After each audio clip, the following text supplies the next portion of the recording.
chat. Live chat. What's up, everybody? Hope everybody's having a good Sunday. Happy Father's Day to the fathers out there.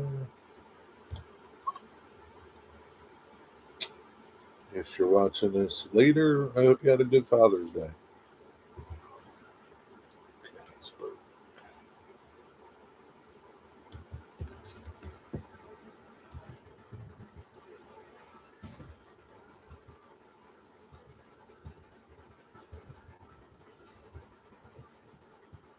Maybe people will come in, maybe not. Let's see. Maybe a few people. Not everybody is a father today. Not everybody's probably out doing stuff. We'll see what happens. Yo, Dwight Curley. How you doing, buddy?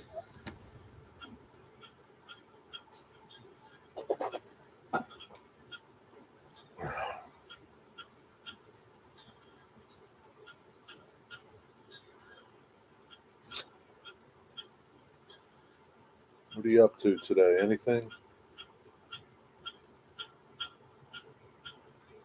Thinking about a nap. Take a nap.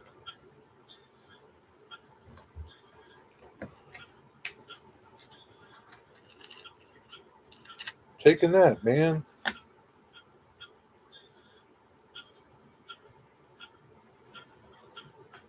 It's a good day to take a nap. Been up before the sun. Yeah, you've been up early. I got up kind of early too. Not before the sun, but I think I got up around 6:37, something like that.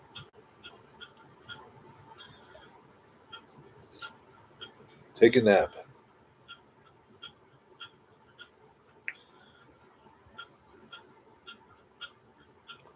I don't anticipate many people popping in.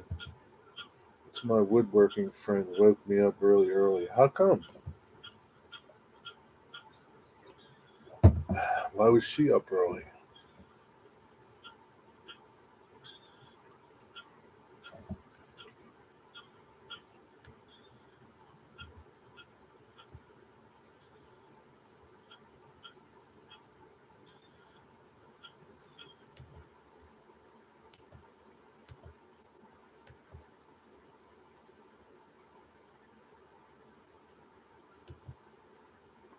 Sent me a bunch of pictures of her grandson. Oh, that was nice of her. Did she send them this morning or last night? Or she was up early? Where's she in your time zone or my time zone?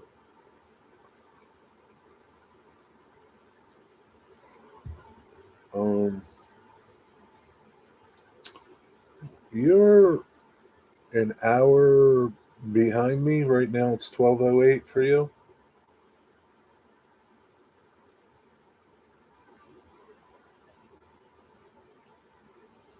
Okay.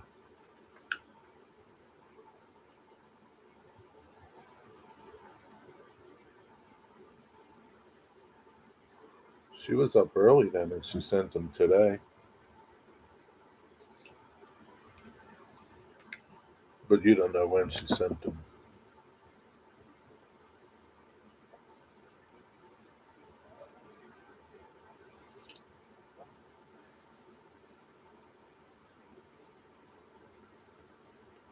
Her husband left for vacation.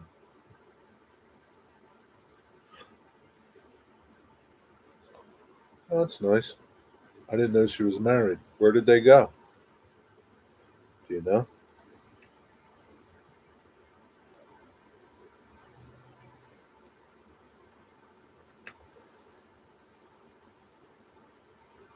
Alaska. Wow. That's something. Well, I guess now is a good time to go to Alaska.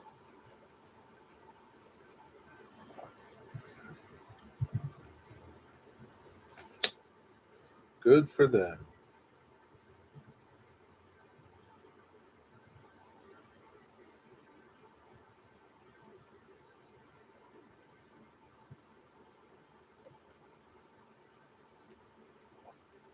Good for them.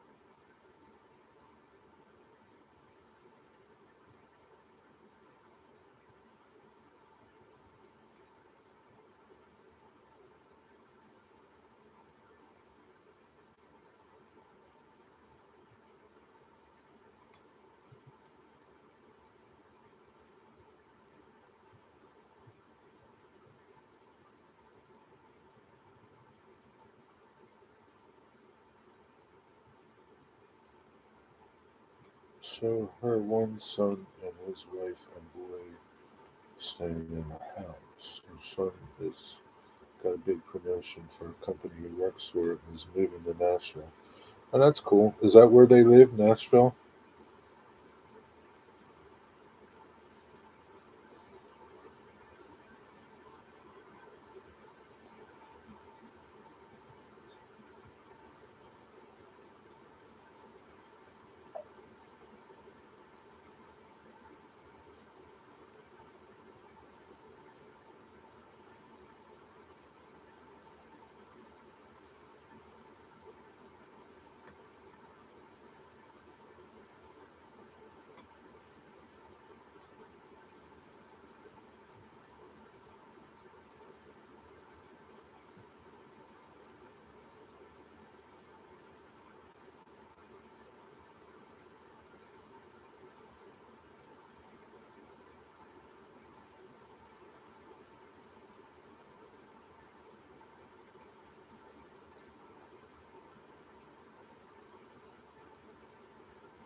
Just reading something.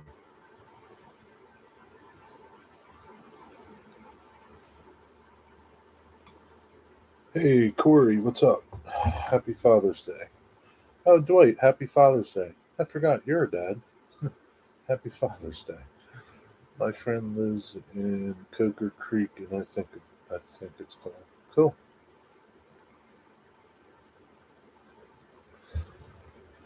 Yeah, I kind of forgot you were a dad, Dwight. Sorry.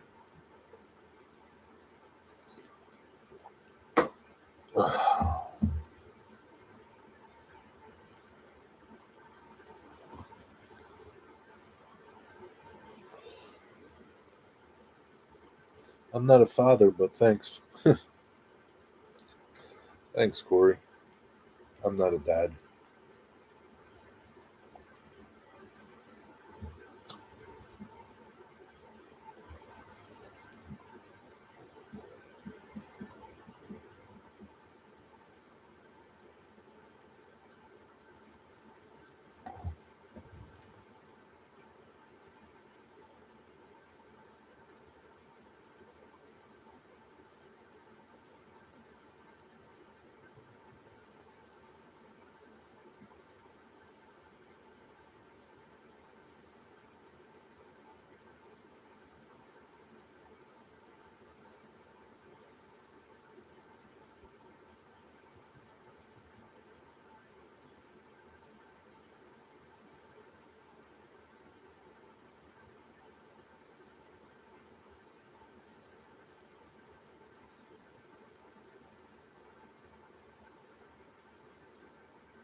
I don't like people telling me that only because my son is an a-hole. Huh. That's alright. I mowed the dead grass this morning. Sorry to hear that, Dwight. Lord knows I gave my dad every gray hair on his head. Did you, man? Yeah, sometimes that happens, right?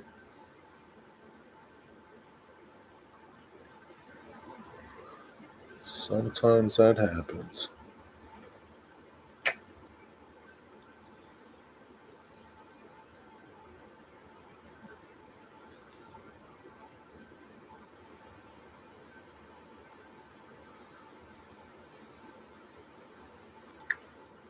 What are you up to today, Corey? Anything?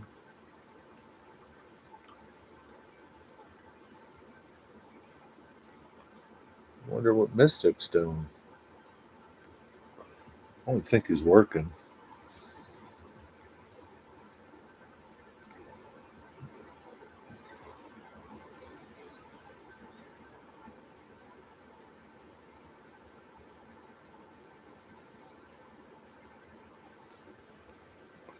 Going over to my brother-in-law's later. Oh, that's right. You gonna have a barbecue or just hanging out, having a beer or two, something like that.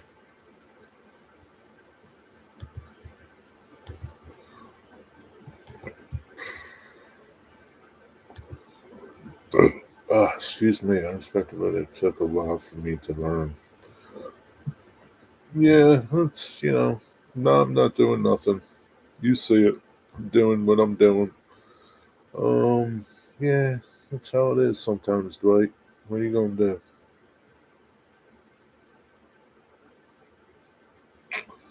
I don't know.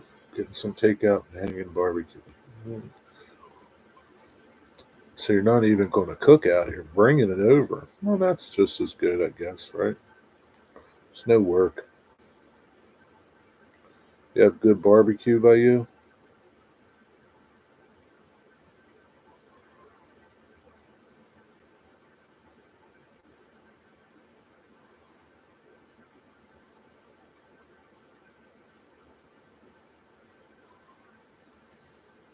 I think Digger's grandkids stopped by.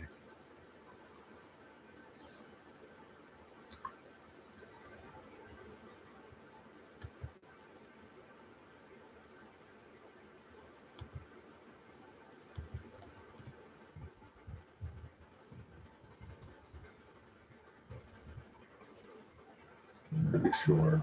Pretty sure.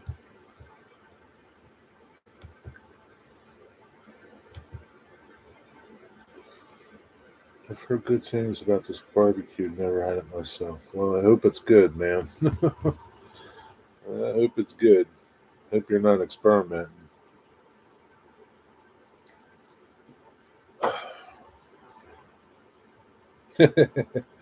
Yeah. Uh,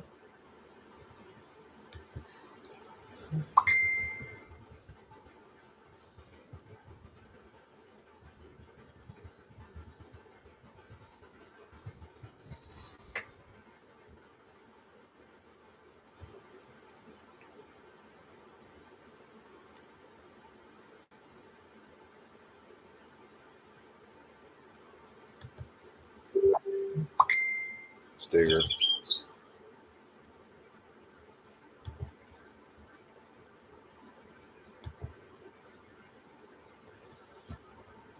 Time will tell, right? See what it's like. Do do any of you guys use GPS like on your phone to travel? What do you guys use? Because the Google one, the Maps one, sometimes it's not very good. Wanted to see if Waze is any better.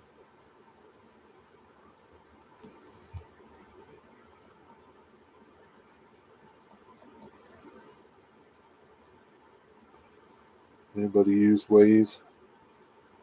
Hey, Craig, what are you doing, man? No problem, buddy. You deserve it. You should have been there sooner. It's just one person, I guess, or two people.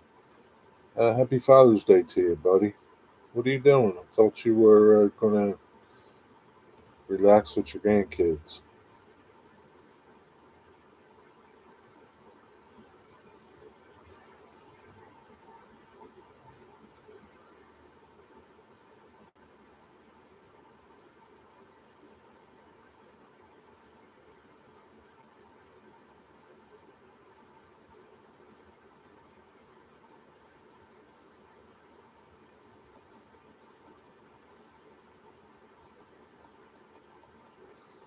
I'm going to try Waze and see how that works.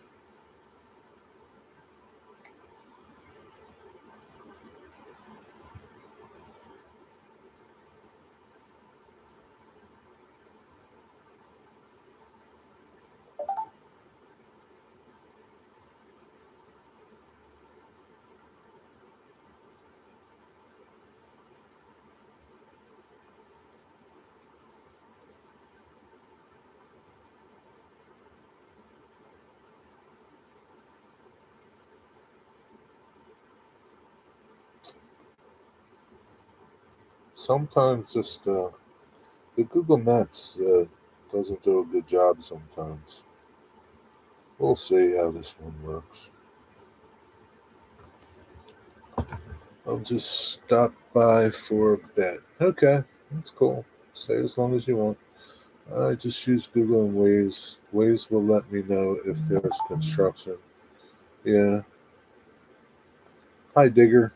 How are you? Happy Father's Day.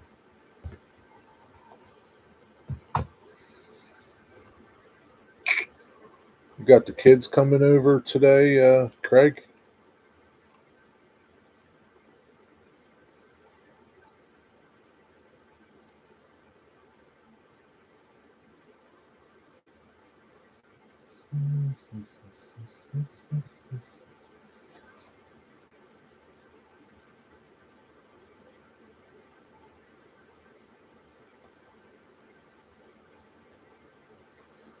Good. Had a little visit from the grandchildren and Andy and his wife Amy. That's nice.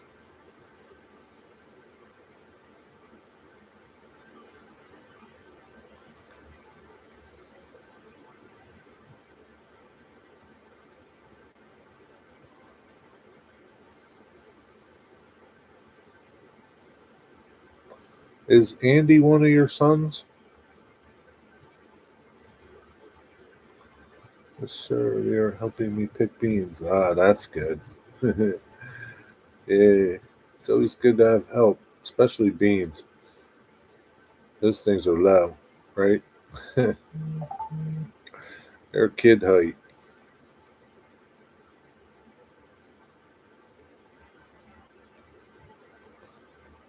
Yeah, the second one, younger than Steven. Okay, I got you. So there's three boys. Three boys and one girl, right?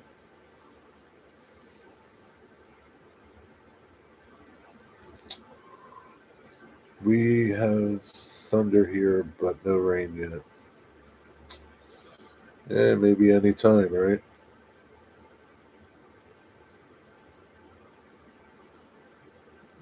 Yeah, three boy childs and one girl child. Gotcha.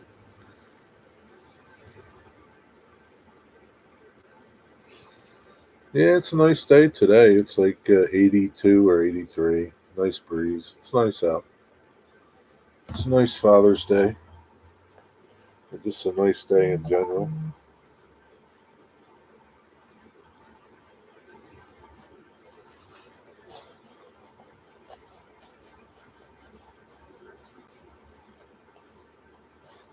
Nice day in general.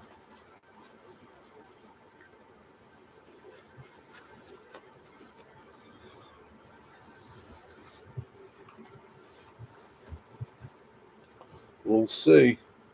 We shall see. We shall see. But yeah, I caught a couple trains. I got to upload some videos. You must have a warm front if you're getting some thunder, Digger. Yeah, is that what causes them? Oh man, You guys know Dennis, Otter Creek, and Claude. Got tornado warnings yesterday. Nothing, thankfully, hit came down, but Claude had like 100-mile-an-hour winds where he was. He said, "Yeah, I guess that's part of living out there in the Midwest, right? You get crazy weather."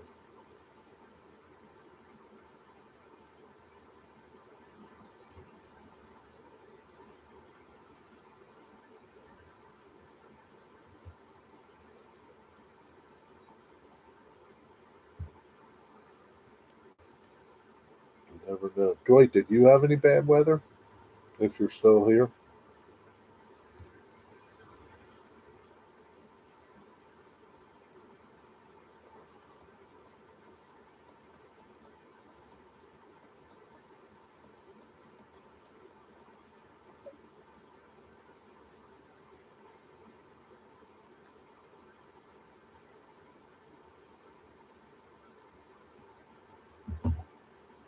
no.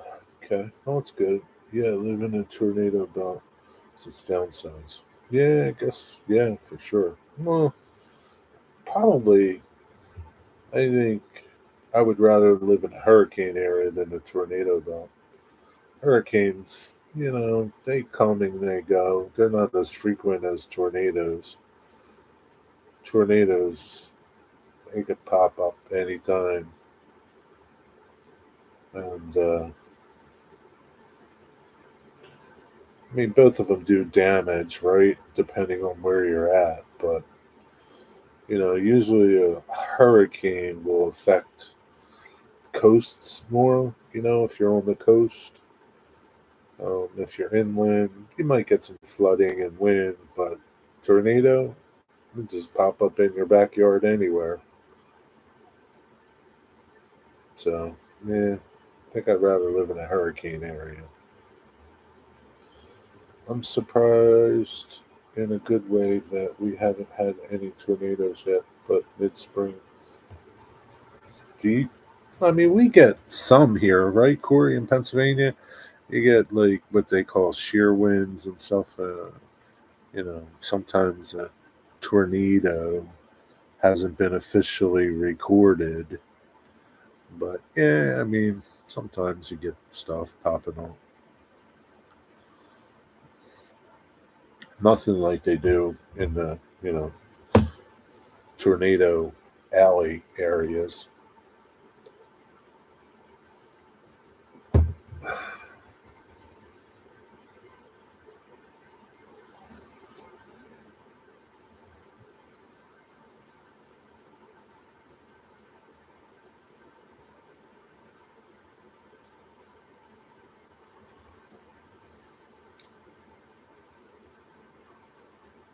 But can't do nothing about it.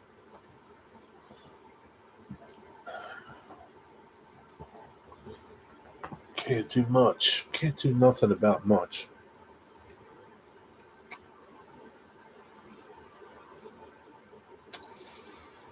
Just how it is sometimes.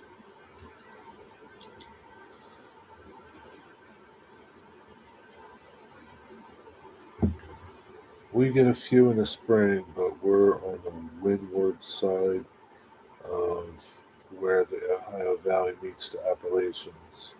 What does that mean?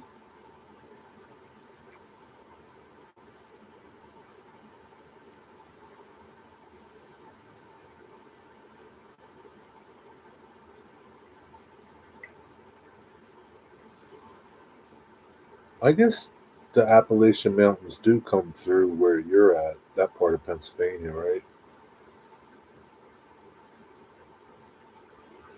I don't know how far east they come. I wonder. Maybe Reading, maybe? I don't really know. Huh. I have to Google it. How far east do the Appalachians run in Pennsylvania?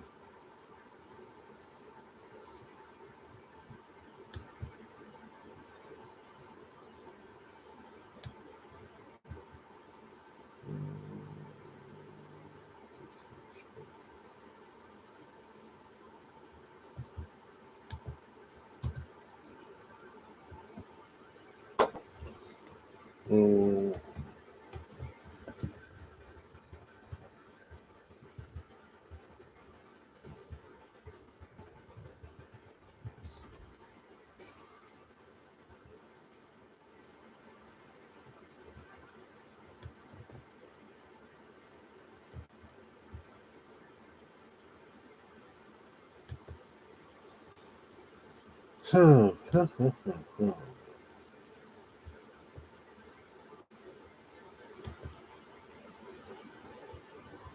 I don't know. I can't find anything really quick.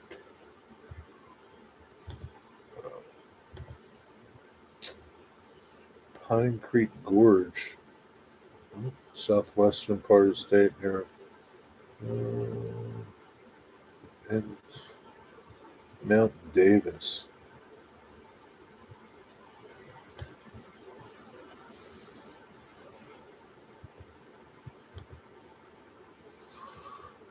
Boiling Springs, Carlisle. Oh, really? They go through Carlisle, PA. Hamburg, PA. So, yeah, that's up around like Reading and Delaware Water Gap. Oh, okay. I didn't know they came that far east. Yeah, I know where those places are.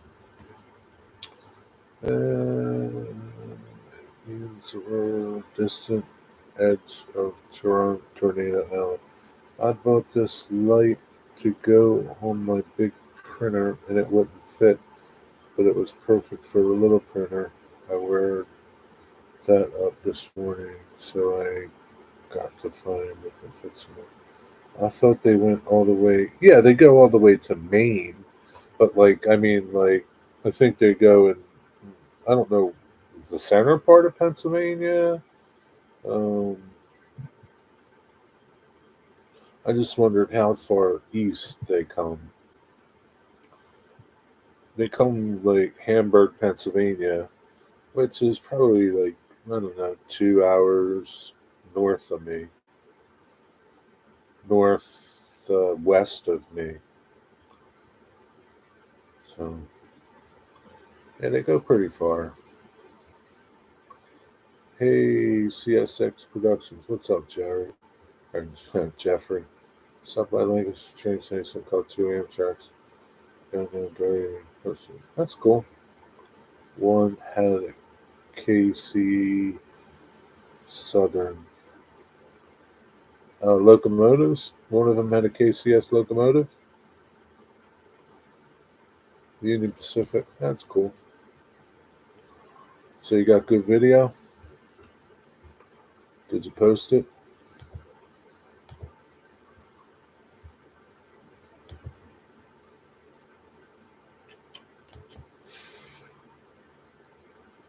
I just see Amtrak trains at Lancaster Station.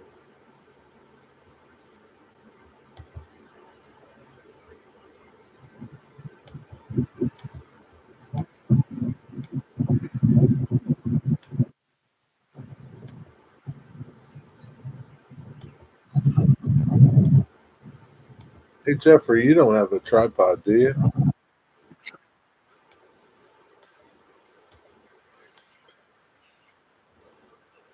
Tell you, man, you move your camera too much. I get seasick. I get seasick, Jeffrey. Oh, that was a cool one. Caught the double locomotives.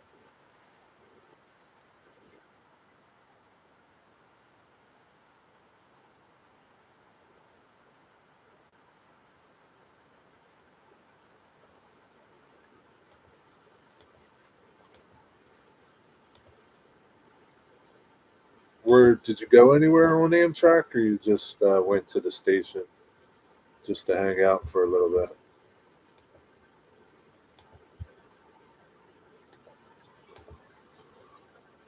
Yeah, go to the video. I haven't noticed anything yet. Yeah, why? Use your tripod more, man. Um, the northwest and southeast of PA doesn't have much in the way of Appalachia. Southeast PA, believe it or not, picks up a piece of the Piedmont. Never heard of that. I'm sorry, Jerry. I try to do my best. I just went to. That's okay. I know you try to do your best. Security didn't bother me. Yeah, usually they're pretty good. When we went to Wilmington Station, they didn't bother us either. I think 30th Street Station they would. Lancaster, PA train station, Amtrak.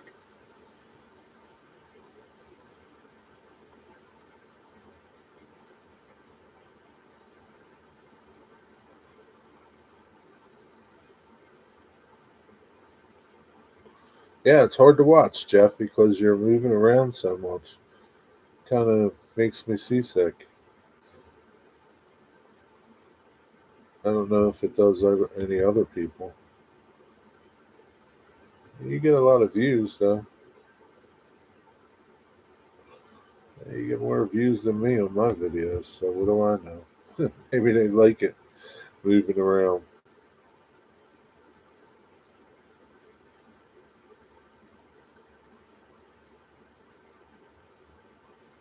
Yeah, you get way more views than me. Trains around Delaware. Wow, man, that Delmarva Central video, you got 8,500 views from that video. Wow. Tell me what you do so that I can get those kind of views, Jeffrey. Do you share your videos anywhere? Or Strasbourg one got 4,000 views.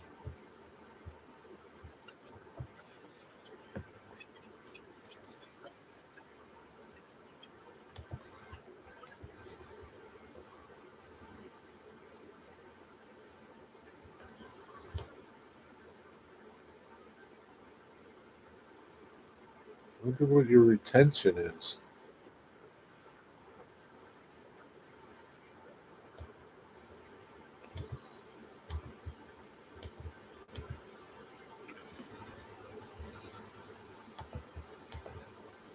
Yeah, the security guys are pretty chilled down there. Mentioned that you're that won't get you nothing, digger. I've been cutting away at the mountain. Yeah, how's it coming? They ain't never bothered me none. They just like seeing that different locomotives are on trains from the ordinary locomotives. Yeah, but like that's a lot of views, 8,500 views. I mean, I don't know. It got out there some way. Um, oh, here comes Thomas. You're putting in. Um, yeah, I don't know. That's good though. Like I said, you get your train videos get more views than my train videos.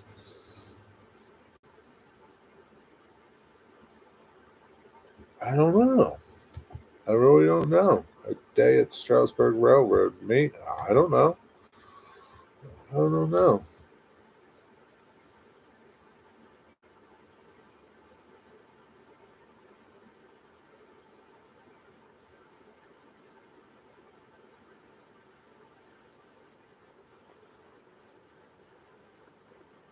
Maybe a special day with special locomotives. No, I don't know. Something. I don't know. But you got a bunch of views.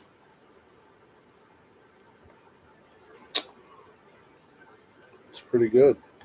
Like I said, you, I mean, you know,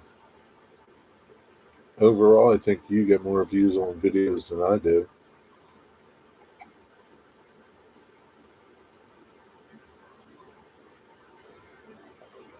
The only videos that get a lot of views for me are like layout tours and layout videos, things like that.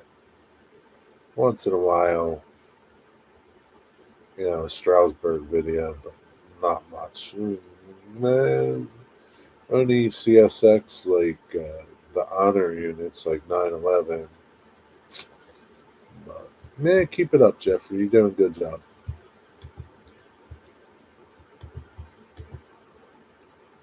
Keep moving your camera. Maybe they like it. Uh, that's all right, Dwight. You can get time to check out some stuff you might want to try. I have no clue. Putting plaster over the phone or doing something else first. Yeah, Mystic, what's up? How you doing, buddy? Hey, Ian, how are you? Happy Father's Day. Thanks for stopping by. Yeah, I don't know, man. I just don't know. Thanks for hanging out with me on Father's Day. I feel like you're my kids. Oh, Thomas pulled the train. Ah, little Thomas. I knew you could, Thomas.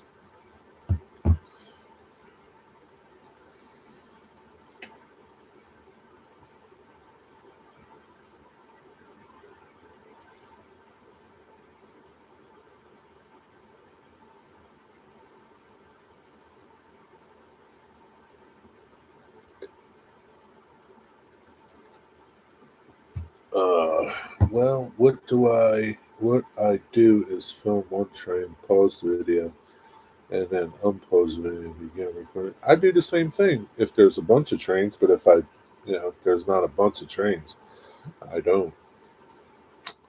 I don't know, Jeff. Just keep at it. I don't know. You're like I said, you're doing better than me. So what do I know?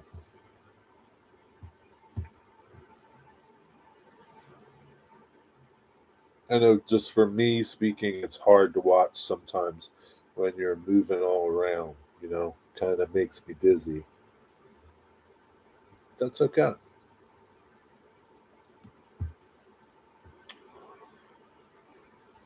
What have you been up to today, Mystic? Anything?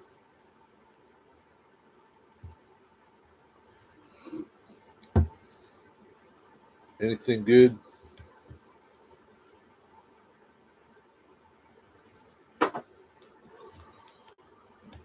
Speaking of, maybe I'll just upload those videos right now while we're sitting here. Oh, I caught three things today. Caught a little light move. Caught 372, Jeff.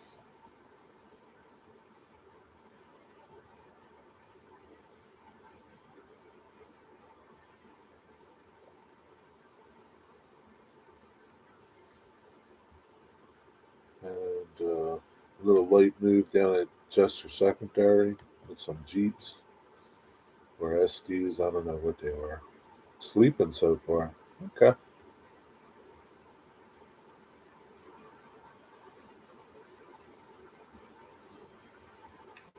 That's okay. Sometimes it's good to sleep, right? Must be tired, I guess.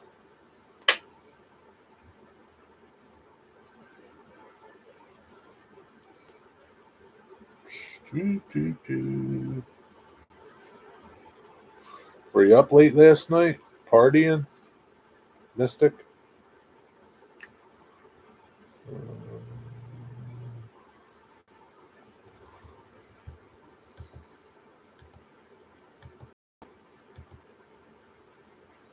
On Father's Day, not only make help make children, but we turn women into nuts.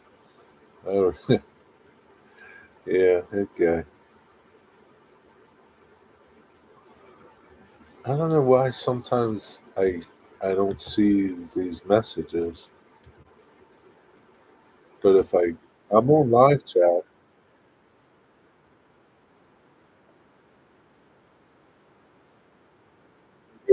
goes, what is it? Jeffrey, what train goes to Pittsburgh on the Keystone? 43? 43 just went by. Um, my life has no framework. What do you mean? No, I mean, which one goes to Pittsburgh? 43? You can build a framework, Mystic, if you have enough lumber.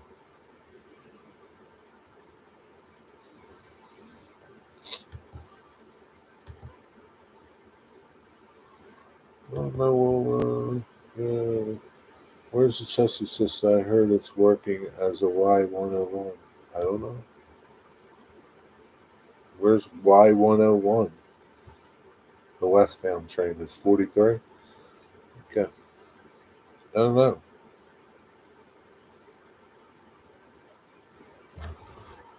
Don't you have the Heritage Unit app, Jeffrey?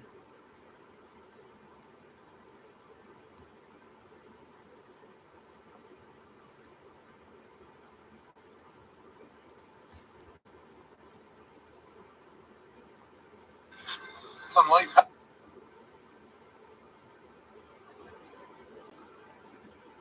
power pump.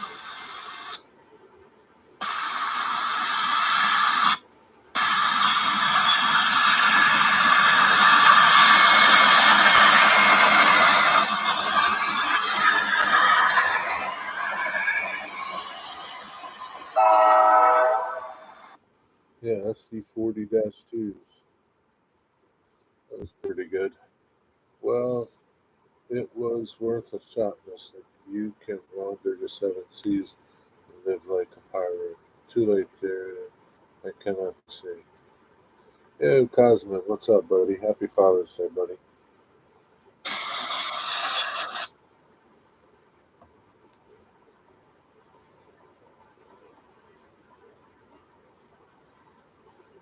How's it going?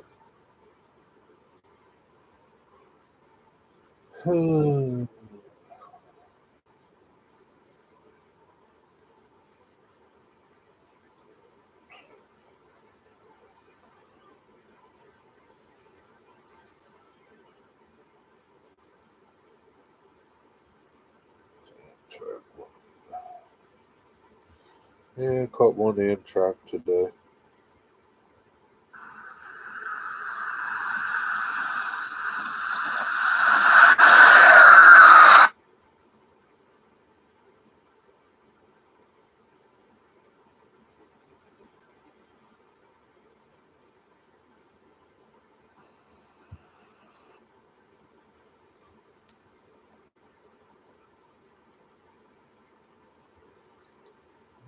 Going all right. Still pondering if I want to be productive today. Hey, you got plenty of time to figure that out. At least I got good coffee. This is true. Still got time to figure it out, Cosmo. It's okay if you don't want to be. I wasn't too productive. I just did laundry, caught a couple trains.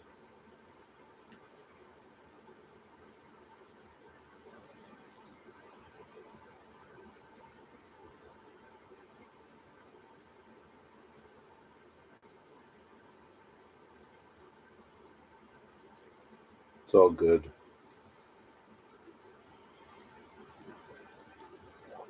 Ugh. Laundry. I thought you just got a new batching of t-shirts. I did, but you got to wash them now. When you wear them, you got to wash them after you wear them, don't you? Well, Mystic, with good coffee, you have a solid foundation for any framework if you so desire. Yeah, I guess so. What kind of framework do you need, man? It's okay.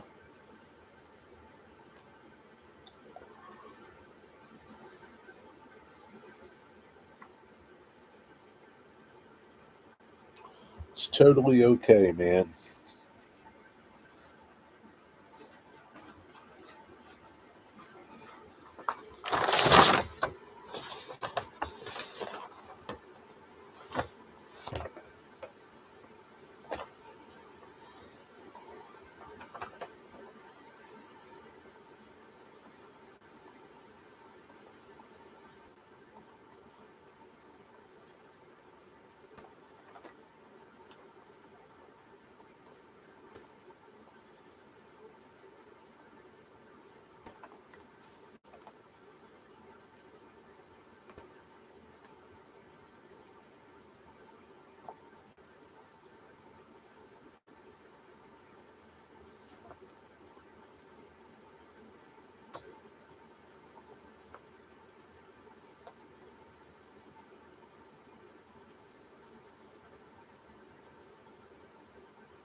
Just looking for something.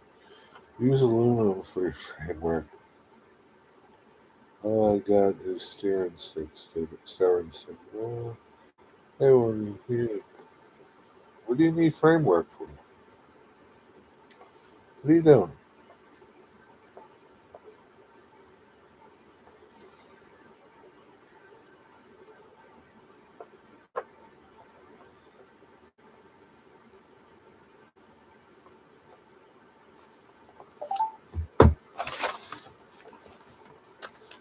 Yeah, you just need glue. Bunch of glue. You'll be alright.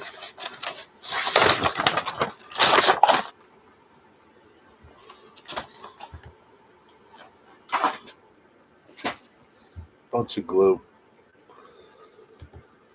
Oh, shoot. I thought about using stir sticks for mono, shed, or more. Yeah, that's a good idea. People use them. John uses, Mystic uses stir sticks to build stuff.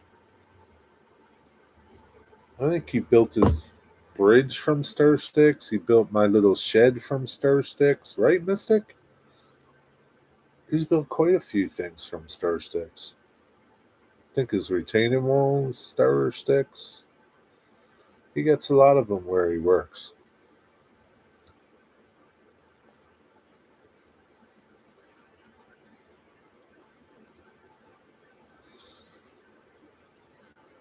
Yeah, I said the bridge.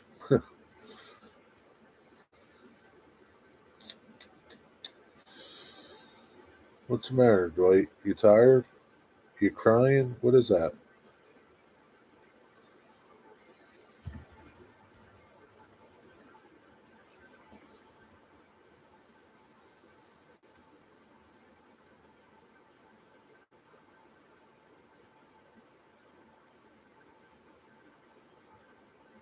Sleepy. Well, take a nap, Dwight. It's okay. You don't have to stay. Take a little nap.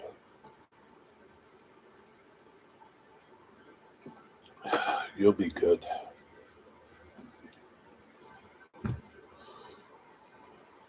Cherry, you got the best stream. What does that mean? What do you mean?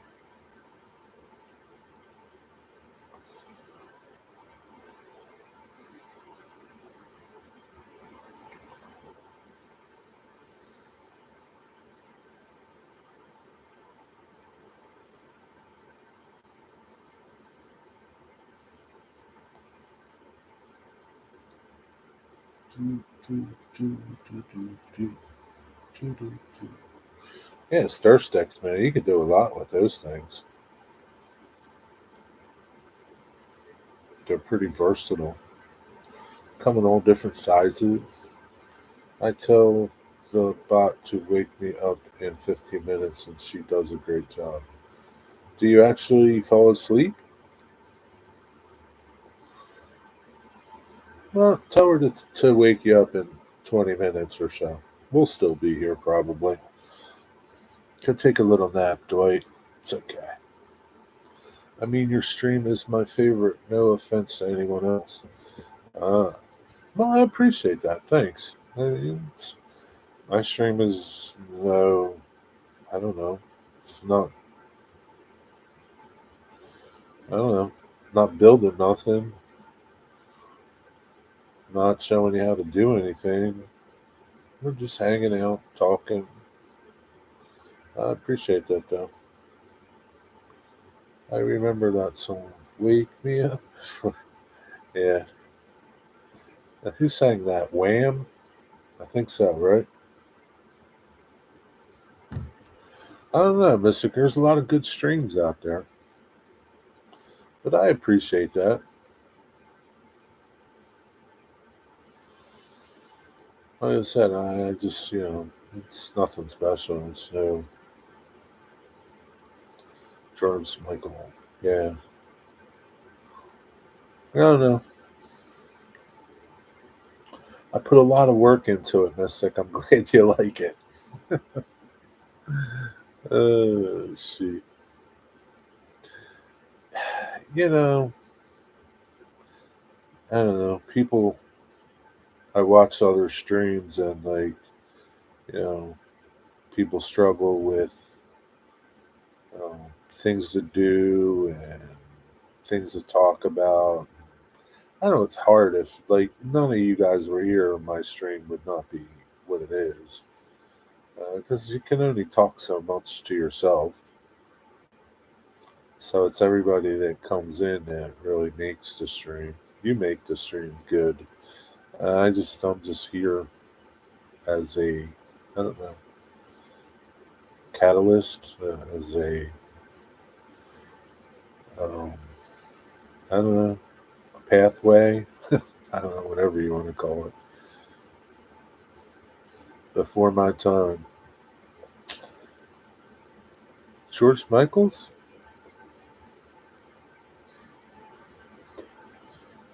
You think so? I don't know. I don't know.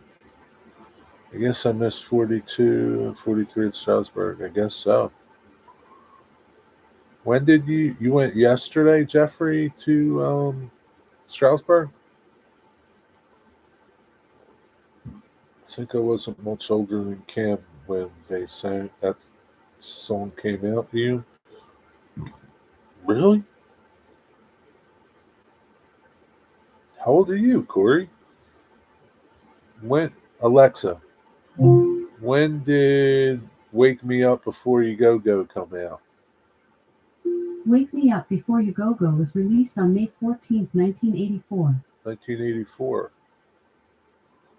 You're 43. Okay. 1984. Wham was George Michael and the other dude that nobody knows his name. Yeah, I don't know his name. Andrew Ridgely. Apparently Digger knows it. Yep, 2 years before me. Oh, really? Wow. Passed by their entrance to the three is parked on the side of the museum in the back.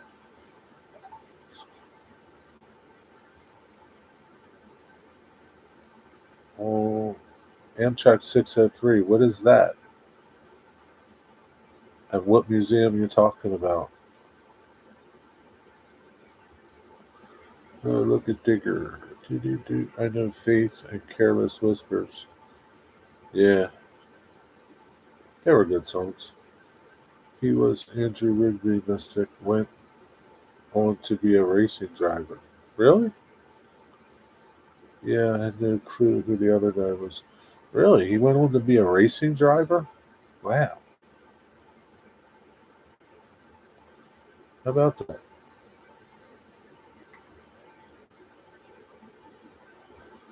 It's the older. Oh, okay. Oh, yeah. Okay, gotcha, Jeff.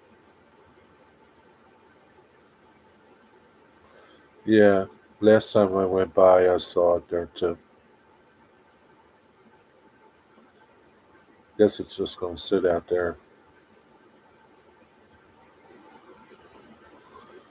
Malcolm in the Middle races too, does he? Is he any good at it?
Why they have two different?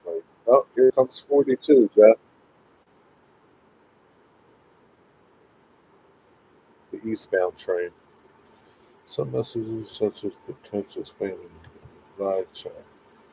Yeah, no, that's stupid. You don't have to win at racing, though that helps. You just have to keep from becoming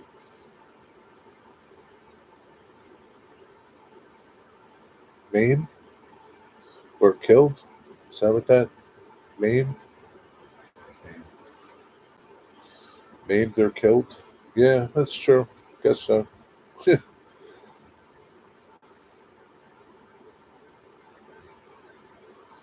I thought they got rid of it, but nope, it's hiding from the main road. But I believe someone got the horns from 60 Cause. It used to have them in 2010, but I didn't see them in 2011. I don't know, maybe the museum took them, or I don't know, who knows? I don't know, man. Yeah, people go around stealing the horns from trains. I don't know. I don't know what's the matter with these people.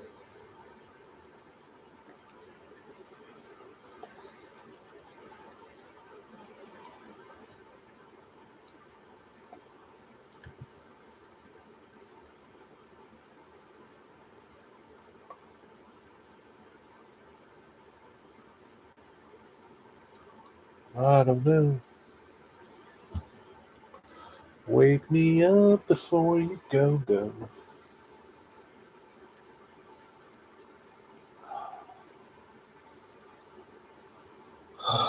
Need a blanket. I got the fan blowing on me. A little chilly. How long is it going to take them to fix 95? Yeah, I don't know, man. Your guess is as good as mine. Yo, Cameron, what's up? We'll be watching but chatting occasionally, painting some tanks. Oh yeah, how's the tanks going? Pretty good. How you doing? Climb up the front of the locomotive and get the horns off at night. I guess it is. I don't know. But what do you do with them once you steal them? I mean, it's not like I don't know. What do you just like keep them in your garage or your basement, or you? I don't see the purpose in stealing them.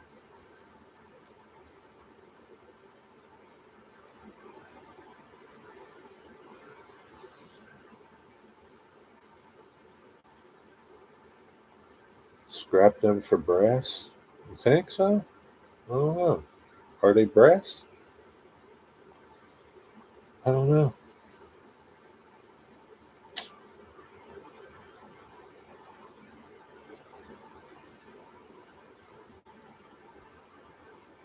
You got a lot of tanks to paint, man.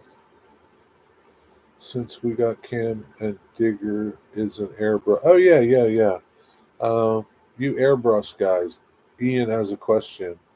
Um, is a .38 or a .5 nozzle good for N scale?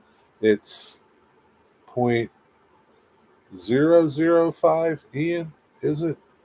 You got to add the zeros in there.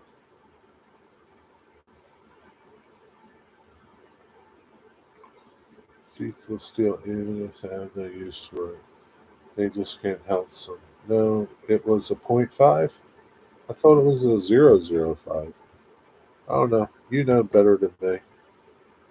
Let me. You know what I'll do? I'll put the link to um, this thing, and then they can read it and let you know.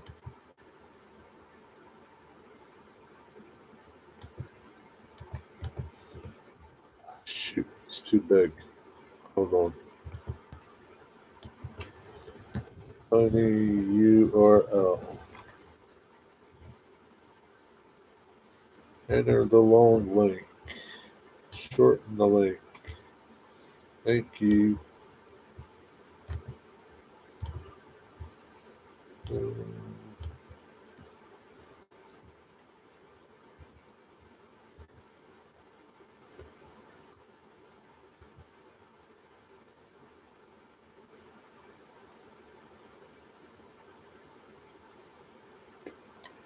put a short link in.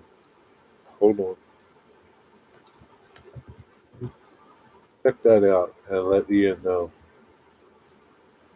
your thoughts. That's not it.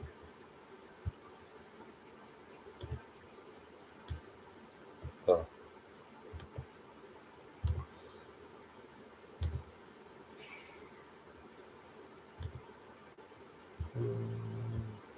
Remove that. Here you go. Here's the link to this.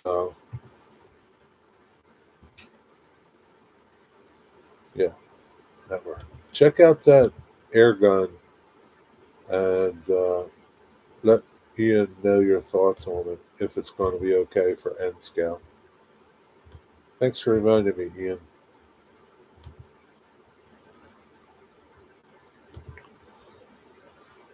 What do you guys think?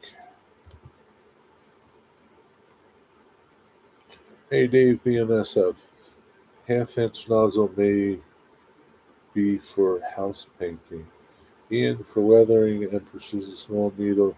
Anything else it doesn't matter. Thin paint and the right pressure equals success. Okay.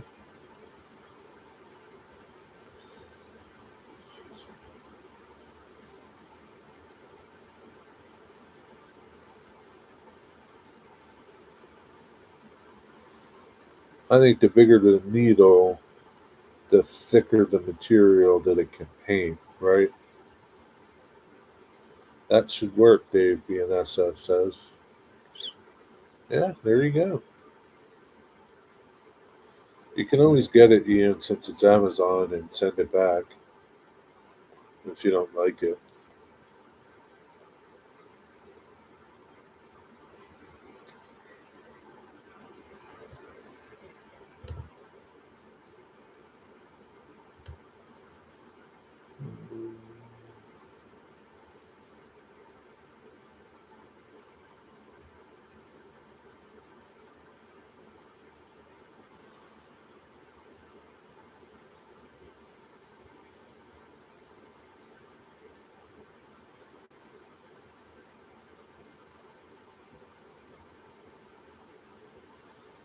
Point 38 millimeters. So it'll do tiny little lines.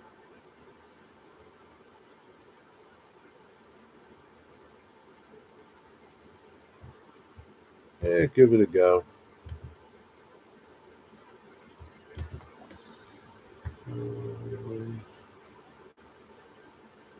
Well, all right, Corey. Have a good rest of your day, man. Enjoy your barbecue and hanging out with your family. Thanks for stopping. Measurements must be metric. Yeah. How you doing, Dave? Happy Father's Day, if it applies to you. Yeah, that's true, Jerry. Thanks, Dave. I know nothing, but they seem to be a good price and good reviews and easy to clean. Yeah, that's what they do with the words sounding off at horn hunt festivals. Uh, yeah, but I don't know. I don't know. Like if there's markings on these horns, that says that it's from an Amtrak train. I don't know. Like where would somebody come across an Amtrak horn other than stealing it? I don't know. I don't care. Whatever. It's all right, Jeffrey. When are you going to put your video up? Your other video. Where did you catch the NS train at the Amtrak at the Lancaster station? Going through Lancaster station?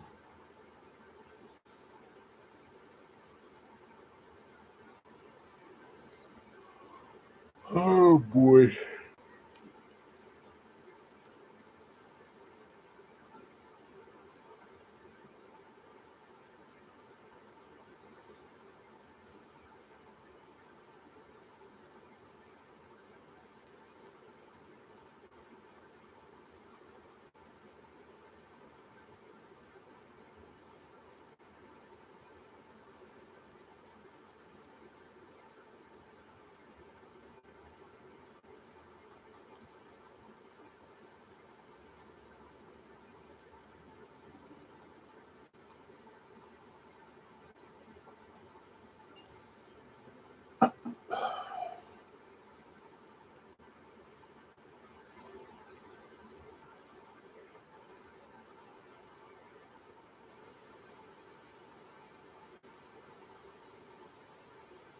Oh wow, you really went out there.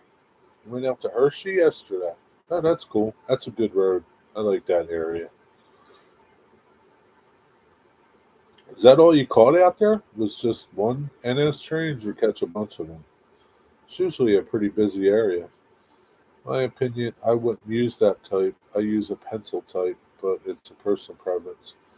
Nozzle I use is a point .2 and point .3. Yeah, I think Ian doesn't like the pencil type because I had said the same thing. Um, it's easier for him to hold something like that than it is to hold something like this. That's what he had said to me. But he can clarify or not. As for the number of tanks, 80 ish. 80.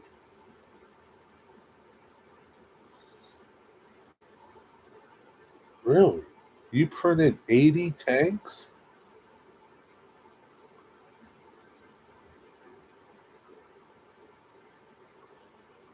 Where are these all going? On your train layout? Like on your train? 5 trains because I missed. Oh, wow, that's pretty cool. You caught 5. That's nice. I love my Iwata Neo pistol grip. Okay.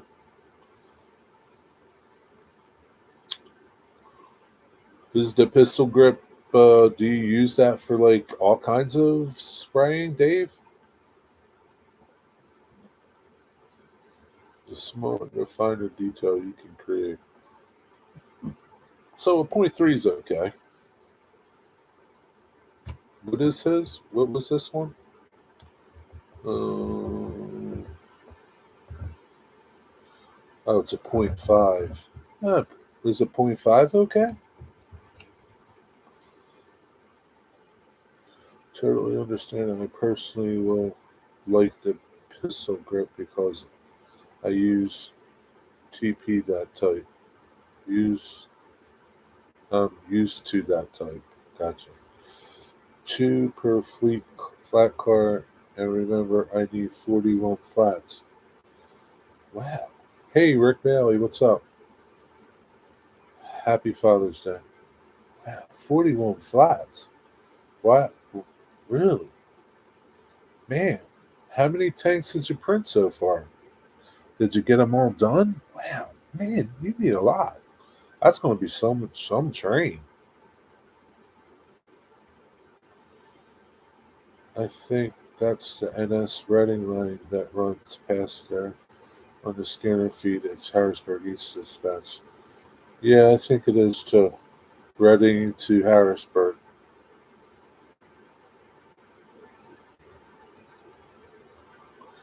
No worries, Ian. Whatever works for you. Easier with my less than nimble fingers. Yeah, yeah. If you have a hard time holding that little pencil thing, right, then that's a pretty good alternative.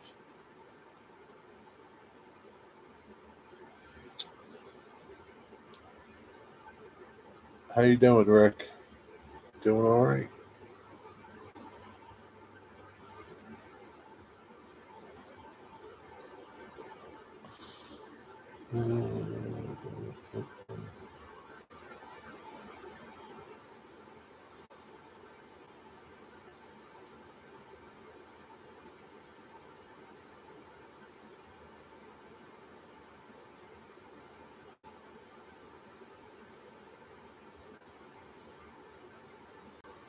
Same old. I'm inside while everyone else is outside.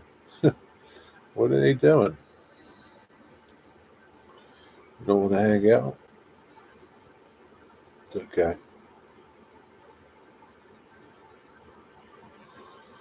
It's all good. So then this Hershey switcher had and a blue Conrail caboose. Oh, that's cool. Did you get video?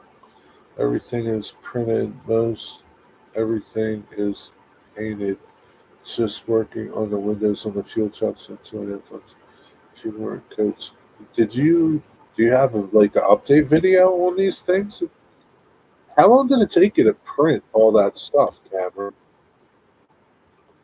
Go over to your channel. I'll tell you what, man.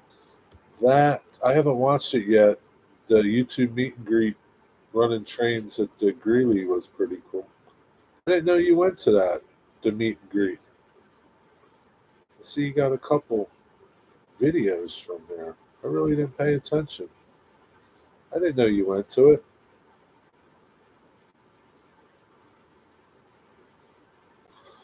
Were you in any of the group photos? See, like I don't know what a lot. Oh yeah, you got your community post. Wow, dude! Holy Christmas!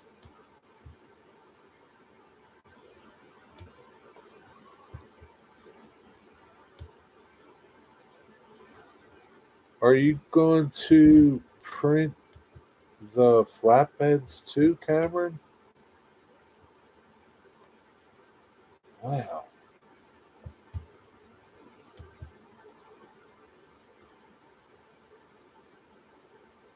What did you use to print them? Uh, Filament or rosin? Resin?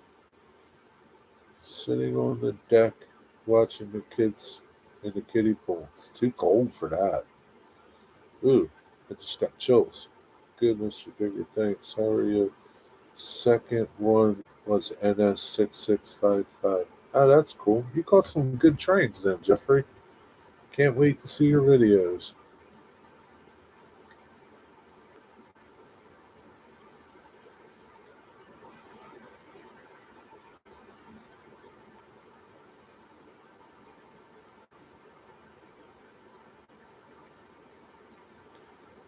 Man, that's going to be one heck of a train, man, when you get done.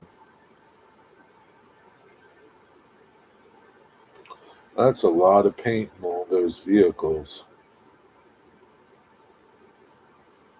Oh, man, that's going to take you a long time. That's pretty awesome, though. Maybe I can share this. There's a picture from Cam's community page.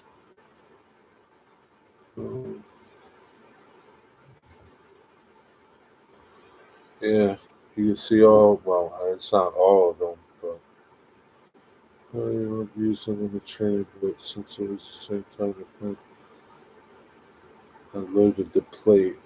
Another 2.5 tons of printing now was luckily enough to find. Getting late, prime them and paint them.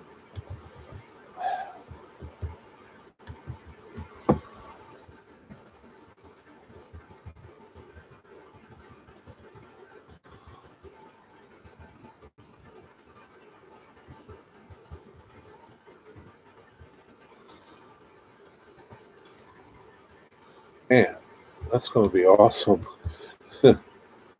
Jeez.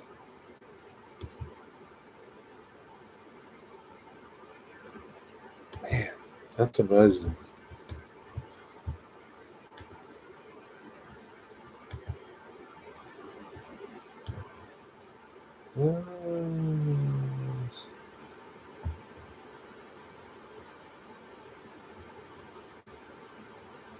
I don't see any videos of you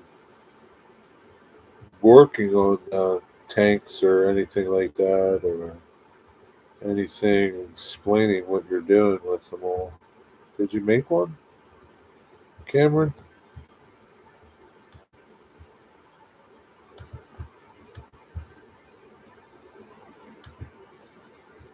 A few updates, no full videos, just a few shots. And a few of the group photos of the M&J. Printed a few of the flat cars I'll use. Resin printer took a week and a half, 4 tanks, 3 hours. Gotcha. It's pretty impressive though, man. That's going to look incredible. That's going to be some train, man. Well, it's good that you're going to print the flat cars too. Here's Cameron's channel. Well, you got that link. You can check his channel out too, but here's his channel link too. If you want to go check out more of his stuff. A lot cheaper than MT's sets to have microtransers. Yeah, heck yeah. Yeah. How much resin did you use to print all that stuff?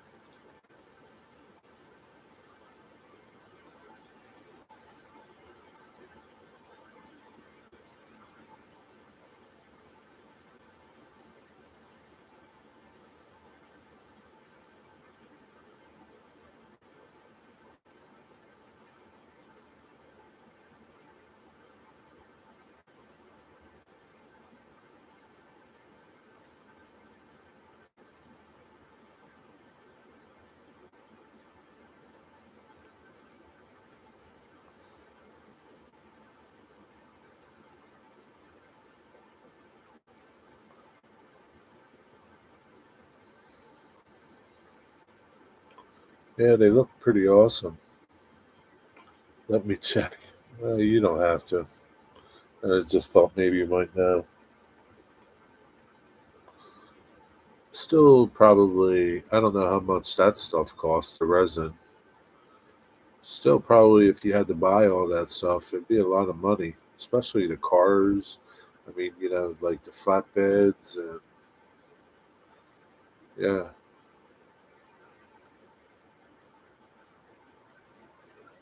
What brand resin printer do you have? Sorry, I'm asking you so many questions and taking you away from your work. Thanks to Roy Elton and some help from James at BCY, I've been printing out tanks to replace the German armor that I've got to U.S. tanks. I know I'm taking some models licenses from what I've printed, but I did base it off of a couple of some added some that they were.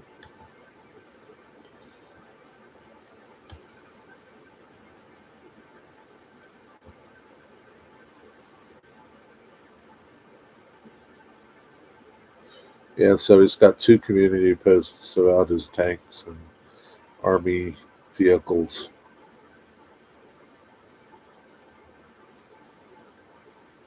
And some of the tanks are different. I don't know what those big ones are. Pretty awesome, though. Yeah, it's gonna be something to see. Take some pictures once you start painting them up. Put them on your community page. Be cool to see them.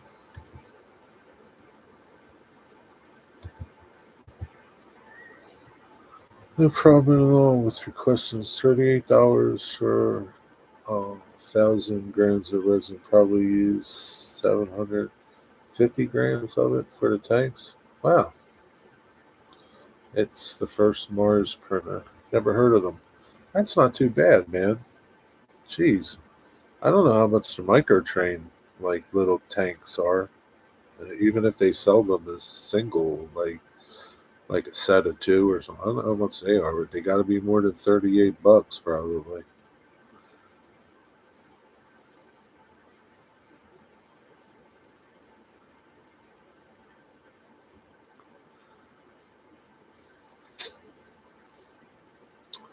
That's pretty neat, though. I think Dwight took a nap. Mystic, are you still here?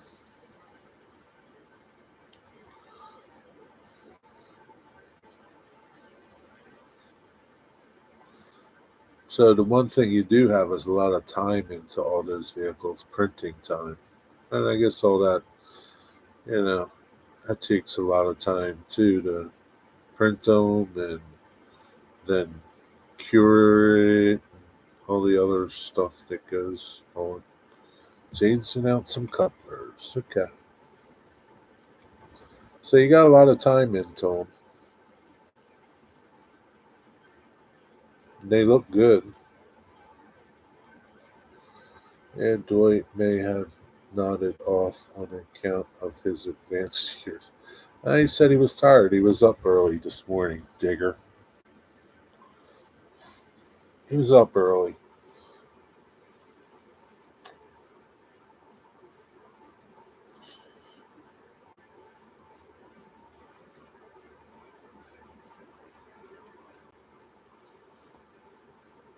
He was up before the crack of dawn.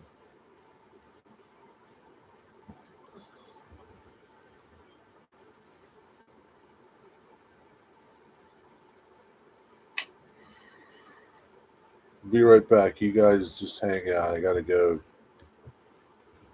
pay my water bill. Take a pee. Watch. Make sure nobody comes in. All right. Ugh.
There we go.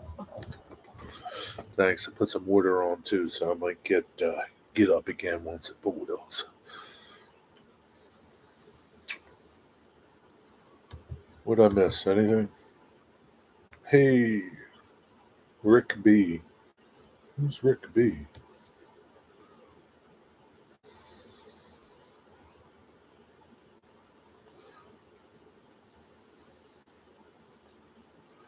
Oh, Rick. Rick Bailey. Okay.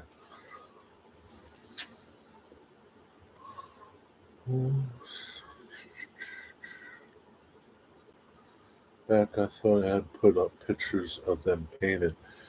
Hurried and got those uploaded. Haven't seen MT sell separates, but it's 90ish for 6 tanks and three flat cars. That's a lot of money, man. All right, Ian. Thanks for stopping by, buddy. Have a good night. Enjoy your rest of your Father's Day, buddy. Yeah, you missed Rod Stewart, Jerry.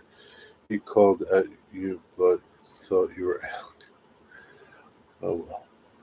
Maybe next time, Digger.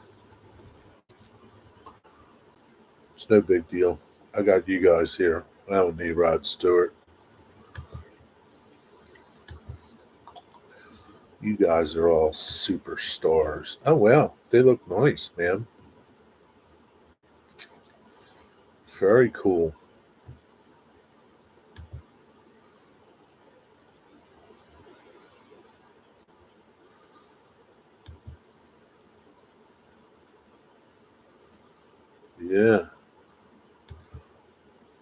Are you using an airbrush to spray them, or you just got like a rattle cannon spraying them?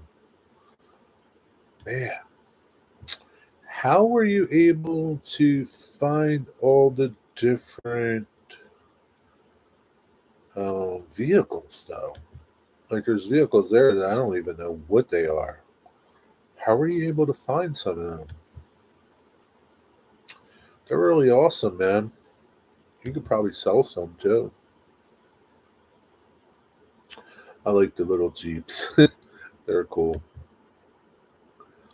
I like the 2.5 tons too. They're awesome, dude. You did a great job on them. Yeah, I can't wait to see this train. I really can't. Uh,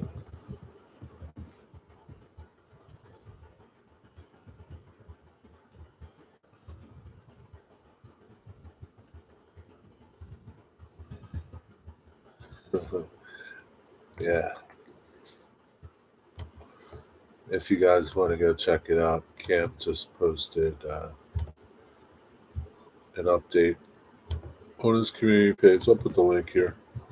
Yo, John 2618, how you doing, buddy? Happy Father's Day to you, man. Yeah, that's going to be a cool train, though, Cameron. John, check out those tanks and stuff that Cameron printed and painted. It's going to have a train. 40 cars long? 40 cars? That's going to be awesome.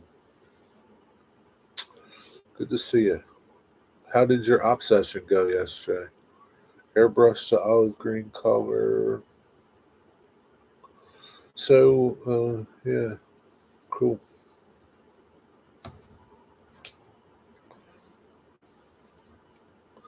Oh, so while you're here, Cam, I'm going to give you Claude. I'm going to give you Claude's cell phone, okay? And you can text him.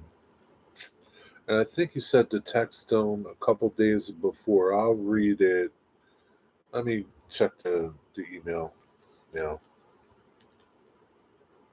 before the show. So Cam agreed to be on back on track, and it's going to be um,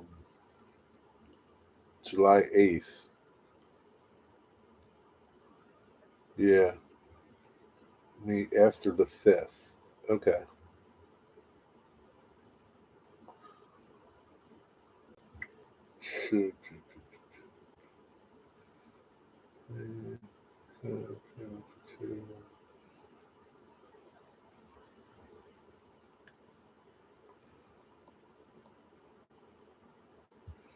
So I'm going to email you now, Cam, and I included Claude, and you can let me know if you got this email and you see his contact information. Maybe John 2618 could be on the show too, since he's kind of on vacation, sort of. But I won't be on this Saturday or the following Saturday. My water's boiling. Be right back. Went really well. Was a lot of fun. Be right back. Stay here. Don't move. Got my water boiling.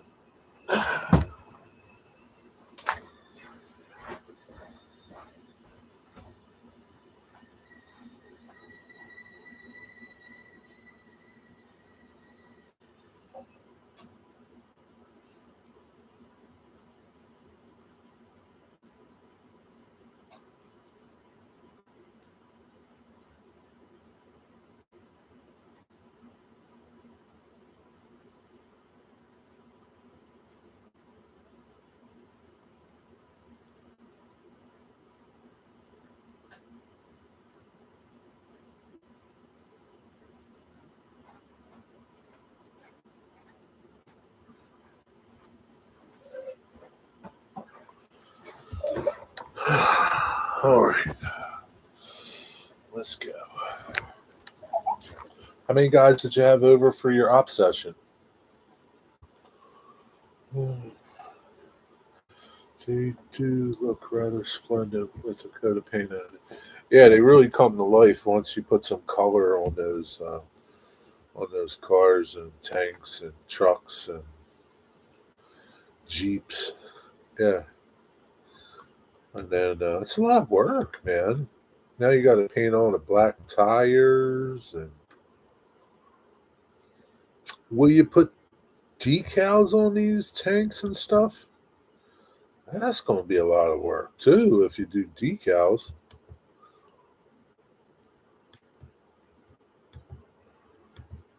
Holy Christmas. Yeah, it's going to take a while to put this thing together. But it's cool. It's fun, right?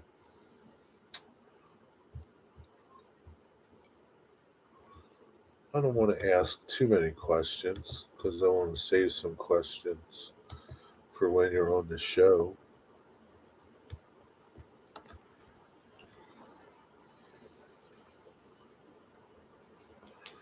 Are you guys still here?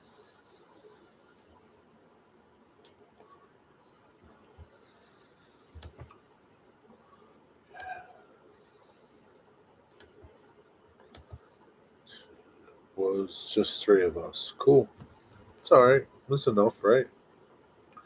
Got the email. We'll contact him. I'm debating on the decals. I just wanted them to have color on them for the train show on Saturday. You're going to a train show? You're just like taking them with you. You don't have all these flatbeds for them, right? I'll need to paint some details as well later on the tanks. Yeah. Send some to Digger. He'll paint them for you too. Might be expensive to ship them. But that's cool though, man. That's going to be way different. Way different. Yeah, it's going to be neat looking. Uh, what will you have pulling these engine type? What will you have? Like, what would that be? It would be steam, right? That would be like the 40s, right? 40. I don't know what era. What if you're talking beginning of the war, middle of the war, end of the war. But either way, I think it would be steam. There was no diesel around until like 50s, right? I've got a few flat cars already, so it's just a swap of Panzers for Shermans. Big boy. Nice. Man, that's going to be really cool. So you have some tanks already, but they're Panzers, and now you're changing your army, jumping ship because you know those Germans were losers. um, John 2618, did you video yesterday or anything? It was a good live stream the other night. That was fun. I had to go to bed though. I didn't stay up, but I watched it later. I couldn't stay up. I had to get up early. No, was running the yard. It's okay. How long? How many hours did you guys operate for?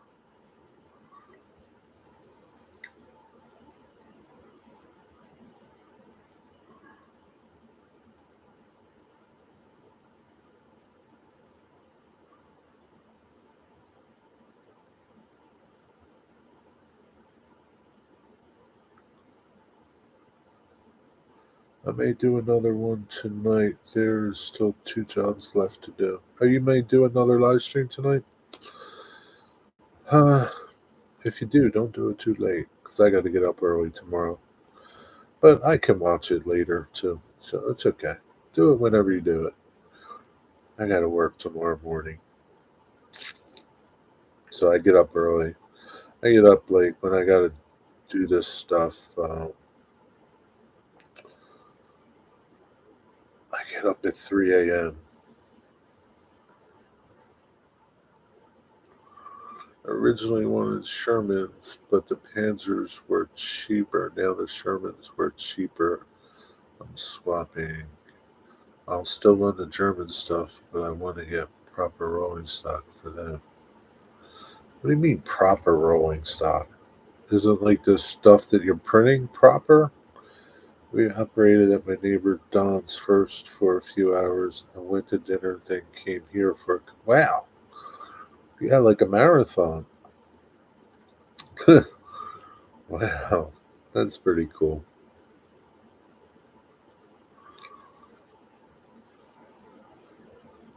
Wow. Yeah, I don't know.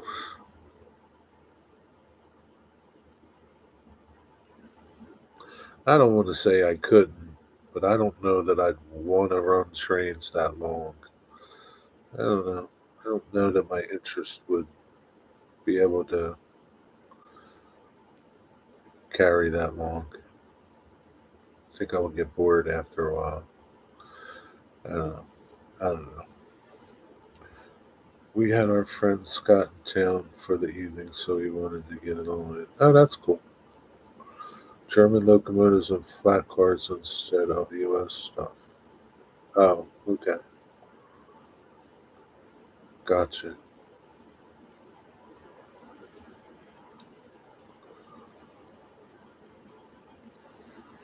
What made you pick German stuff? Because nobody else was doing it? You would be surprised how fast time goes when running a job that makes you focus. I guess so.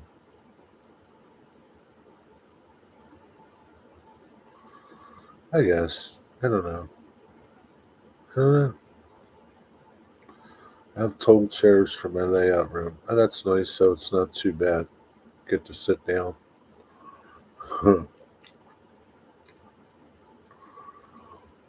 Still, man, that's a long time.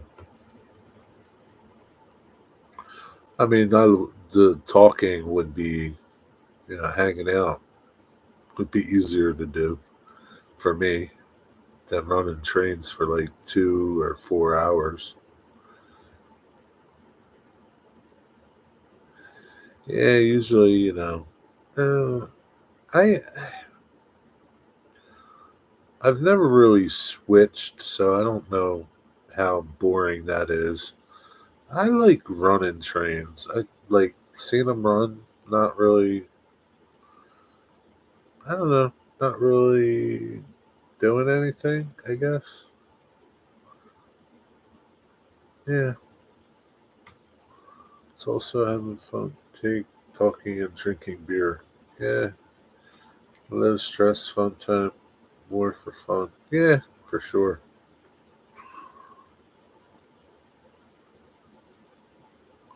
Yeah, it's like hanging out here, right? I mean, it's just hanging out, talking. And so here you're talking and running trains. I know you would have fun if you operated one off. Oh, I'm sure I would have fun, no doubt about it. I don't know that I would want to run them for like 2, 3, 4 hours. That's what I'm saying. Dwight's back. Did you have a nice nap, Dwight? Had a few plastic Panzer kits. They were $5 instead of 10 for the Sherman kits. So for me, it was a cost effective. Gotcha. Well, now look at all the money you saved with printing them yourself. You saved a boatload of money. Yeah, I don't think I've ever seen your other train, your Panzer train. Do you have video of that? Yeah, so I don't even know, like,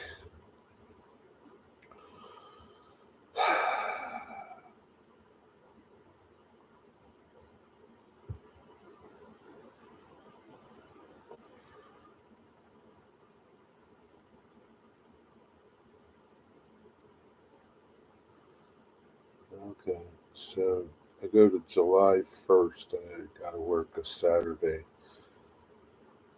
Next Saturday, and then July 1st.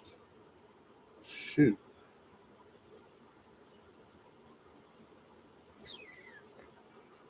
Yeah, June is almost over, huh?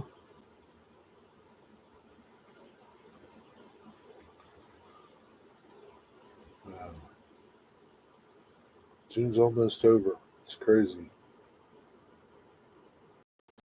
Talking trains are running out. Like, talking is easy for me, right? Like I said, I only went to one op session, and after about an hour, 45 minutes, I was done running trains. And we just hung out. I mean, everybody else was still running. I just hung out and talked, and that's about it. Yeah, I don't know. It's okay.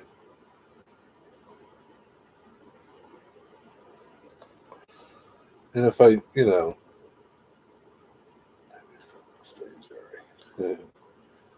uh,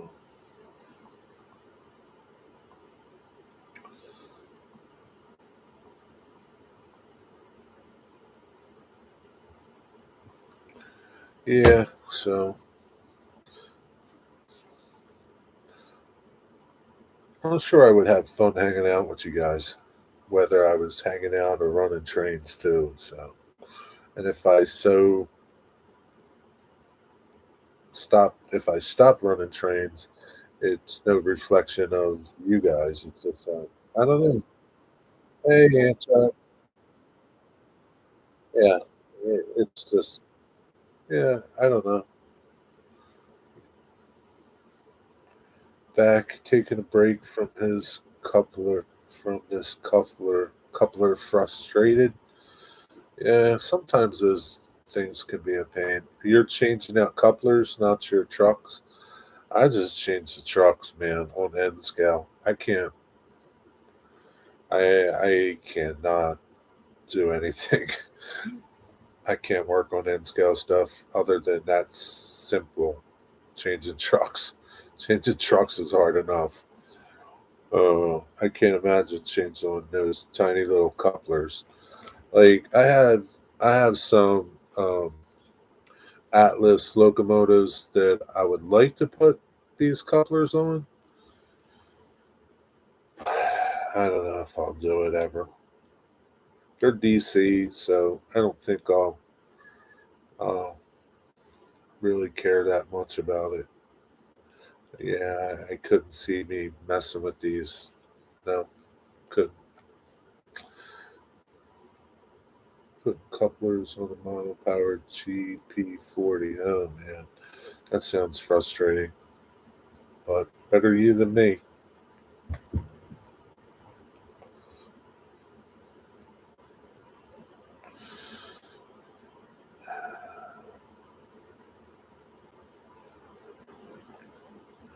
Better you than me, man.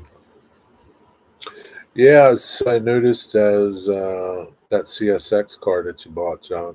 That looked pretty cool. I like that car. Yeah, I enjoyed that little obsession that you did the other night by yourself. That was pretty cool.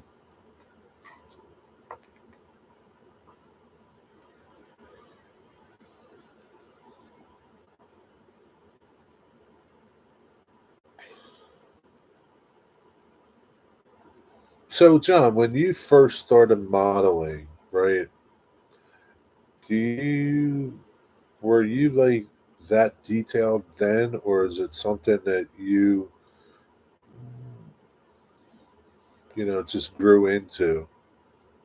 Because to be truthful with you, okay, and this is nothing on you, but man, your layout is like it's kind of like I don't know. It's sort of not imitating. It's intimidating because it's so detailed, and it's like you've captured all this stuff, and it's like I don't know. It's like for like me, I look at it and say, yeah, I don't know if I could do all that. You know, I would like to, but I don't know if I could do all that. And I guess that's okay, right? It is okay. right? But at the same time, I kind of want it, you know. But I just know, yeah, I couldn't. Like, I just don't have. I don't have the. I don't have the patience, I guess, to do all that detailing.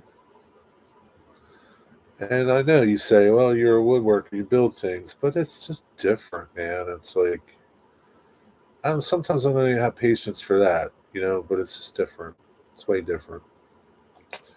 It's tough, but at least now I understand how it goes in. Sooner or later, you'll get it. I enjoy the realism, but also I'm doing nothing different than anyone else technique wise. I guess. I don't know. Yeah, I enjoy realism too. I mean, because it's like, is it real or is it a model? Like, there's times when you can tell, right? Not so much on anybody's layout. You can kind of tell that it's a model, right? It's a model scene, and but if you take that, say like Ken, what's his name, does it a lot. Ken Patterson, he takes like the little diorama outside and photographs it in natural light at like low angles, and it's like, is it a real train or is it a model train? There's like that point where it's hard to tell, you know. John needs a peninsula. He doesn't want to listen to me though. I don't think he has the room for it.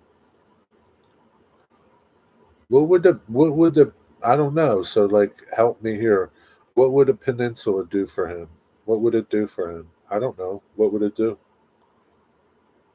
I always had an eye for art and design. I went to school to be an architect. It's kind of how I approach everything, even to my work or my house or my yard. Well, that's cool. I guess, yeah, I know people like you too that, are artsy, they're into design and they're really good at everything that they do, you know, like whether it's the yard or house or my friend Rick. He's an older guy, and he was a woodshop teacher, but he went to art school, and so he's really, he's artsy like that, um, and but he like you should see his yard. His yard is like it's like a Zen garden. Like he's got a koi pond, he's got bonsai trees. I mean, like I go to his house and sit in his yard, and I could just like I don't know. It's like being in another world. And the same thing, like he's into fishing, right? Saltwater fishing, and he makes lures and he paints them, and they look like amazing. Like it's like that's his little gift, and he whatever he's doing, whether he's like working on this little thing or a big project, they all like are crazy. So like my friend Rick used to come to my shop, right? And he would leave me little notes on projects that I'd be working on. He says, "Hey Jerry, looks good," or "Hey Jerry, what's this? Fix this detail," you know. And that was funny when he would do things like that. But I appreciated it because he was right all the time. If there was like a little blemish and he saw it, I knew it was there, but I really didn't care. But he saw it. He like pointed it out to me, and now it was like you got to fix it. I have a passion for seeing something in real life and trying to replicate that perspective.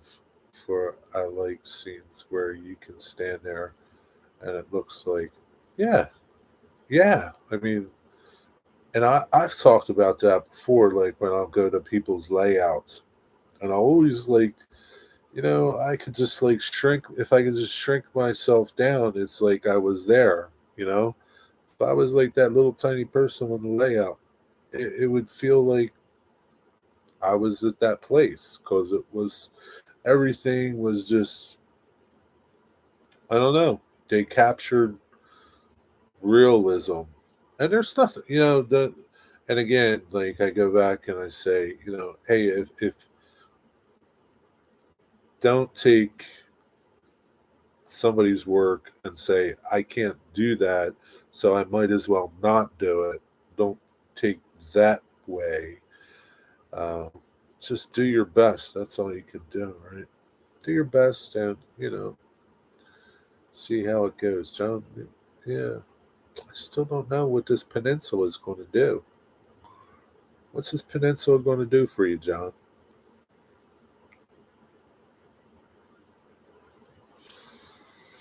Yeah, but I mean, like you, you've captured it, John.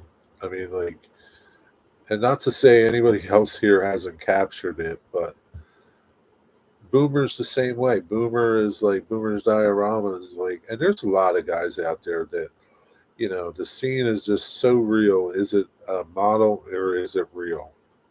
You know, there's just so much detail there, and that's cool.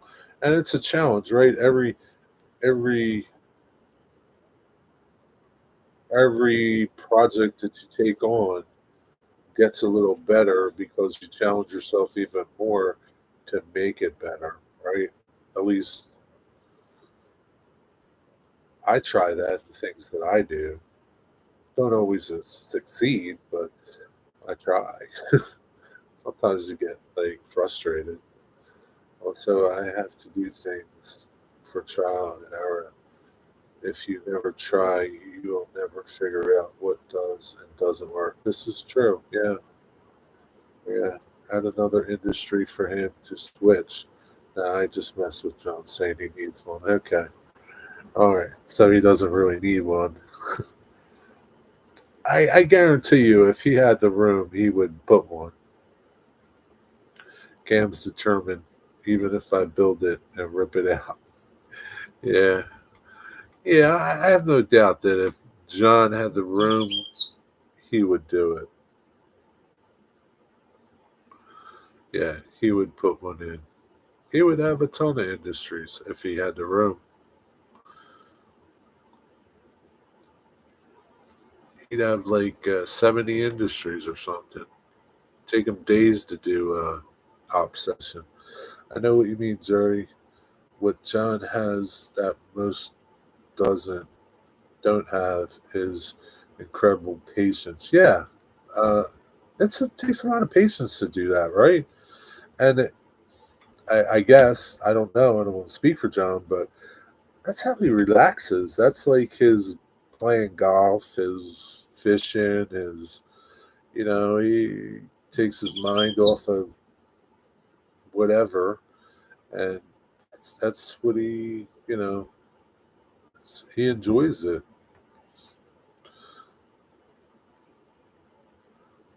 until you master it. And like do you ever master it? Like, I don't think you do. And, and I'm not speaking for him. I'm speaking for myself. You know, um, because you can always be better than your last time. It's just how it is. You never master it. Um, you just get a little better at it. That's just my thought. I don't, you know, yeah. No, I don't have a stressful job, and it's honestly a way to charge my batteries. Yeah, so like I can understand that because like when you create things, if you're a creator, right, of some sort, and you create things, right, whatever it is, it doesn't. It can be your video editing, right? You've created it, right? You enjoy that, right? It kind of charges you, and it kind of like invigorates you and makes you I don't feel accomplished. Like it's an accomplishment, whatever you're doing, whether it's, I don't know, laying track or building a huge model railroad empire. Every step of it is an accomplishment. And it just feels good when you make things. It's the same thing, it just feels good. And the thing is with like the community, and it's the community for everything. The art community, the model railroading community, the music community. You get around other people that have the same passion that you do for whatever it is, and you feed off of each other in a way that it makes you better. It makes you think of things that you've never thought of before.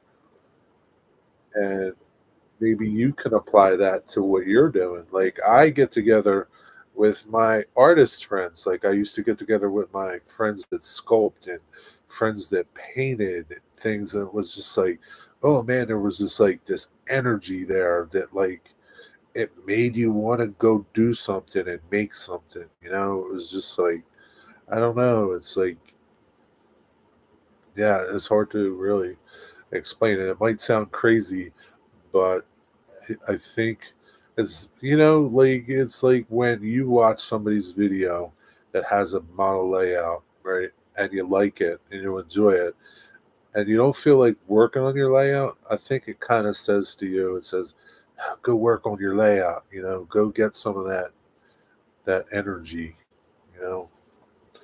If I'm not learning or trying something new, I wouldn't be having fun. Yeah, I mean,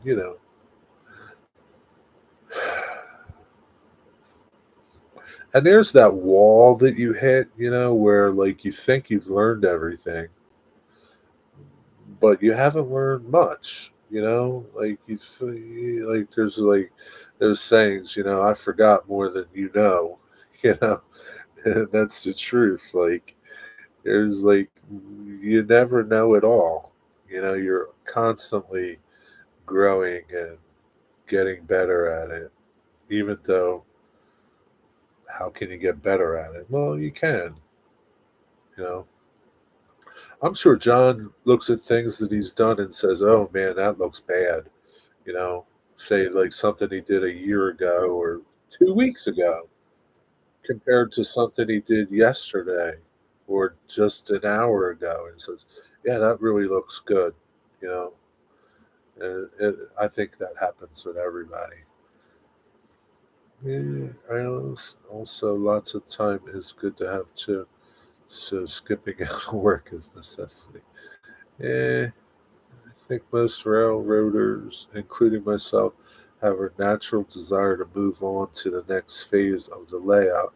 So we are quick to say that's good enough, moving on now. So here's the thing, right? This is just my opinion. Again, hey, Dwight Curley, you didn't have to do that. I appreciate that. Why did you do that? Really? I appreciate that, Dwight, very much. Um, what was I going to say now? um, let me reread Mystic's thing. Uh, natural. Oh, the moving on thing. So here's my thoughts on moving on. It's like anything else, right? Somebody might say, "Hey, Jerry, your live streams are cool, right? I want to have live streams just like you. Do I need maybe I need to get this, this, and this, right? Or whatever, hey, Mystic, I really like your layout. Maybe I need to do one and I need to get it done as quick as you're doing. I think that's a bad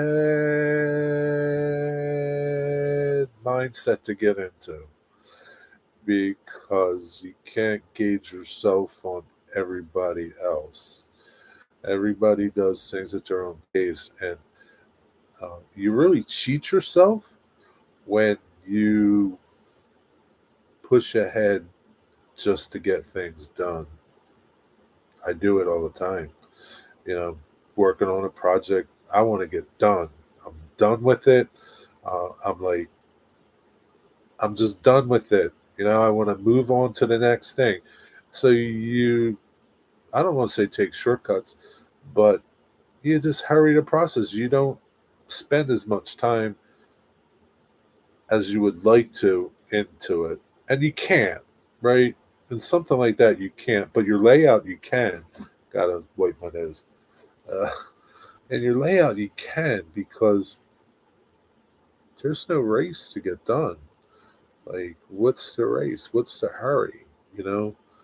Um, yeah, true. Like Digger says, you need a lot of time to do things. You do, right? And if you don't have it, that's fine, right? But that doesn't mean rush through things to get to a stage where you think you should be, or other people think you should be.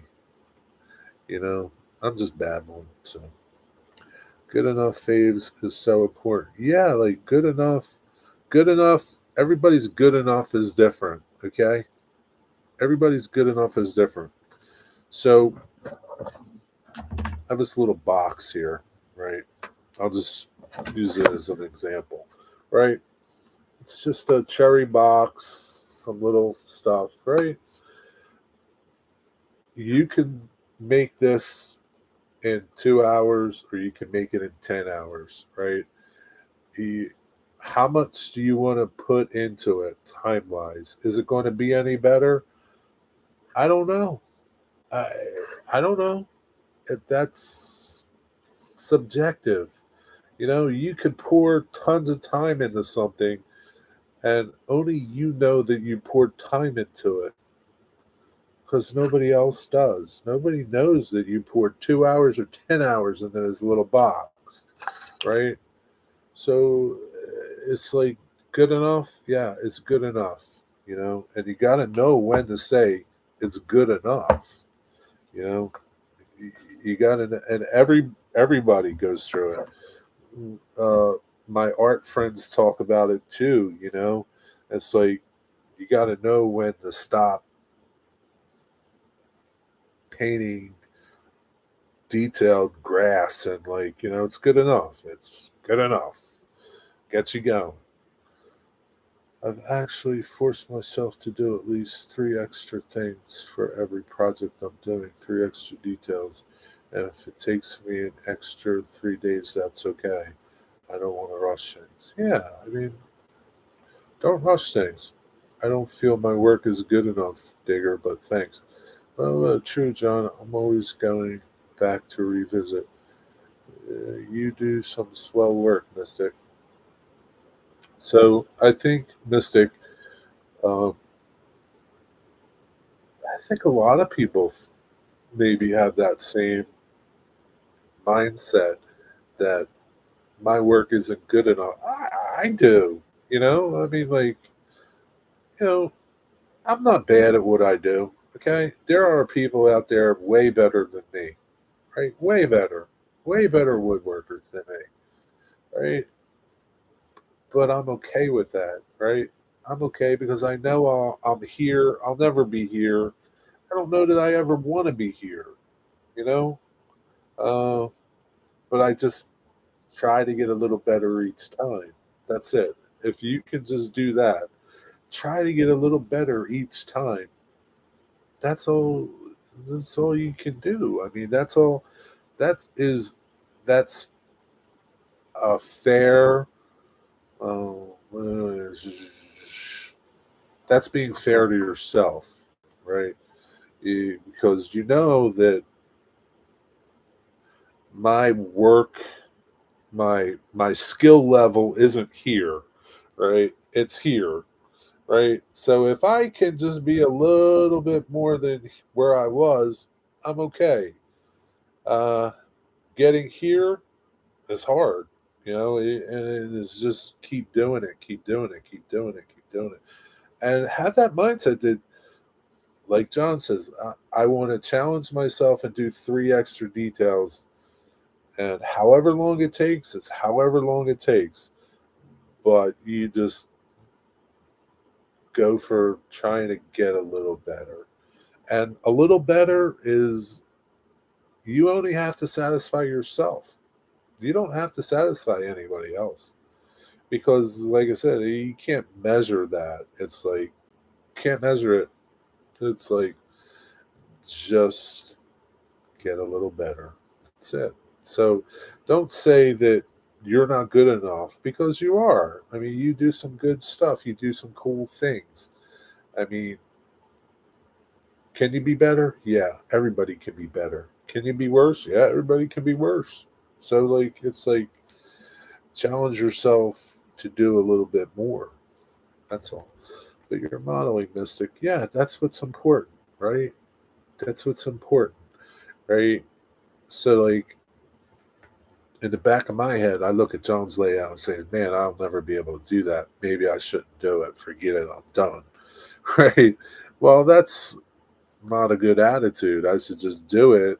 And I know that I'm never going to get there, but just have fun doing whatever, and whatever your fun is, everybody's fun's different, right? What you want from your model railroad is different from what I want. Um, Diggers into detailing and rusting, I don't care about that stuff, right? Diggers into putting little trash around, that's cool. It looks nice. Not into that stuff. Uh, so is like, that's what he likes to do, right? He likes to run trains, but he likes to do those little things even more, right? So everybody, if you excel at what you like to do, everything else usually just falls into place. So, don't ever feel like you're not good enough. What do I like to do? You like to 3D print stuff. That's what you like to do, because that's what you do a lot of. This is just my opinion. I don't know. Maybe you're the only one that can answer that. You like to 3D print stuff. I don't know.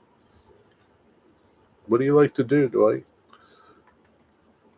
Yeah, but you got to, like he says, you're modeling, you're doing whatever it is you want to do, whatever it is. If you like drinking beer, you're drinking beer. If you like modeling trains, you're modeling trains, and any aspect of it.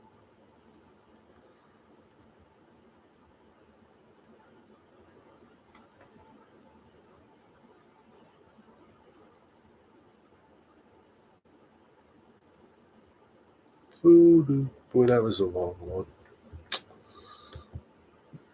Dwight Curly, Dwight Curly.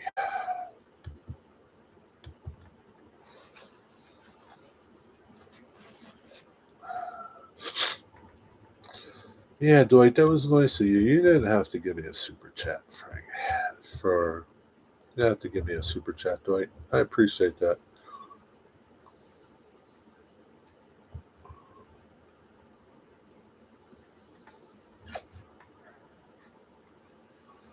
But yeah, I mean, the important thing is that you try, that you're doing.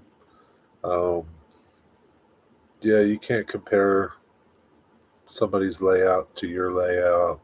It's just not fair. Like, and again, I talked about this a bunch of times. The open houses that we have here during November, the month of November, there's like this list of open houses that people open up their railroad for people to come and see.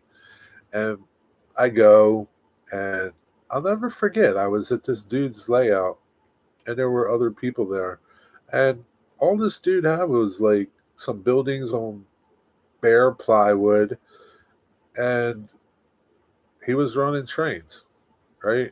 And somebody made a comment that, man, this guy's not doing nothing, And this guy didn't hear him because he's like away from him. And I'm standing next to this dude, and he's like, I've been coming here for the last 2 years to these open houses, and this guy hasn't done anything to his layout.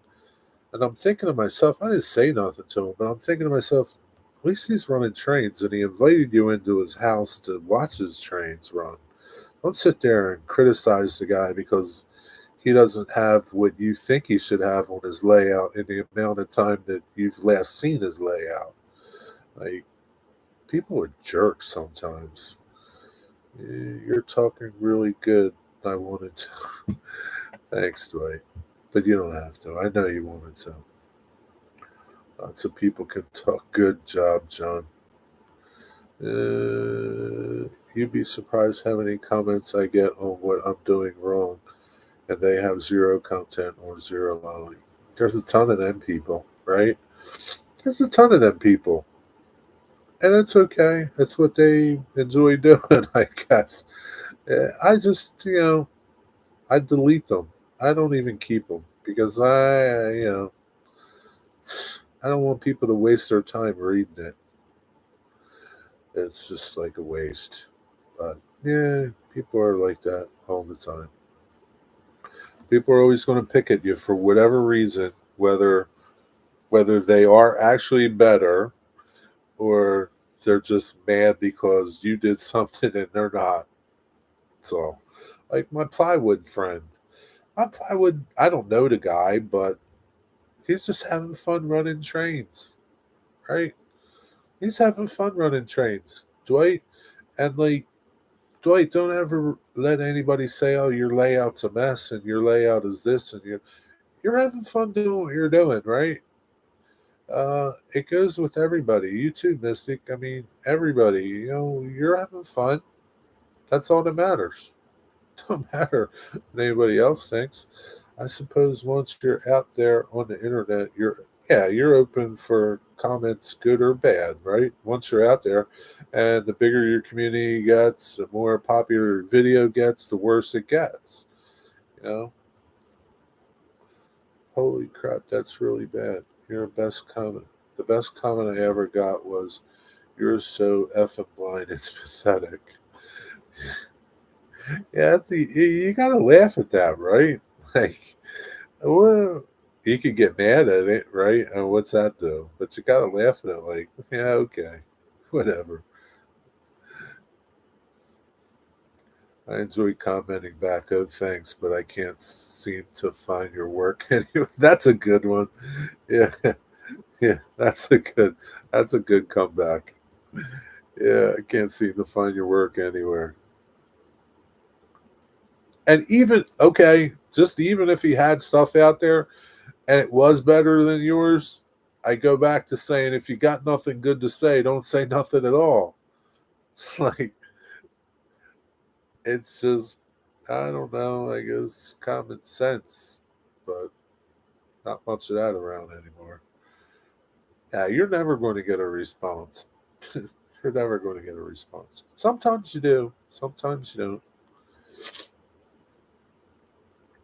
That reminds me, I need to respond to an email one club member sent out to the group complaining about the quality of builds that some were people's first buildings completely uncalled for. Yeah, like so all that does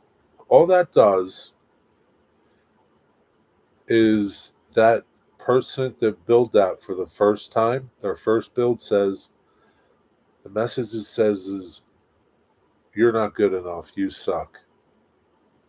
You're not welcomed here. You suck. That's what it says to me. You suck. And that's the wrong message because if you're in a club, you need other people to be involved in your club because once all these upper snobby people that do awesome work die and are gone, the club's going to be gone. So, and it goes on to anything. Same thing at the trolley museum, the train museums, the train places. Hey, just because you don't do my level of work doesn't mean you're not welcomed here, and that's not a good message to send. So yeah, send an email out. People shouldn't put others no, but people like doing that because, in my opinion, if you're posting content of your modeling, you're doing a good thing for the hobby. Sure, and that goes on to anything, not just modeling. Anything. Well, you're cooking. I don't know. You're shooting vacation video. You're building, I don't know, whatever. Making something, doing something, and making a video counts. If that's what you're into, go for it, man. do it and don't worry about people, because there are always going to be people out there that have zero content that always got something to say about what you're doing. And it's just how it is, man. Don't let it bug you. I like to comment really good, but I'm not good at saying the right words. I think I would just say wow, and that would tell how I feel about your work. Wow's okay. And so here's the thing, right? And, and this goes back to like when I say, I put you guys on the timer thing, and compose what you're thinking about before you actually say it or type it, and then say it. Don't just like, if you're okay with saying it first. If you want to do more, okay, let's say this: you want to make more comments other than wow. Think about it. That's it. That's all I say. Think about it, and think about other ways to say wow, like splendid, like Digger does. Splendid. It's splendid. But it's okay, Dwight. Hey, at least you're commenting, right? There are people, and I'm guilty of it. I watch videos, I don't comment. It doesn't mean anything. It's just like, I don't feel like commenting at the moment. That's it. It's all. I'm kind of bad at that, lazy at that. Sometimes I just don't have much to say, as hard as that might be to believe, you know. But yeah, it's okay. Great talk, gentlemen. But right now, I would sell my soul to the devil if he would put this cup or in for me. You know what, dude? So here's a funny little story, right? When I work on things that drive me crazy, I take a break and then I come back, right? And then once I figure it out and finish it, I usually curse at it and say "f you" and "see." So yeah, you'll figure it out. You'll get to it. Then you could spit on it and say "f you." Have a break. Yeah, have a break. Put it down, and then you'll figure it out. Watch a video. Maybe there's something to it that ask questions if you have a question. You got some people in here. You got a couple end scalers in here. If you're having a hard time, ask them some questions. Maybe they'll motivate you or tell you how to do something. It's your ball. You got the ball.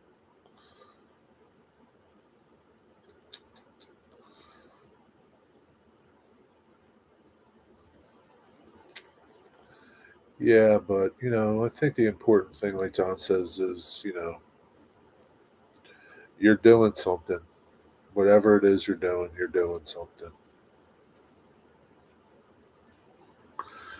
You're working on your layout, you're running trains. At least you're running trains and having fun. Now, if they're frustrating you, then that can suck for sure. And it is frustrating because you look at some people and they're never have no problems, and then you know you got tons of problems, and it's frustrating. It's frustrating. It's like, oh man, he can run trains. Why can't I run trains? I don't know. What's wrong? I don't know. There's so many variables, so many things can be wrong. It's not just like, oh, the power's off. It's not so cut and clear that, geez, I forgot to plug in my power controller. There's like tons of little things. And I guess, I don't know, I never ran HO, but I guess the smaller you go, the more your problems get multiplied and magnified. I don't know. I wonder if the Lionel people have as much problems sometimes.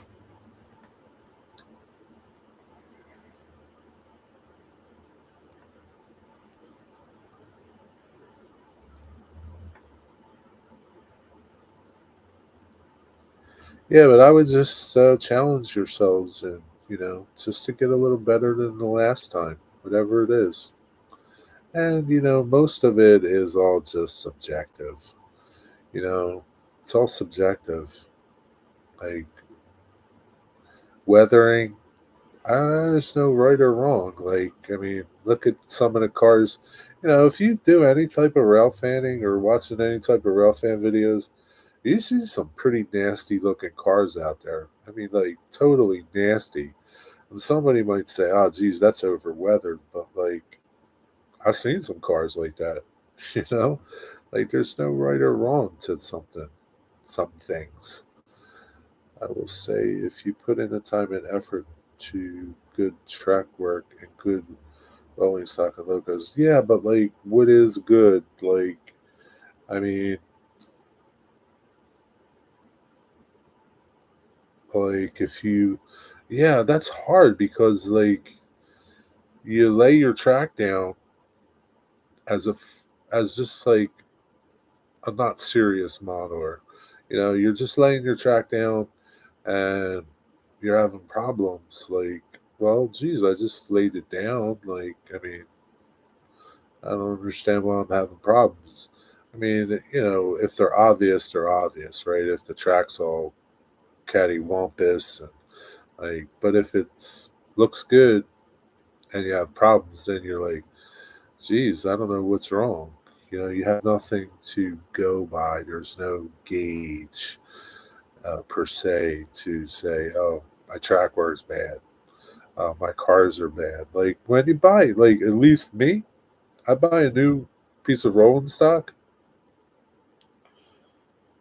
I don't really expect to have to do anything to make it run. I just don't. Like, why should I? Like, why do I need to do this, this, and this to get my brand new piece of rolling stock to run the way it should? Like, shouldn't it run the way it should? Like, like you don't buy a new car and say, "Geez, my car's not running right. I got to do this, this, and this to it." It should run right the day you bought it. Like, I don't know. Gotta go. All right, Digger, hurry back. Digger, you're just going to get the answering machine.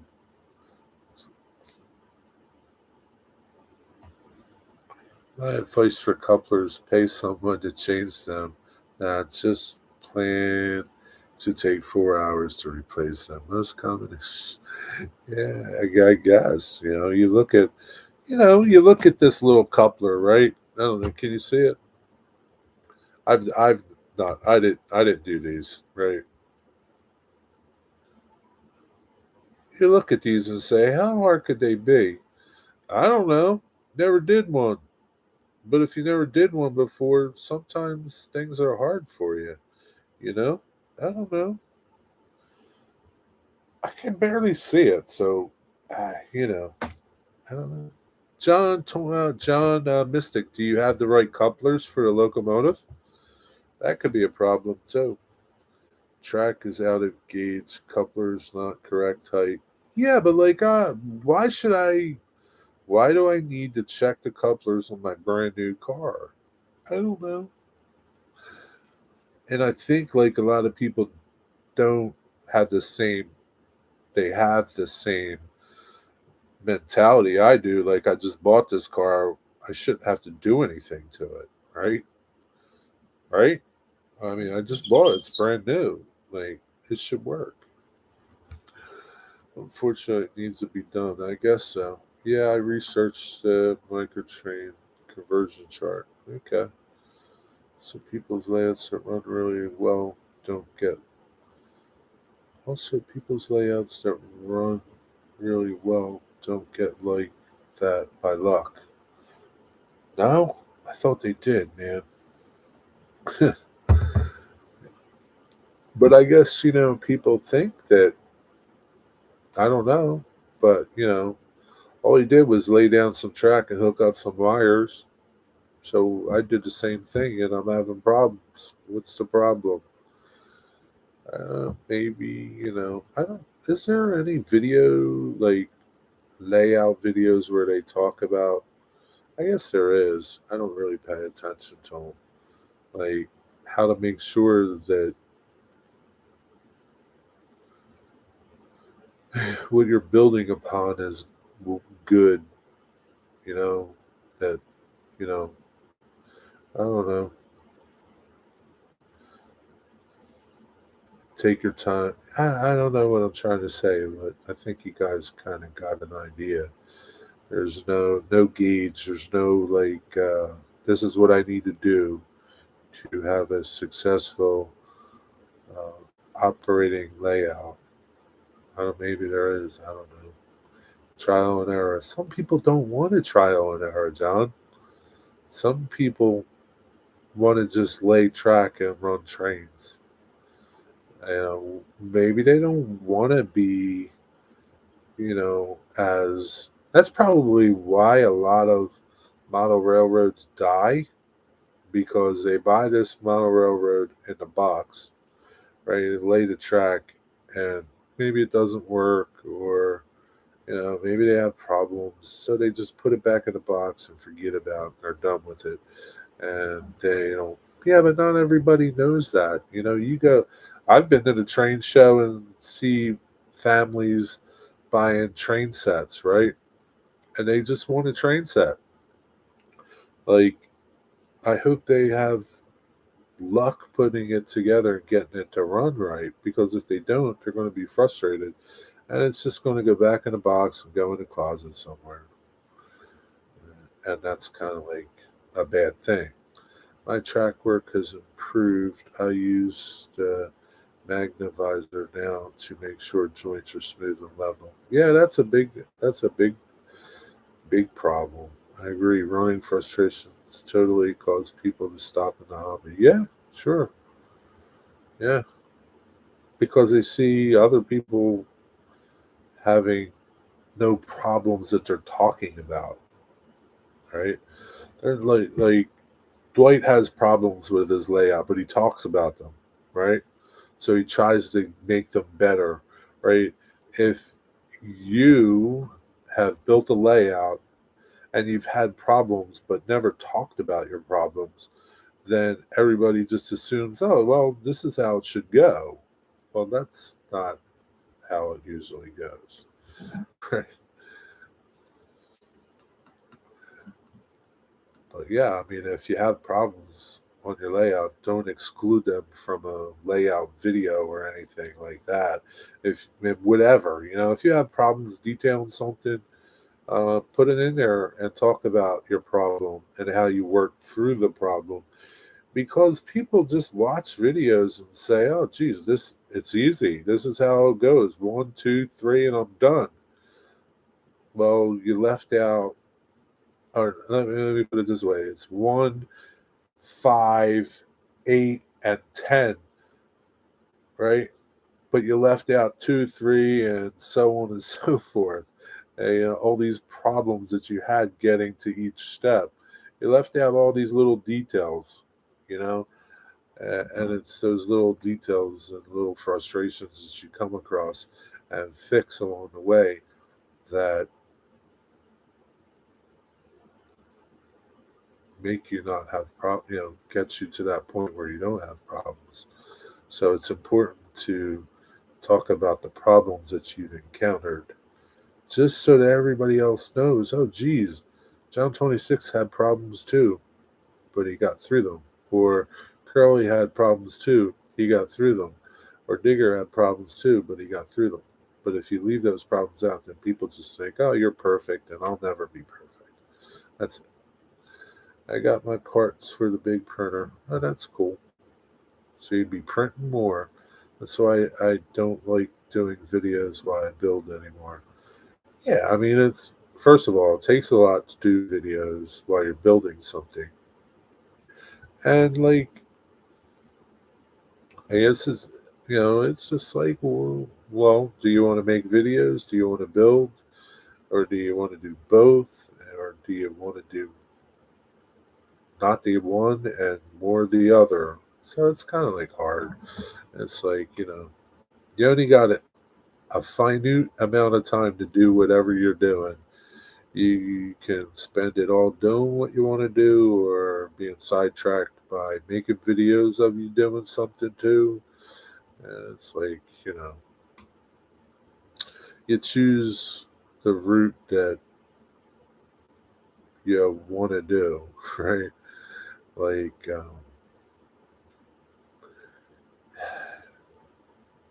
and one of the reasons why I started my YouTube channel years and years ago, woodworking, is not so much to help other woodworkers um,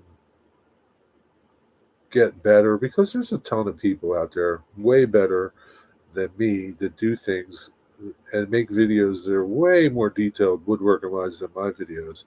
So it's like I have no like learning, uh, like you're not learning a skill from me, right? It's just a way for me to say, hey, I'm here, right? I'm here.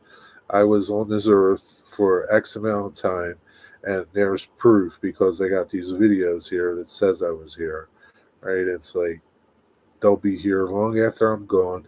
And that's really the only reason why I got into YouTube. Just to say, hey, he was here, he's gone. This is here to say he was here. That's it. That's it. I'm not a good explainer or teacher like Boomer is an excellent teacher. I would say this to you, right? Have you tried? So I don't, I never, talking about what I do, I never wanted to go down the teaching road, but I've had people say, hey, why don't you teach? Why don't you teach some stuff? Can you teach me some stuff? I can teach you things, but like what I teach you is what I know. It's not right. It's not wrong. It's just what I know. And I'm kind of like afraid teaching things like that because you can lose some digits doing what I do. So it's like, people take for granted certain things. And there's like, I can't teach 40 some years of what I've been doing, not professionally, but it's like it took 45 years and I'm not nowhere, but it took 45 years to gain all this little bit of knowledge that I have. I can't convey it to somebody in an hour. Nobody can. So it's like teaching is like something. I guess you get better at it as the more you do it, but you got to want to do it. And I think teaching's pretty cool when you can teach people how to do something. It's it goes back to you were here, you know. You changed somebody's life. You helped them do something. You share. Listen, when you die, right? When you die, everything you got up here is gone. It goes with you, right? And we talk about this at the museum all the time, at the Trolley Museum. We just had a guy who died, 76 years old, young guy, right? Just died natural causes. But he did so much at the museum. He knew so much stuff, right? He took it all with him. He did teach people, but like you take those things with you, that's fine, or you can pass them on. That's even better. It's even better when you can pass something on to somebody because it empowers them and hopefully they empower somebody else and the chain keeps, the ball just keeps going, especially at the museum. If you die and you did everything at the museum, nobody else knows how to do those things, so the museum dies, right? You got to keep that ball rolling, whatever the ball is. You got to keep it going. It it's your responsibility. It is your responsibility to keep things going. Whether or not you want to do it or not, that's up to you. But you're cheating yourself and you're cheating future generations. That's the thing. And that's okay if that's I'm not laying a guilt trip on anybody that's watching this, but it's a choice, right? It's a choice. Okay, who doing that? But you're building your layout for yourself, not for others. Is that a question, Dwight?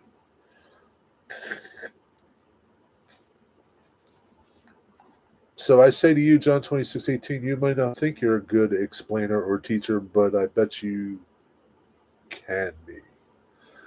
You can be.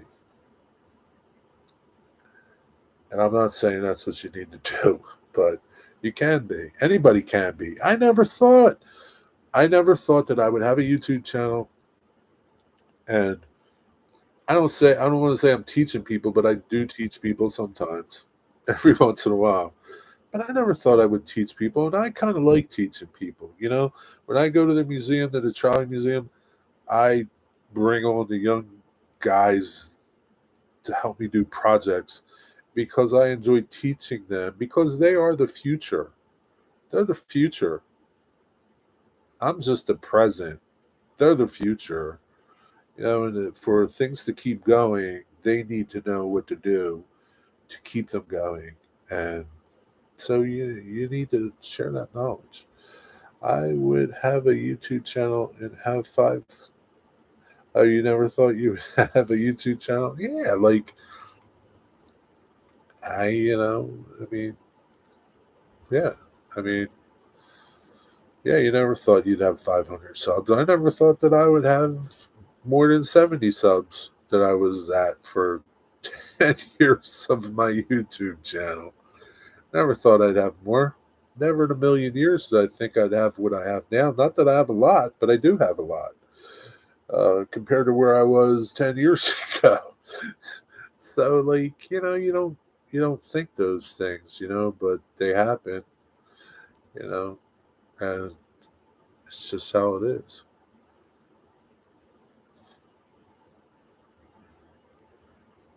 And then,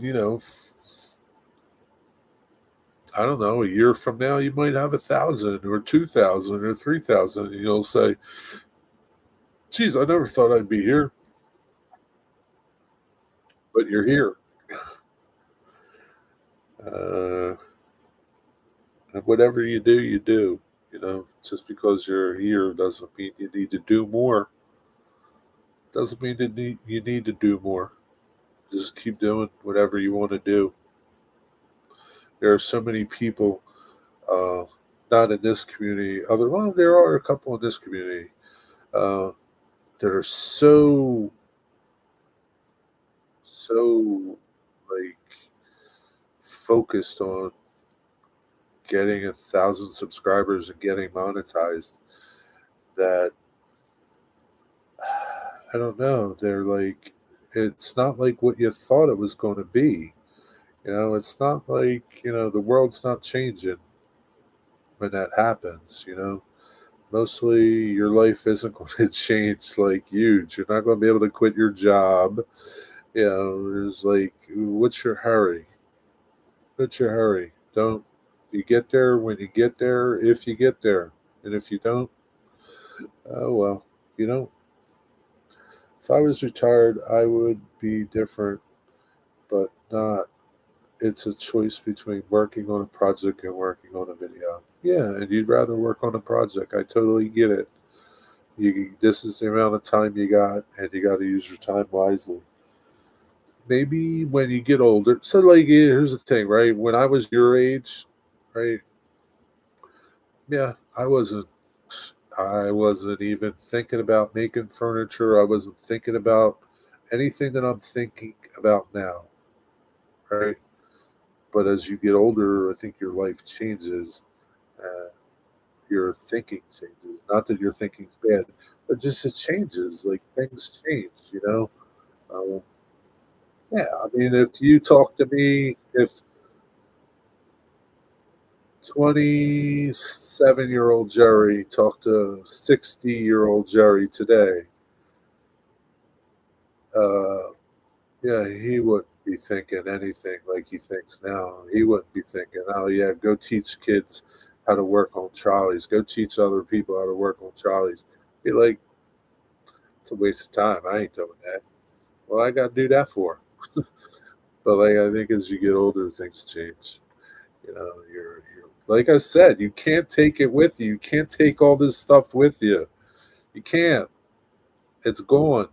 Once you're gone, it's gone. And there's some good stuff up there. You need to pass on and share it. That's it. So I'm done. I'm done. Yeah, being retired would be a big help to further your hobby activities. Yeah, I mean, maybe, maybe not. Maybe it would. Maybe you could. So here's the thing, right? Hobby woodworker. I loved woodworking. Part of me still loves woodworking. As a person who makes somewhat of an income from woodworking, it's not as much fun anymore because I took something I really loved to do and turned it into something that I had to do. When you do that, I think some people have no problem with that, right?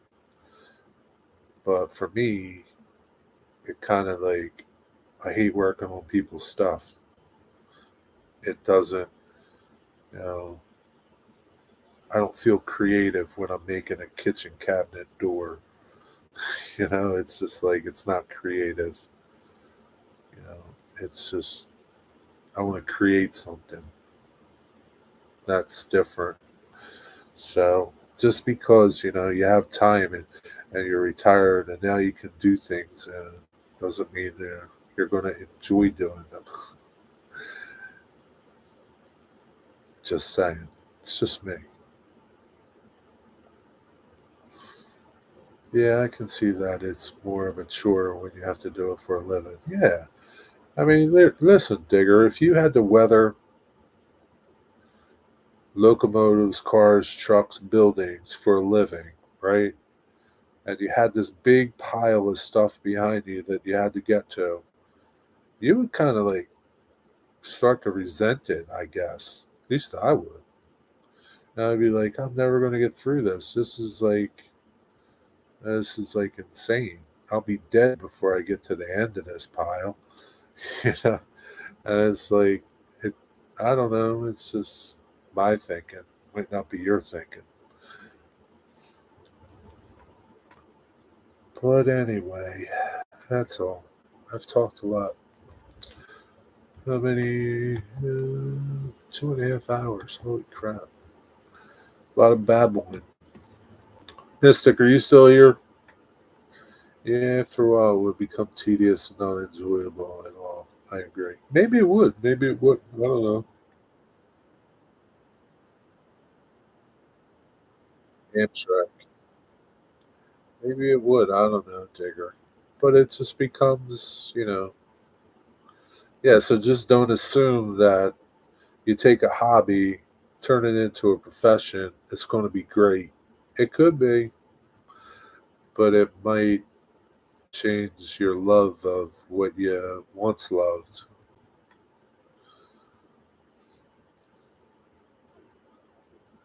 And that's with anything. I mean, you could be married for 60 years and it's just a number. If it was like 59 years of hell, then what sense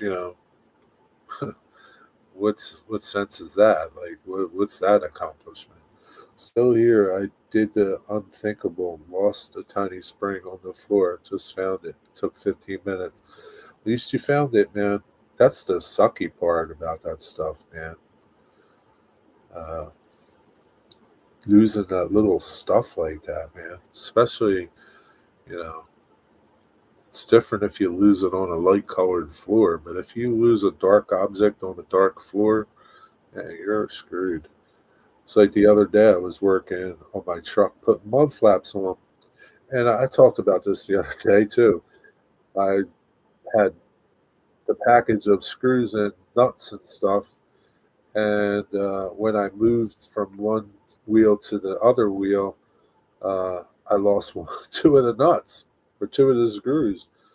And I'm like looking in the grass and I'm trying to find it. And I'm like, I can't find this shit. So I had to go inside and get a magnet. And I found them. But yeah, it can be hard on it, looking for little things.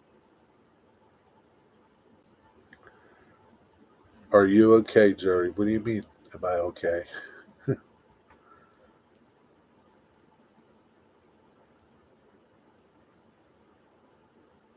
Yeah, Digger, this thing is so tiny I can't even pick it up with my fingers. Yeah, man, it's a little tiny spring that goes in those health wise. I guess so. Why you say that, Dwight? I guess.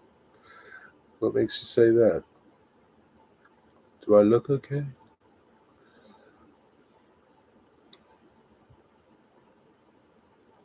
Just wondering. Okay. Why? Because I'm talking like passing on knowledge and things like that?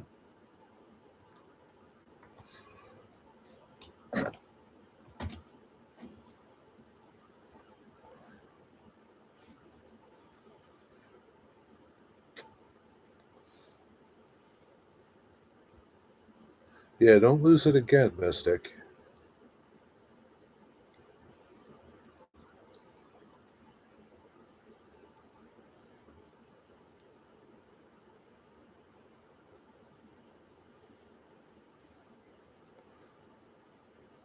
Work real close to the table. That's what I would tell you. Try not to drop things. My printer area is a mess, just like my layout. It's okay. You got to deal with it. Nobody else, Dwight.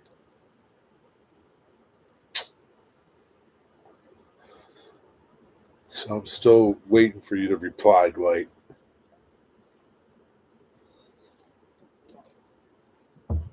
So I just feel real passionate about sharing what you know. Because it is like when it comes down to it, none of us know when we're going to die. None of us. Reply for what? About my health wise thing. And am I okay? Um, like, we don't know when we're checking out. And like, you got all this knowledge in your head. And it's like important to share it with people. Like the guy at the museum who died, and my friend who died at 52 suddenly. Like I guess when you get older, you kind of like, your time on Earth is like it's coming to an end. It's like it's just how it is, right? When you're 20, you don't think about dying. When you're 60, you think, oh, geez, my life is almost over. You know, so it's like you want to share what you know. At least I do, and it's like once it's gone, it's gone. Once you check out all those little things that that maybe it will help people, maybe it won't. That's up to somebody to determine when they get that information. But yeah, that's all that's about, Dwight. It's like, it's important to pass things on. Just that's it.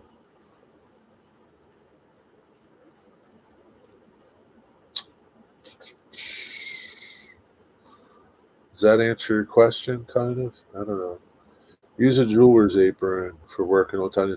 Do the jeweler's aprons have like a little bib that you can like hook to the table? I know you never know when you're here one day and gone the next.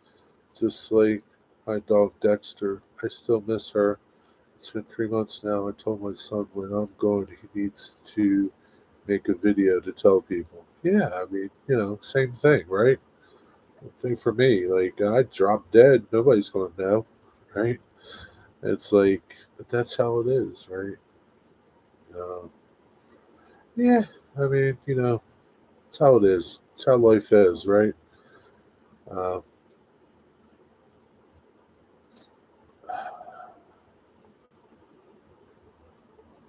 Yeah, you don't know. I mean, you take for granted a lot of things. You take for granted that you're going to wake up tomorrow. You take for granted that, you're. I can just keep going on and on. Your car's going to run. Your water's going to flow from your faucet. You take things for granted, and there's no guarantee for nothing. Even the guarantees don't have guarantees. Yeah, they like a huge napkin and fasten around your collar. Okay, yeah, yeah, I've seen something like that. Yeah, yeah. So whatever falls into that little area that's hooked up to you. Yeah, those things are pretty cool. That's what you need.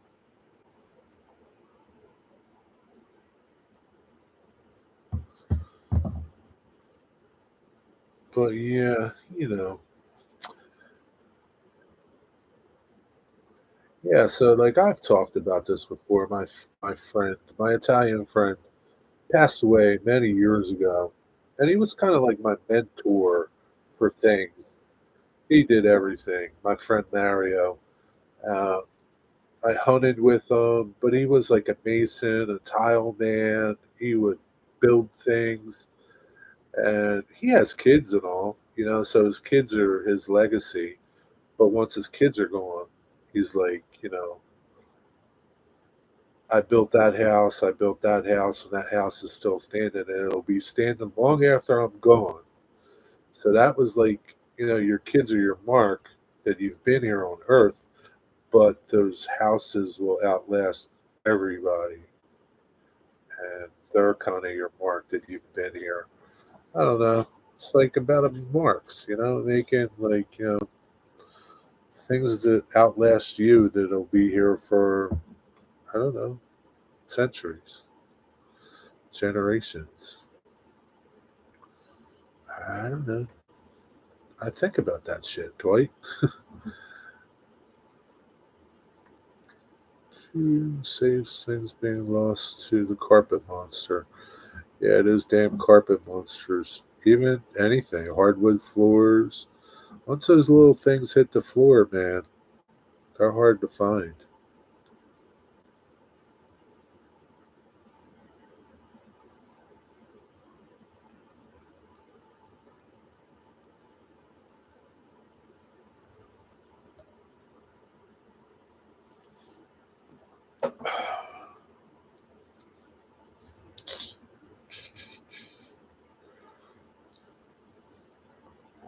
Yeah,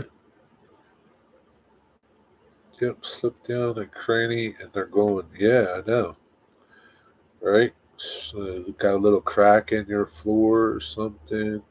Yo, Rick's Railroad, what's up? Happy Father's Day. If you're a father, how you doing?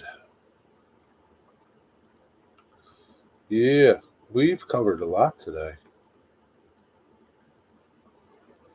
I don't ever expect anybody to watch this whole video, but you never know. Somebody might.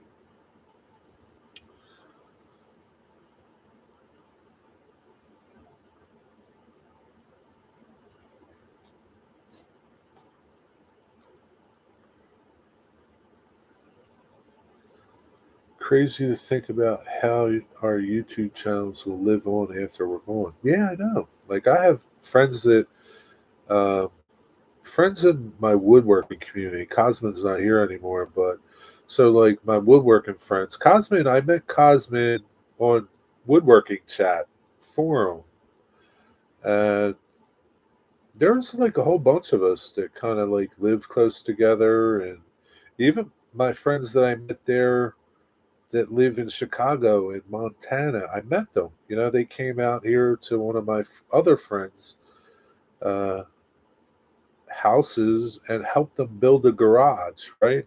So one of our friends, Joe, he lived in Montana and he has a YouTube channel too. Joe died, right? Two of them actually, Roger and Joe, and both of them have YouTube channels. Those channels are still there. They're still going. right? Joe's videos and Roger's videos are still there. I could go there to channels, and it's just like Roger was still here and Joe. So they're still here, you know. I'm going to get emotional. So, like, they're still there. Like, they're going to be there. Geez, I guess they've both been gone for, I don't know, 4 or 5 years, maybe longer. But they're still there. They're still out there. My day could be good if my son would talk to me nice.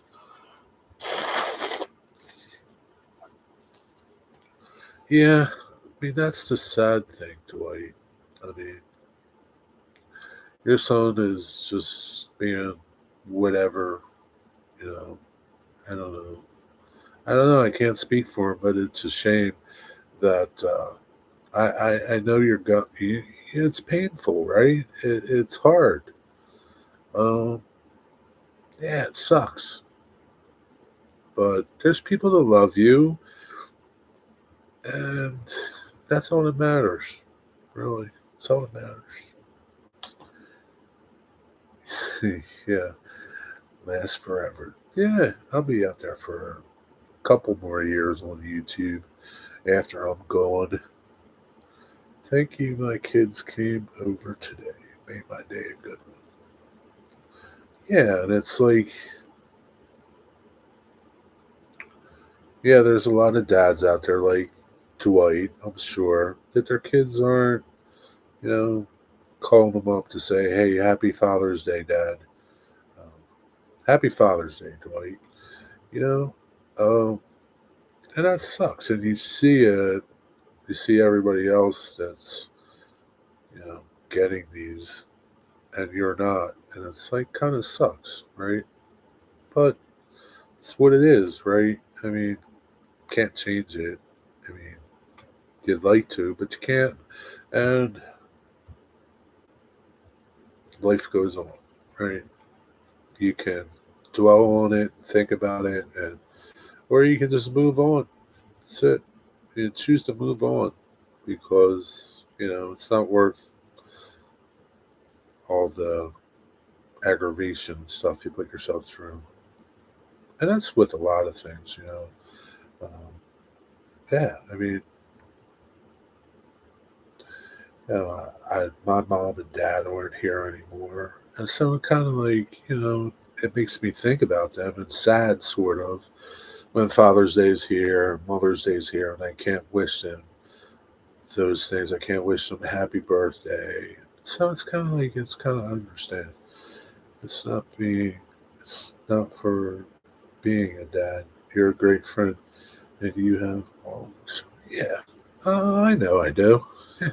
Even though you drive me crazy, Dwight, and it's okay. I I'm okay with it, Dwight. It's okay. I wouldn't want it any other way. Same thing for you, Dwight. I mean, like, don't. I mean, yeah, it'd be nice if your son talked to you, but at the same time, you got everybody else that cares about you. So, you know,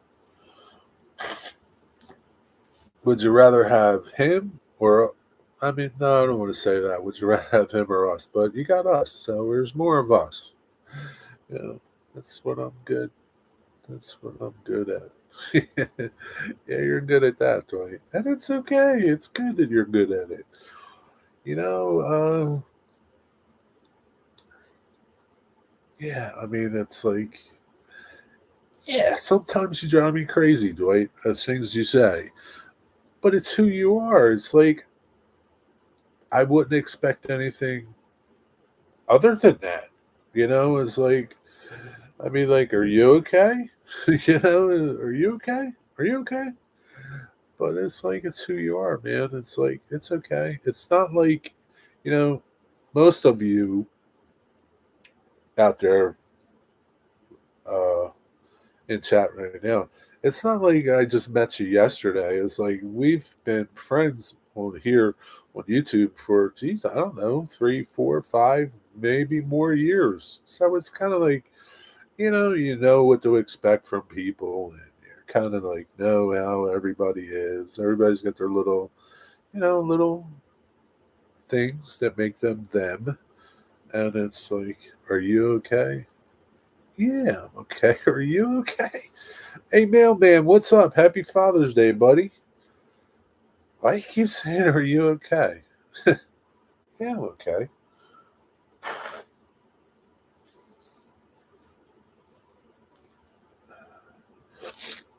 I'm all congested right now, but I'm okay. I'm doing swell. Thanks, Mystic John. Are you okay, mate? Digger, are you okay? And I have two killdeer out in the driveway. That's what's so great about you, Dwight. You'll say, "Are you okay?"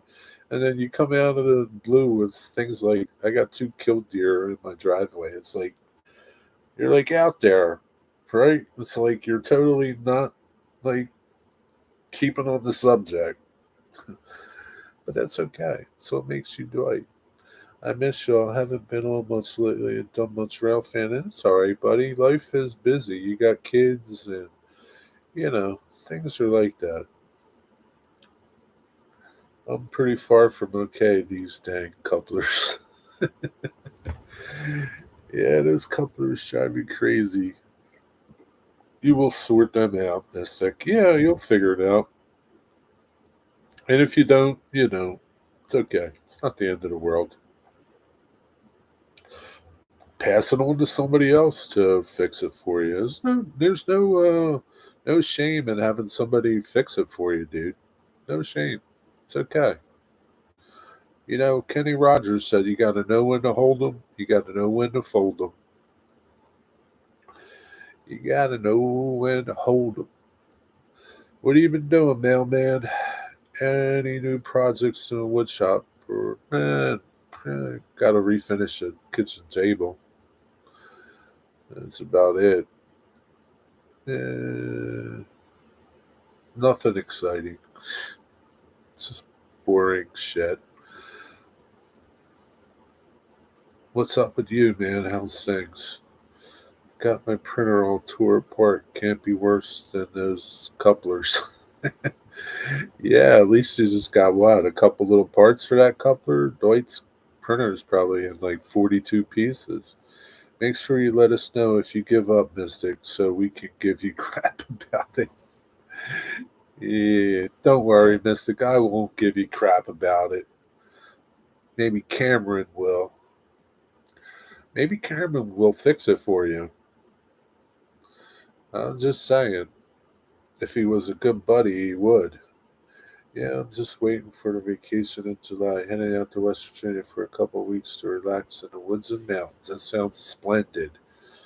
That sounds amazing, man. Have a good time, dude. Are you still on CSX Philly sub? So I don't know if you noticed, John Mailman, my Facebook page got hacked. So I started another Facebook page, same name, different photos. And yeah, so just keep that in mind.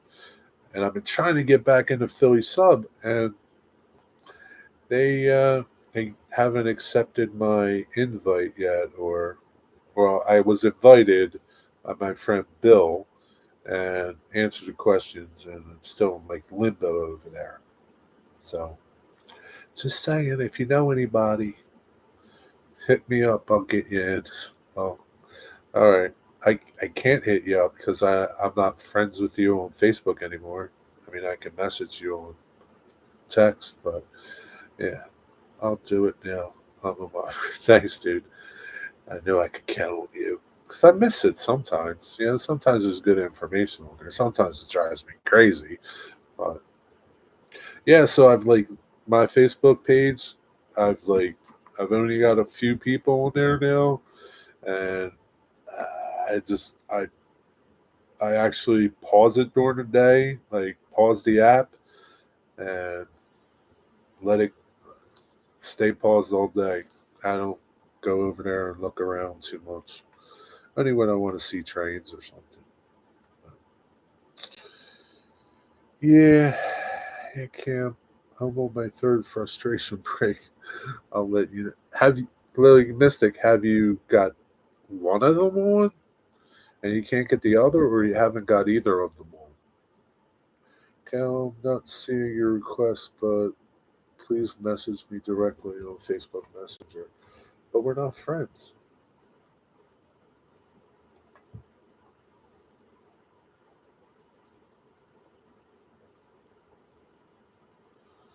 Let's see if I can find you.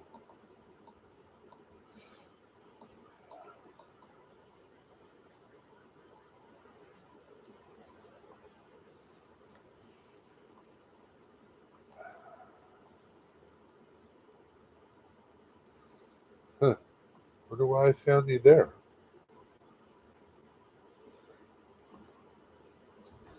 Oh, apparently I'm back in. Oh, okay. I'm in. Okay. Thanks anyway. Thanks. You can still send me a message. All right. So, me. Yeah, apparently it went through. Um,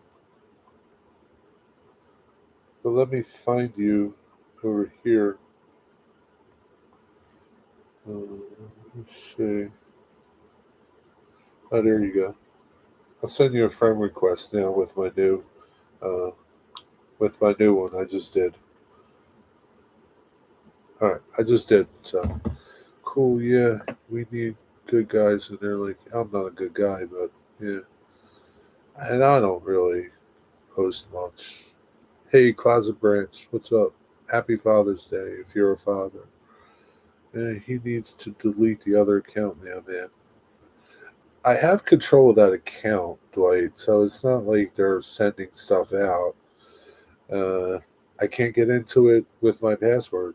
And when I try to change the password, YouTube keeps giving me an error when they send me the link to change it. So it's like, or not YouTube, Facebook. Facebook sucks, man. There's nobody like to talk to. There's nobody like you can't email anybody. It's like totally sucks. It's like frustrating. So it's like forget it, man. It's like forget it. You can be frustrated with it or just forget it. Some things, Dwight, as much as you don't want to do, sometimes you just gotta say forget it and move on. Choose your time wisely. Okay, you know what I'm talking about, Dwight.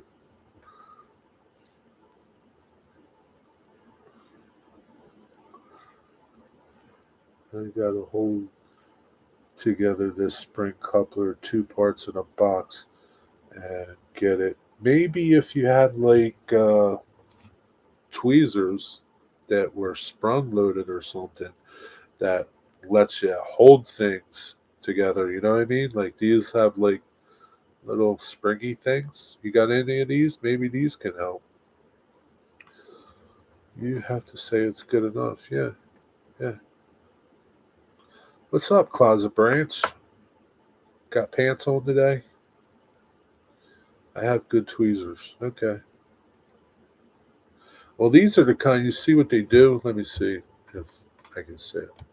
Like you see how they're like they hold together, they clamp without. Those are nice because they clamp things. You know, right? These work good. I don't know if they'll work, but I don't know. Just send it to somebody. There's people that can do it. You know, there's people that can do those things.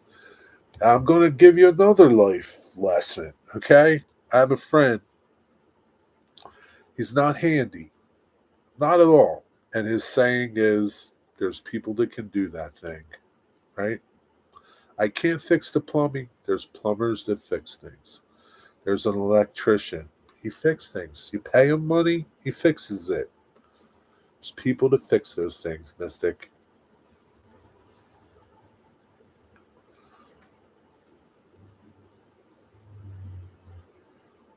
Yeah, self-closed tweezers are useful. Yeah, I thought they were. I mean, I don't use them a lot, but I thought they were pretty cool. That's my life motto. I can't do it, but you probably can. Yeah, and there's no shame in having somebody else do it. You don't have to fix everything. Whatever it is, there's people that can do it. I used to have another friend who had to do everything, had to fix everything, right? He had to. That was his part, right?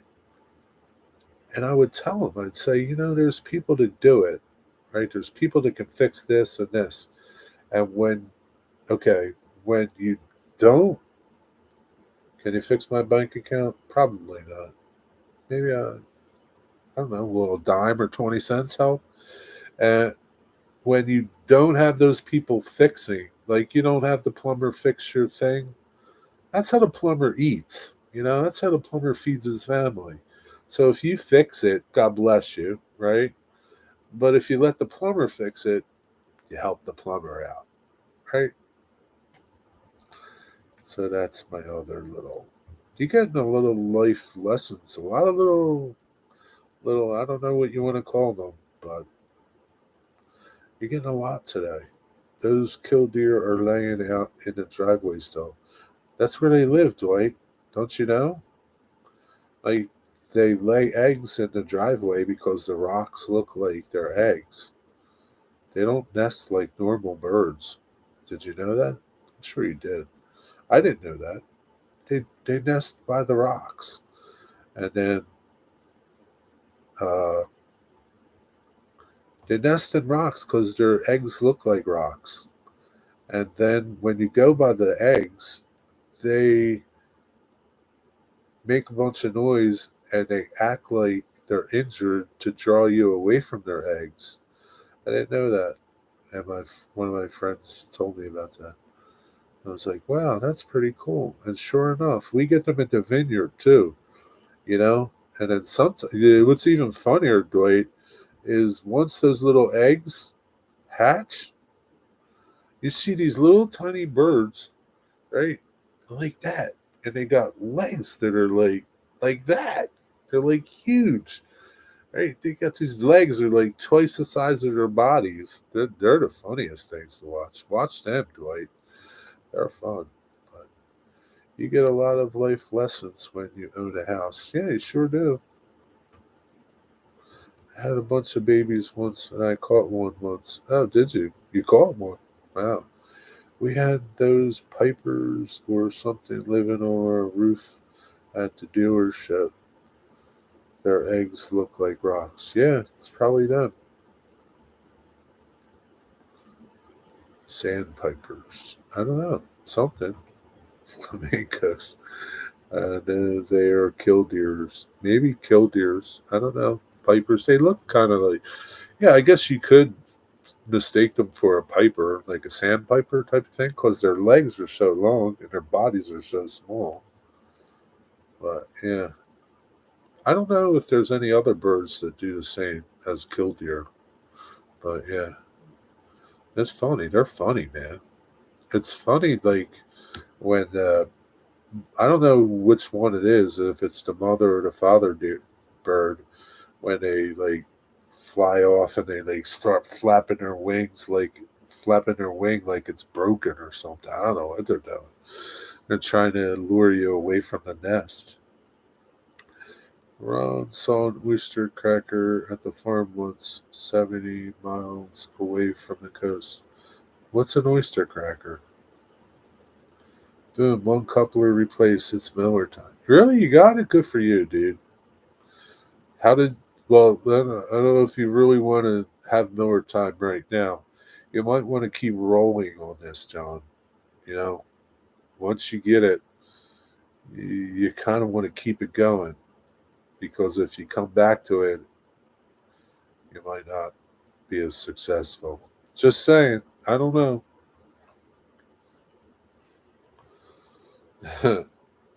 It's always Miller time. I always worry about them when I'm moving. Oh, mowing when you're mowing.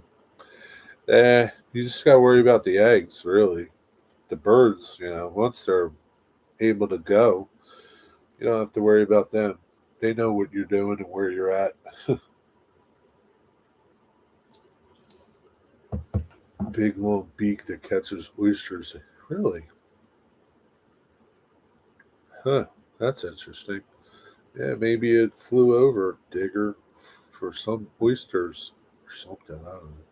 Did anyone understand Fetterman last night? I don't even know what would happen. No, I don't know what you're referring to because I didn't watch it. That guy makes Biden sound smart. I didn't see it. I don't watch TV, but he's not the brightest bulb. But these idiots, what are you going to do? Landed on the barn roof. Probably needed a nest. A rest. Oh, yeah, probably needed a rest. Maybe he was migrating or something, going somewhere. Just needed a break, Digger.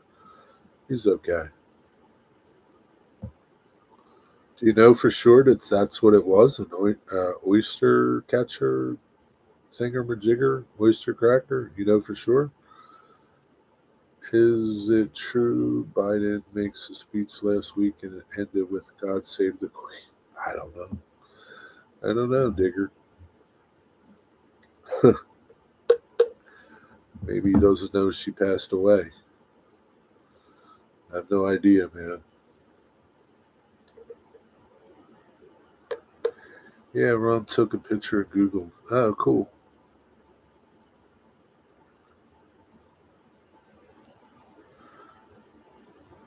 Man, that dude, he's not too bright. Neither of them are.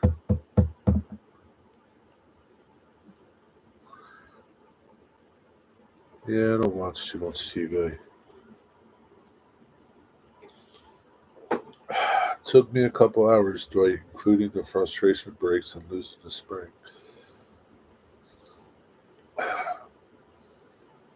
How did you get it, John? Like, I hope you remember how you got it, so the next time you do it, you can do it and not take as long.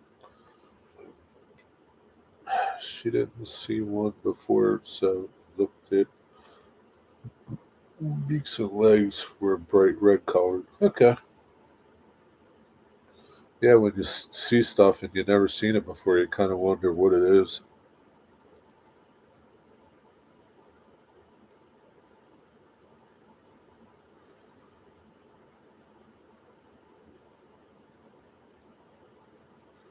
Your next one should go much quicker. I hope so.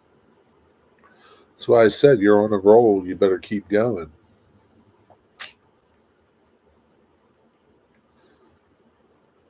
But that's all right. You want to take a break? Take a break. You'll figure it out. Even if you gotta spend a couple more hours doing the other one. I hope you did the back one. I hope it was the back coupler, the important one. You don't need the front one so much.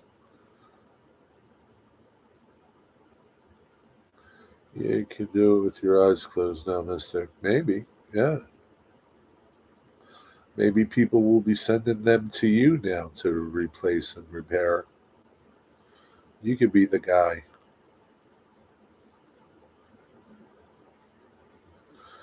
You could be the guy, Mystic.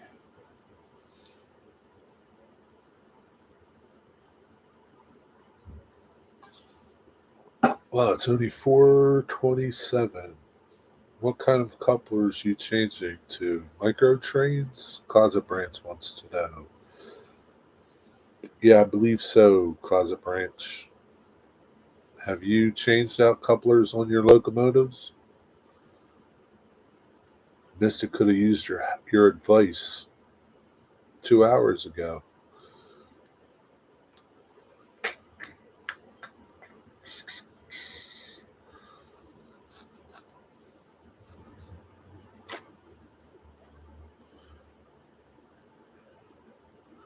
Model Power GP40.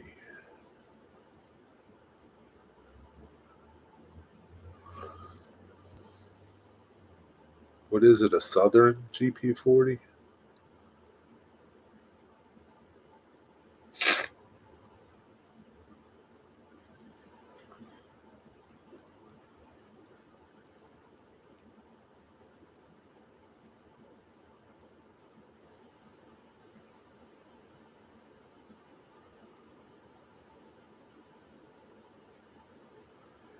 Yeah, Dwight Curley.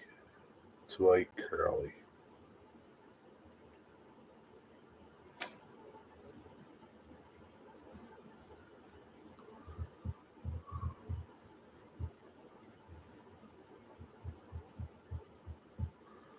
Just trying to think. Yeah, it's hard to remember like how long you've known people, especially in the model community, because it's like I don't know. It's just like Rick says I've known him for like 5 or 6 years, and I think like really that long? But I don't know. I don't know.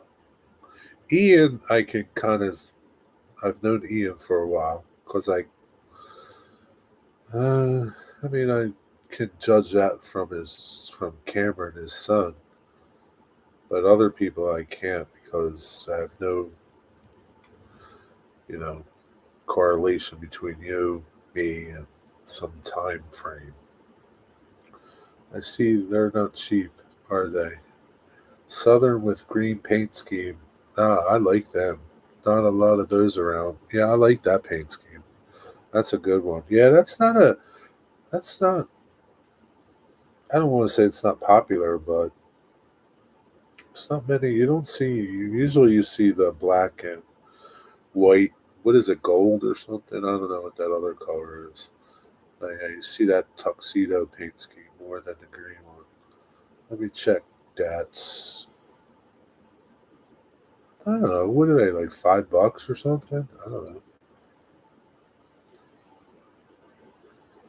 Don't you have any of them on your? Do you change out couplers, closet branch on your cars and locomotives if you have to? Maybe 3 years that I've known you, Dwight. You think so? I don't really know. I don't know.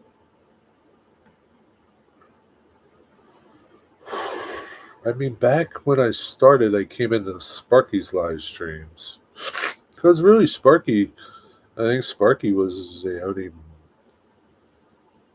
modeler. Him, what is there, like him? I don't know. Did Ron Morse used to do live streams? Steve Brown. Steve Brown used to do live streams. I don't remember if Ron Morse did live streams. Like that's pretty much was about it. Pay $14. No kidding. For just two of them? Mystic? Two? I put KDs on 90% of all my stuff. Yeah, those O scale KDs, they're not cheap. I gave $65 for my couplers. Yeah, but you bought a bunch of couplers. Yep, for a pair. Oh shit, $14, including shipping. So shipping was probably $5, $6.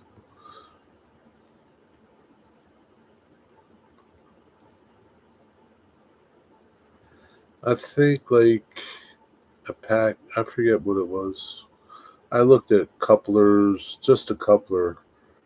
Those KD 158s or 148s. I think 25 of them is like $60 or 40 some bucks. I forget. Something like that.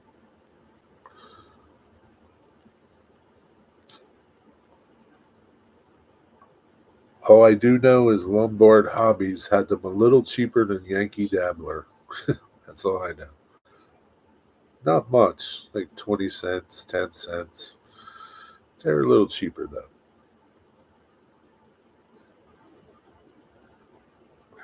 But then if you factor in the discount code from Yankee Dabbler, they're cheaper. But it just saves you if you're shipping. It just saves you a little bit on the shipping.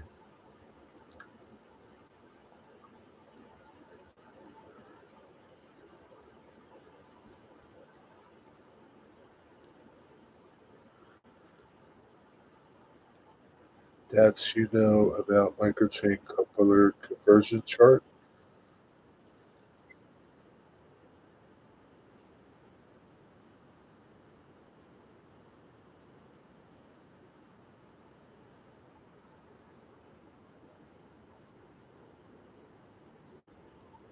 Thomas Thomas. $6 a pair. It's a lot, especially when you got a lot of cars to do.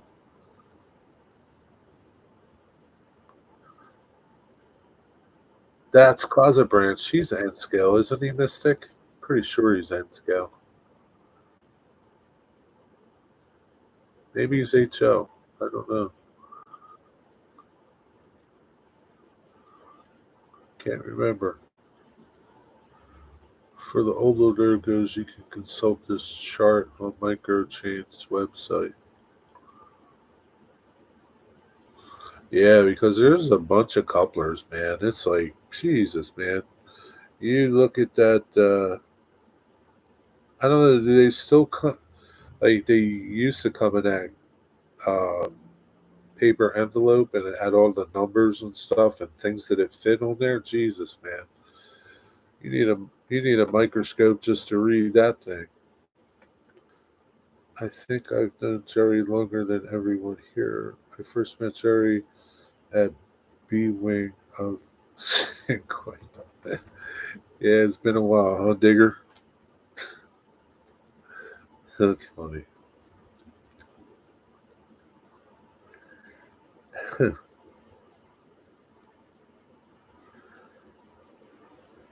I want to change them, but it's not cheap, and I can't find a bulk pack in bargain price. To do locomotives, yeah, they don't. I don't think they do like the bulk packs in locomotives. They do them for cars, but not locomotives that I know of. Does anybody have experience with Kato knuckler couplers? I don't know. Well, I don't know. Probably like one of these N scaler dudes. Cameron does a lot of Kato. Maybe Ian. Ian has some Kato stuff. I don't. Maybe Vinny.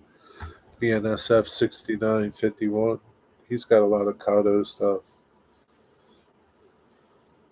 But I don't. Are you having a problem with them? And Digger, I thought you guys fought together in the Great War. Which Great War? Civil War? Revolutionary War? Which one?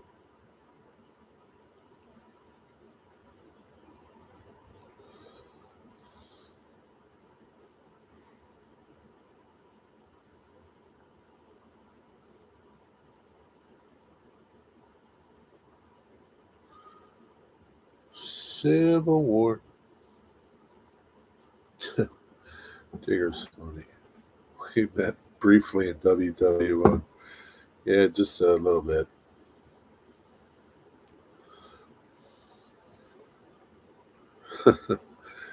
Mike Pfeiffer loves Kato. Could probably tell you off the top of his head. He probably sells them too. Yeah, he would probably be the guy to contact if you know, had a. He would probably answer you. Wow. I have about a dozen different couplers I can choose from, but I use the 805 center set medium shank couplers. That didn't fix the printer. Bummer. Bummer, Dwight. What's the cheapest knuckle coupler replacement in N scale? Just the coupler part? Like for a locomotive?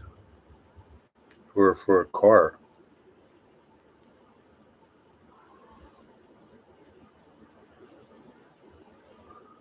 You fitted the new parts right. Yeah. I don't know what it could be.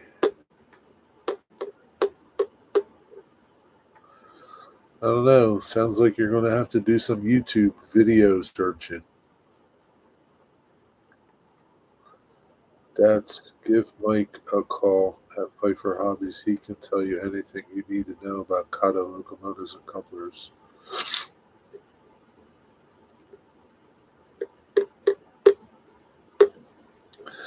I don't know if there's cheap anything in N scale. Uh, did you reboot the flux capacitor, Dwight? That usually works.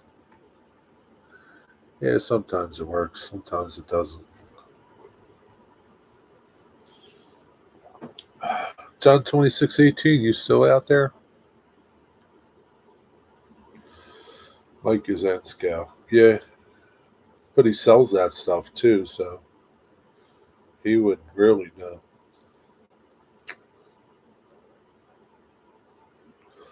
I have a bad habit of hunching my shoulders like that. Just do it. I don't know why. It's terrible.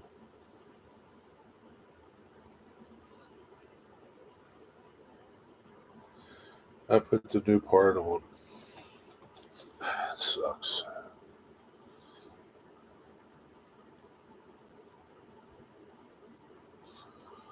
Well, I hope you get it figured out, Dwight.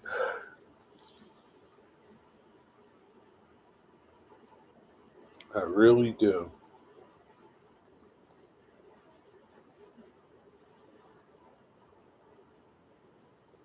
Is anybody making 3D print coupler replacements in N?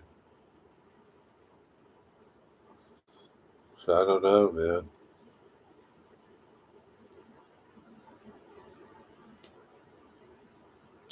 I have no idea.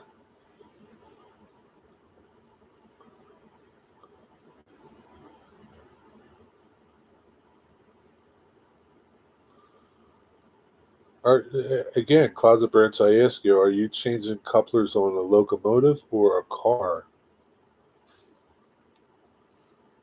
Because if you're changing them on a car, they're not as expensive. You can buy bulk packs for your cars. You just can't buy them for your locomotives.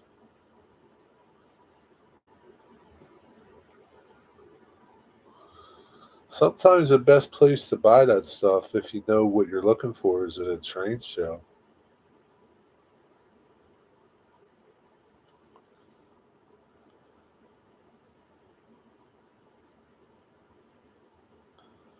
But you got to know what you're looking for, though. Or you can ask people, but you know, the last thing you want to do is buy something at a train show. The guy tells you, "Yeah, it'll work," and then you get home and it don't work. That's the last thing you want to do.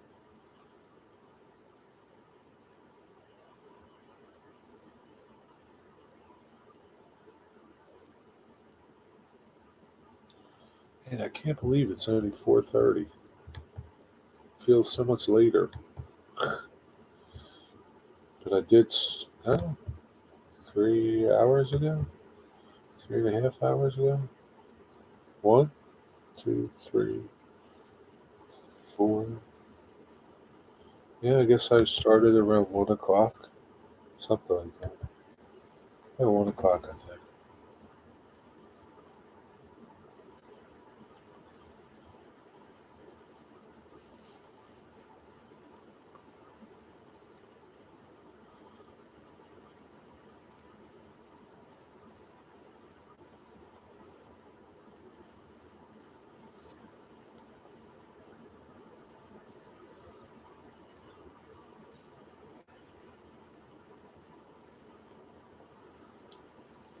It's almost 9:45 where you are, not here. It's 5 hours difference here, digger.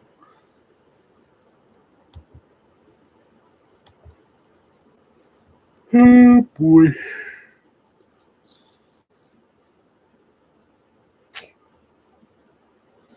Boy, we covered a lot today, didn't we, fellas? We went all over the place.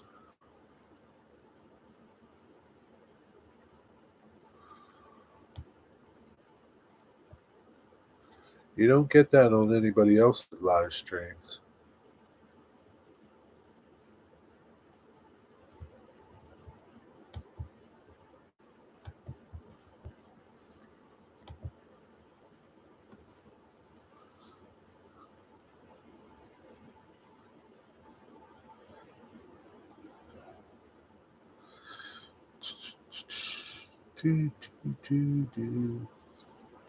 Yeah, but Mystic, I know what you mean. Like when you're talking, when you're talking about, seeing other people's layouts, and you're like, "Geez, I can't do that," and it kind of like discourages you from doing it because you can't do it like them. That's okay. We had a good stream, sir. You did a great job. Really splendid. Thanks, Dicker. Splendid. It was splendid. Not that I know of that. Yeah. Yeah. The hour I've been here, been all over on the top. You've been here for an hour too? You've been here for an hour, Rick? I thought you just popped up. It's okay. Doesn't matter how long you've been here. But yeah, I've been all over the place today. Well, I just work off of what you guys talk about. That's it. That's it. That's all I do. And this shit just flows out.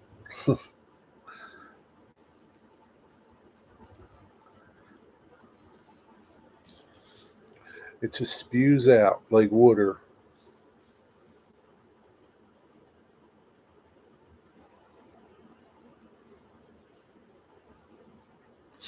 Yeah, I mean, when I was younger, I didn't. I still kind of don't have patience for stuff either. But I've got more patient than I was when I was younger. Yeah, definitely. Mellowed out, definitely. Been a fun time. Well, that's good. Glad you had fun, Rick. That's all. That's all that matters. We've had a good time hanging out. Yeah, we always have a good time hanging out with everybody, right? It's always a fun stream. It usually, you know, doesn't seem like it's been 3.5 hours for those of you that have been here the whole time. Maybe it does, maybe it doesn't, but it just usually, it's like anything else. It's when you're around people talking about things, like time flies by and you kind of lose track of time, and it doesn't. Some people, you're talking to them and it's like, geez, I hope this ends soon. And then some people, it's like, geez, I hope this never ends. You know, it's just how it is sometimes. You're one of the best places I visit. I talk to all your great people. Thanks, I appreciate that. But this is only good because you're here and Digger's here and everybody Mystic and so on and so forth, and that it's only good because all you guys come here. Otherwise, it would have ended 4 hours or 3 hours and uh,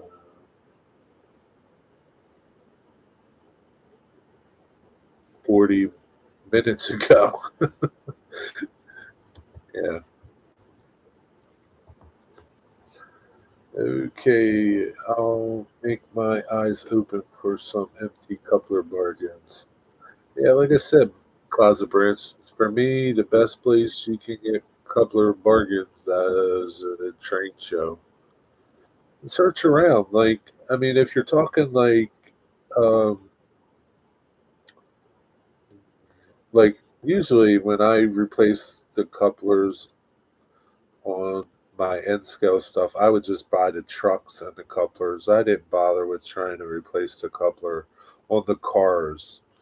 You just buy a bulk pack and you do what you can do, and then later you save money and buy another pack. And but usually my internet's laggy. Okay, laggy.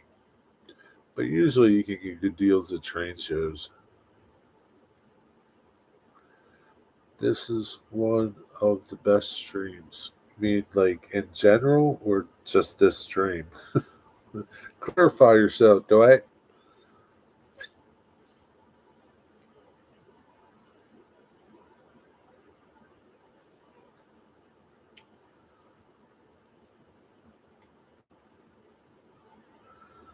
Yeah, just think, Dwight, you caught it all live. It's a good thing. People can catch it on replay, but it's not the same in replay because, like, it's just not the same. Yeah, I've watched replays, and they're just depending on what you're doing. It's not the same as being there.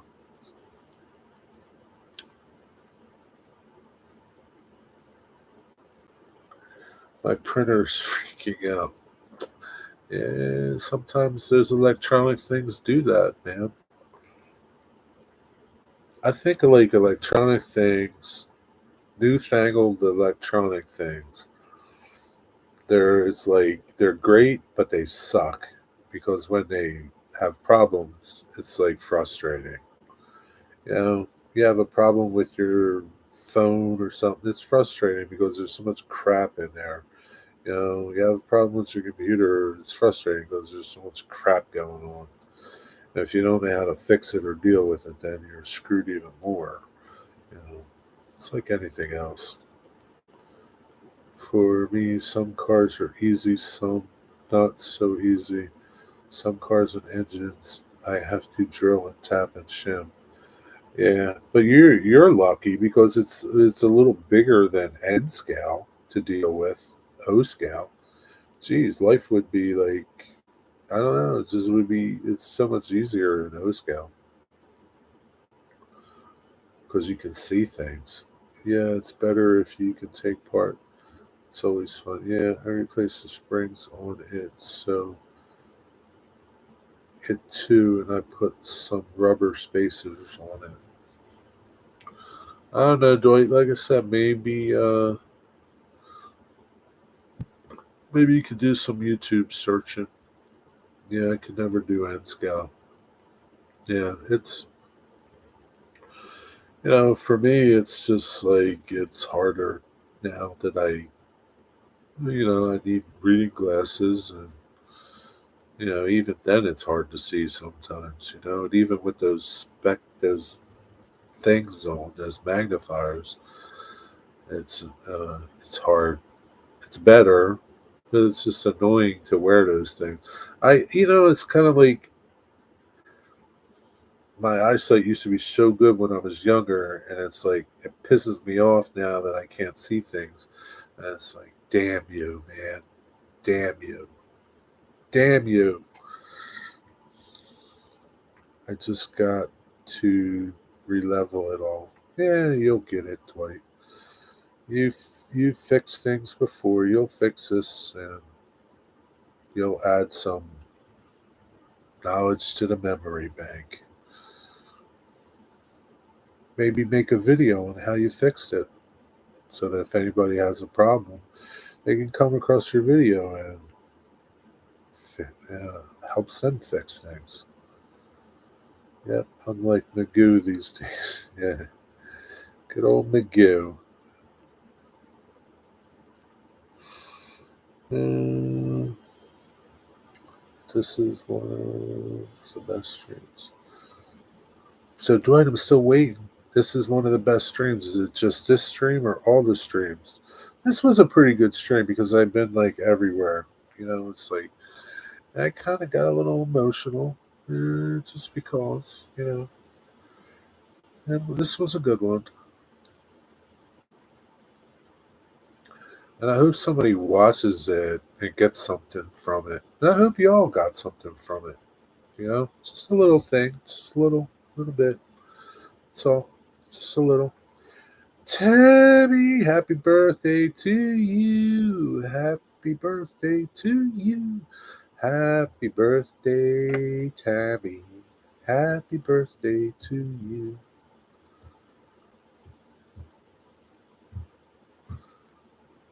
Heading home tomorrow. Sometimes you gotta head home, Tammy. That's how it is. Just think you can get back to modeling. I don't know if that's good or bad. I hope you enjoyed your weekend there and relaxed and had fun and made some good memories. That's what it's all about, making memories.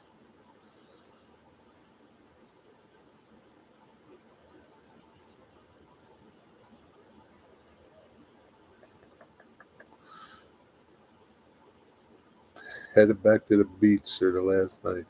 Are you got a special birthday dinner? We really did.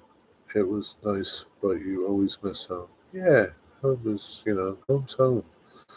It's like funny, like, just real quick. I got a lot of these, right? When I was younger, right, I used to love driving and I would just venture, fill my tank out, and I'd be like Christopher Columbus riding around, just exploring roads and going places. I don't enjoy it as much anymore. I don't know. I can't like put my exact finger on why, but it's just like it's not fun anymore. It's not. Home is home. Home, you're kind of like you know things, you're like settled and like it's secure, you know. It's crazy out there driving around, man. It's crazy. You got people coming from all over the place at you, and it's just like chaos. But it's funny, like home is home. Home is, it's comforting. We are cooking chicken, rice, and beans, and an ice cream cake, and bringing drinks to the beach. Well, it sounds like you're having a wonderful day, and that's what it's about, having wonderful days like that. Good for you. Because you're only 29 once, Tammy.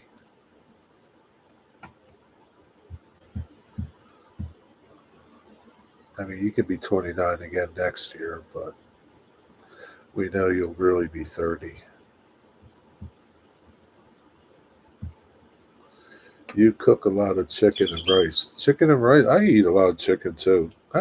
Chicken's easy to cook. It's cheap. Uh, yeah, I don't know. Chicken's good, man.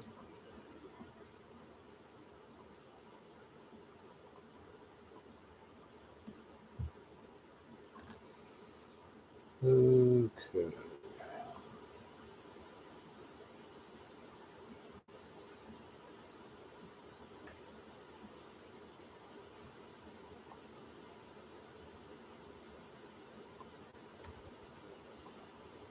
So,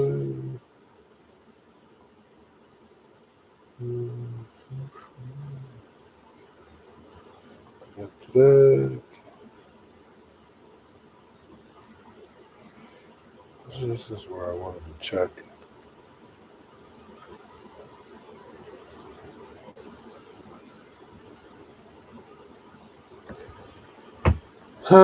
When I take a vacation, I like to take day trips and stay home. It's like work if I have to drive for days to get somewhere far away. Yeah, it is. It really is, man.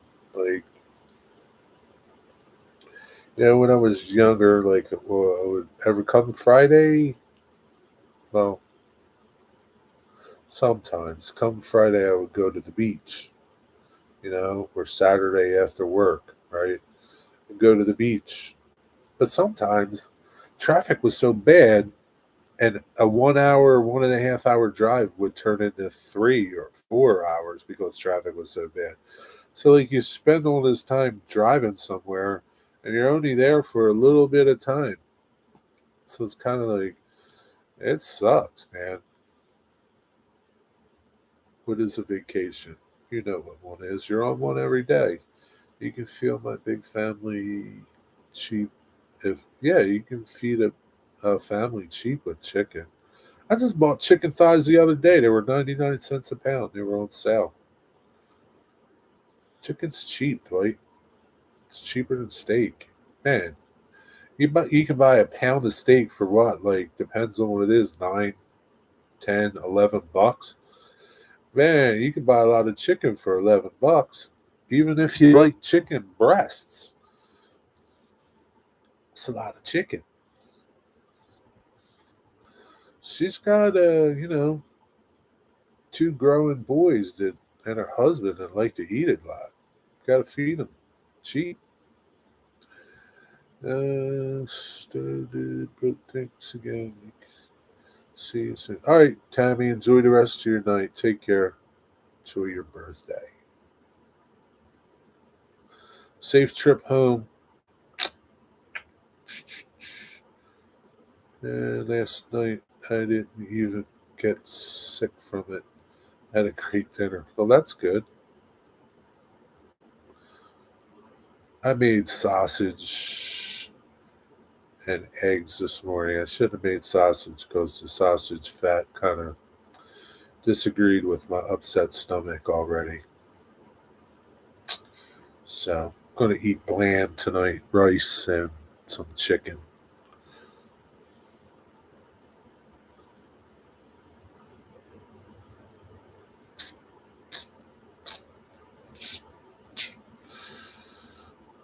But yeah,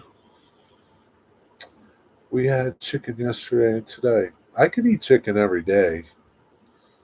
I'm not a picky eater. I could like make something like a big pot of chili or whatever and pretty much eat it every day. There might be like variants in it. I might put something in it, maybe cheese in it one day and no cheese another day, but I'm not a picky eater. I can eat same stuff every day. And I do pretty much sometimes. I don't know what I'm having. Me either. Well, I do know I'm having rice and chicken.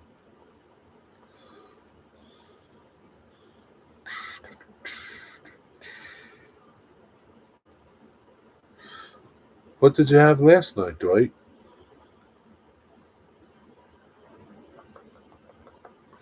Yeah, I'm eating bland today. Also, I think I passed a kidney stone yesterday. No kidding.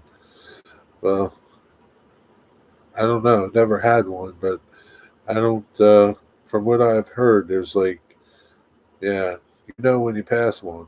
I don't know. Chicken? Nice. I don't know. Hopefully, it's the last one you have to pass. I don't know.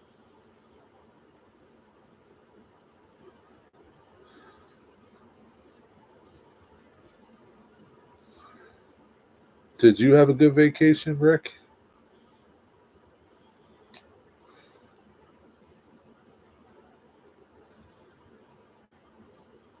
Yeah. I mean, how cool would it be if we could just like I Dream of Genie or Star Trek, just go from here to wherever you wanted to go, just like that. That would be like awesome. That would be the coolest thing ever. If I had a superpower, huh, would that be the one that I'd want? Probably. That'd be a pretty cool superpower. Even though there are some cooler ones, but to be able to go from here to anywhere in a blink, that's pretty good. That would be pretty cool. Half of it was fun till I had to put in a bathroom vanity. Yeah, that can suck. But there's guys that do that. There's guys that do that. Call them up and say, hey, come and put my vanity in.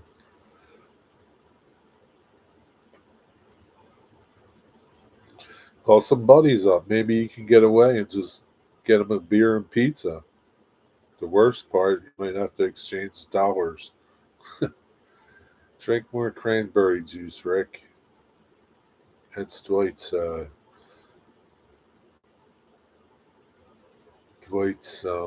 do you call it? What do you call that, Digger? Digger, what do you call that? I had chicken for tea tonight. Salt and pepper chicken, southern fried chicken, and chips. There is my brother. Yeah, there you go. Call your brother up. Dwight's Remedy. Yes, thank you. It just hit me as soon as you typed that, Dwight. That's funny. It's funny, Dwight. Yeah, Dwight. Sometimes you drive me crazy, but I love you, Dwight.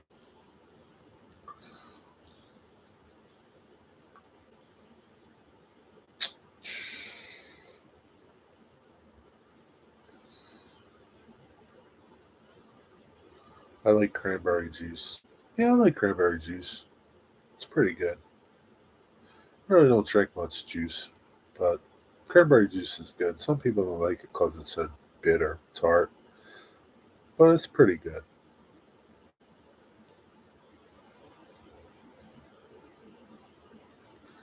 The feeling's the same, Jerry. That's good, Dwight. Glad. Over here, girls drink a lot.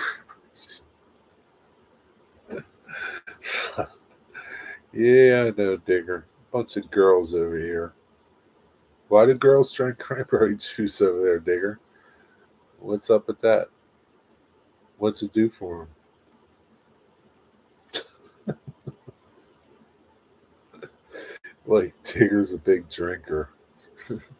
Oh, what? You guys can't drink vodka or whiskey? Could drink cranberry juice? It's a girl's drink. It will help with gallstones. Okay. Last year at this time, I was in the hospital for kidney stones. Had them blasted out. Oh, man. Do you drink a lot of iced tea and things like that?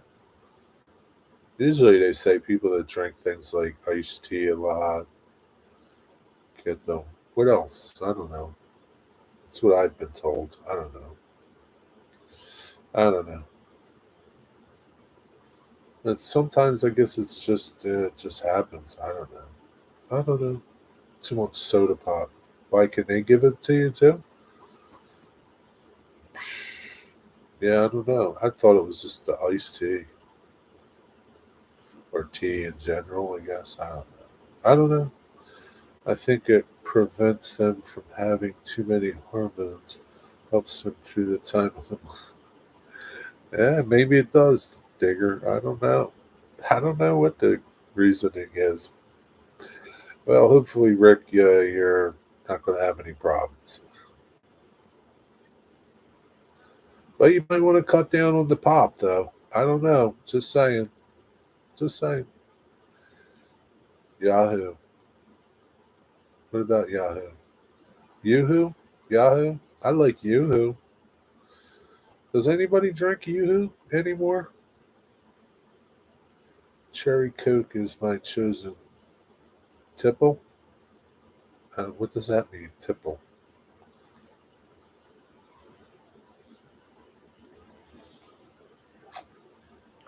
Yo, does anybody drink Yoo-hoo? Do y'all know what Yoo-hoo is? I wonder if that's where Yahoo got their name from. Yoo-hoo. Yahoo. They come up with Yahoo. What the hell does that mean? It's a drink.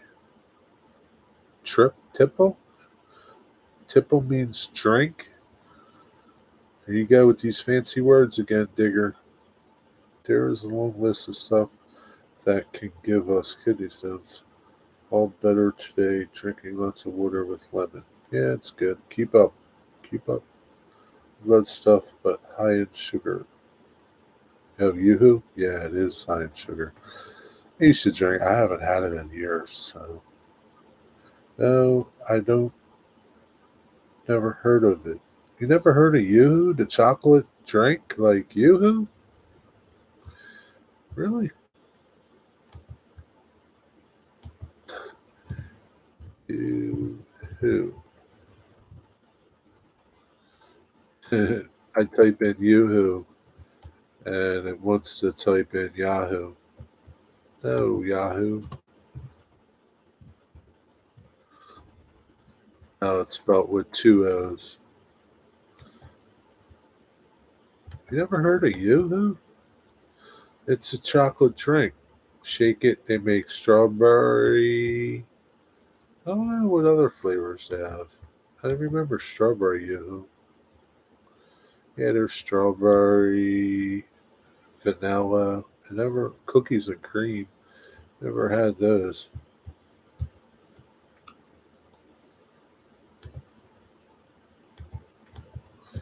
That's Yoo-hoo. I can remember is Nestle's Quick. Yeah, it's kind of like Nestle's Quick, But this came in a bottle. It's already mixed for you. They're pretty good, but yeah, like Dwight says, they're high in sugar. But they're good, man. They were good, like ice cold. They were really good.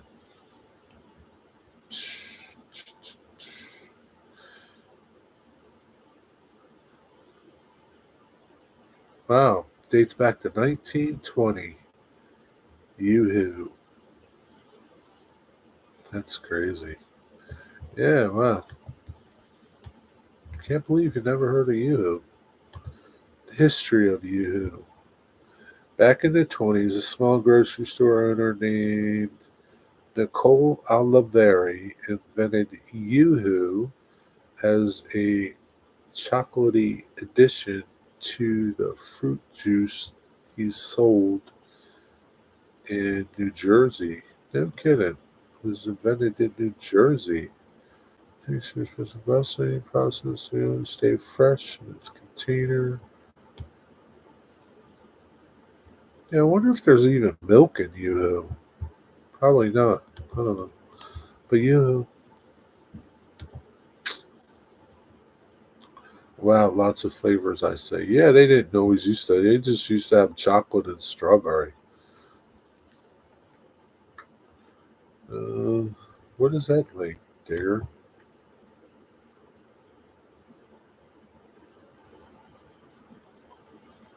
Digger, what's that link for? UHU Mario Kart. What the hell's that for, Digger?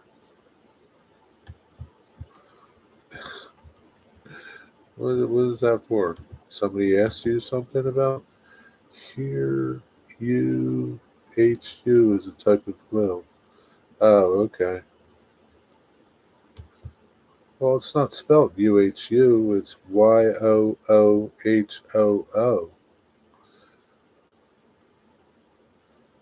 Check out the link. That's a product called You. Yeah, okay. No, it's a drink here, Digger.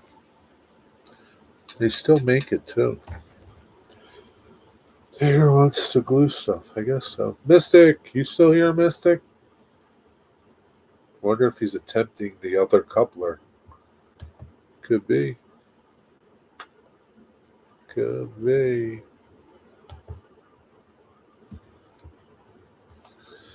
It could very well be. Let's see if Thomas is done. Thomas the train.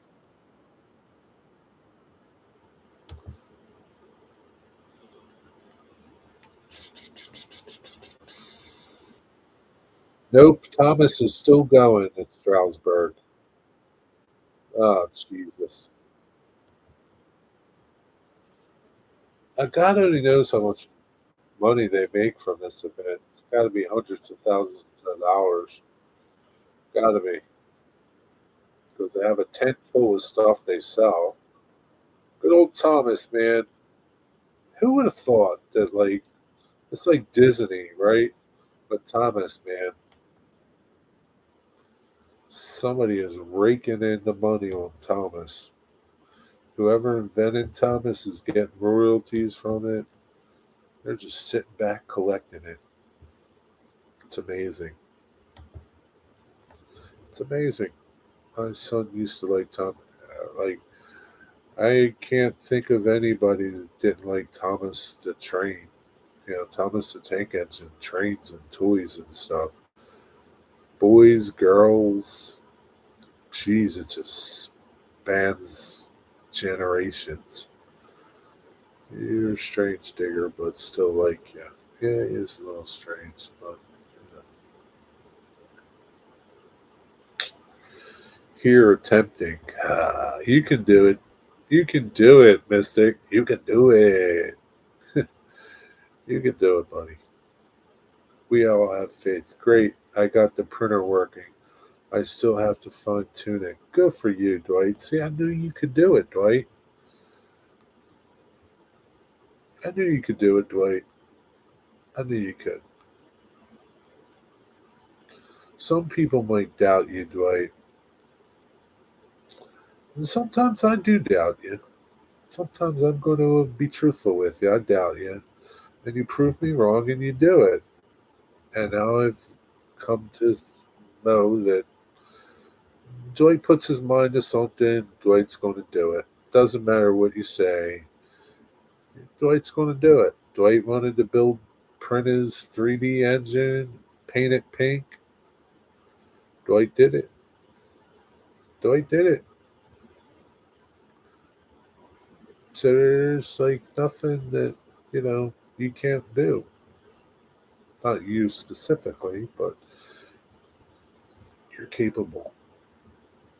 Everybody's capable. That won't be difficult for a man of your caliber, Dwight. Yeah, that's right. The Permanent Cat 2225 steam engine will be here in Monroe, Michigan on September the 20th for big celebration. So is it going to run? Does it run, Rick? And I was out to put lights in those passenger cars and I did it. See? Like people were probably doubting you, like, you can't do that. How you gonna do that? You did it, right? Pretty much did it. So like, you're having problems with your track, you'll fix it. You did it, right? Um, when you first started having problems with your track, you know, you got through it, right? You did it. You fixed it.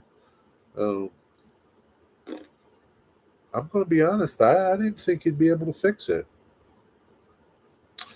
just because I don't know, but I've come to learn that you can pretty much do whatever you put your mind to, Dwight.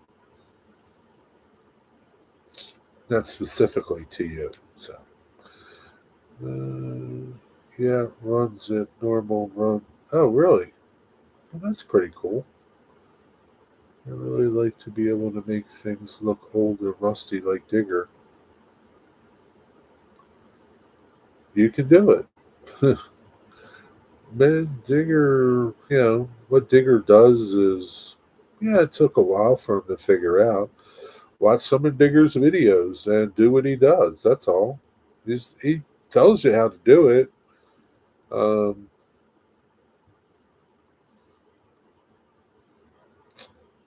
yeah, I mean, he uses specific products, and maybe you might not be able to get those products, you know, but yeah, I think he can do it.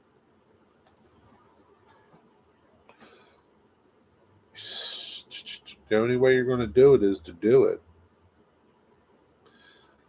And, something like that, I go back to, it's all subjective. It's all like, you know, again, you look at John 26:18's layout, and it's like really detailed, and it's like, I'll never be able to do it, you know, but that's okay. Uh, just try it. Maybe you might be able to do it. And you just never know. You might be able to do it. And just because Digger has all these fancy things that he uses from all the sponsors that he has, doesn't mean you can't do it with different things.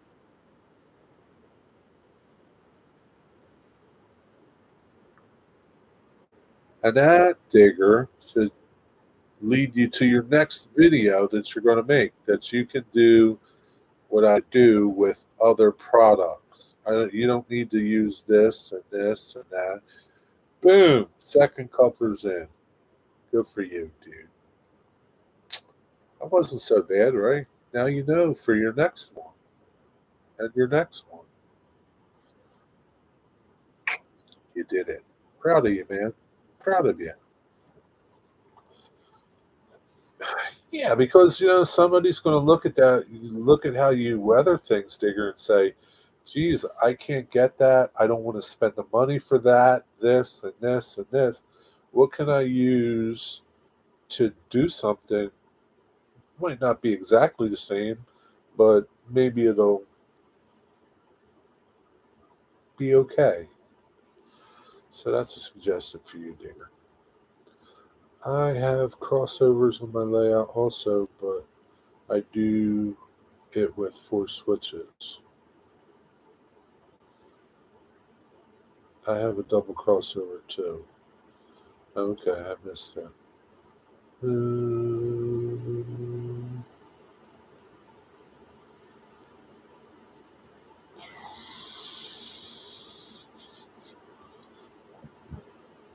You can do the couplers in your sleep.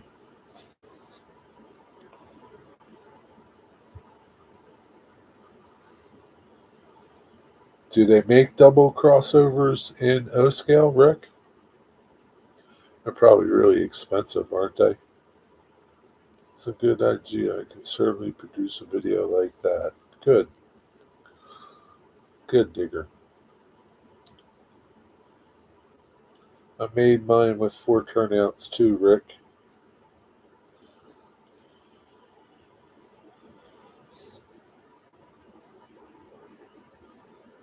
I guess it's different if you have the turnouts, right? But if you spend, I don't know, $30 for each turnout and you have 4 of them, that's $120. How much is the crossover? I don't know. I know they're not cheap for N scale. I don't know how much they are for HO or O. Yes, but they're very expensive. Are they cheaper than 8 turnouts? For however many turnouts you needed to accomplish this? $80 for one switch, like a one turnout or the crossover.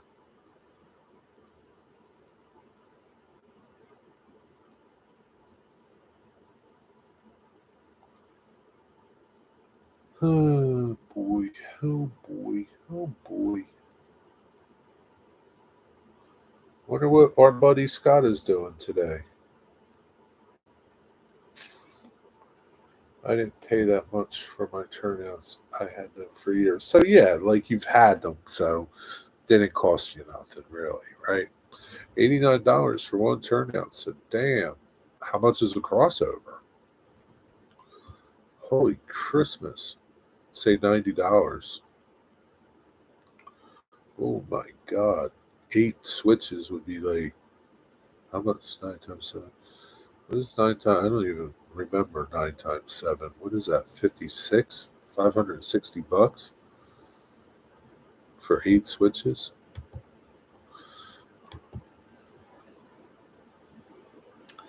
Oh, road trip, feed room project. Hey, you guys. Just checking to see if anybody's live or going live. Search Limo did a video. Let's watch it.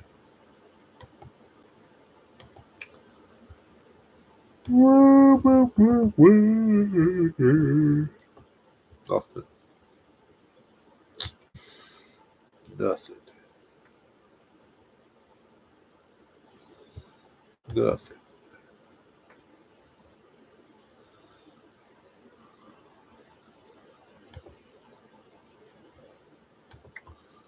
That's okay.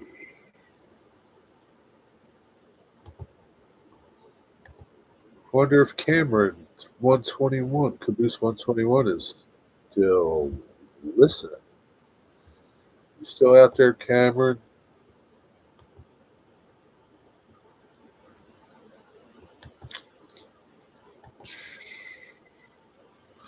It's okay if you're not. Coupler's working good. Success. $450 for a crossover. Yeah, but that's still cheaper than 8 turnouts. Unless you had the turnouts, right?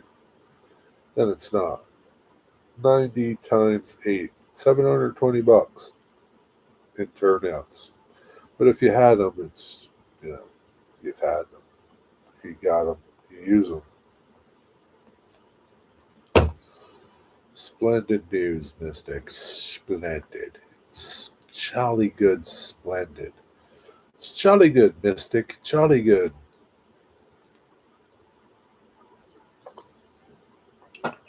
Jolly good.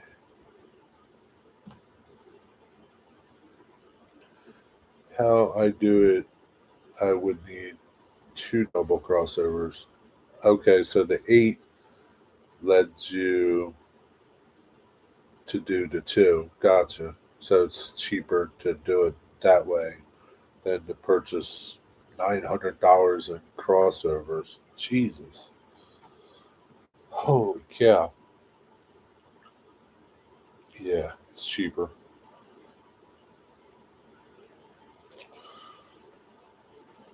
The only disadvantage is it takes up a lot more room, right?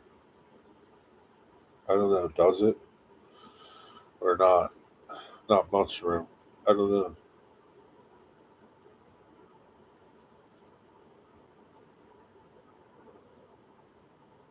Oh boy.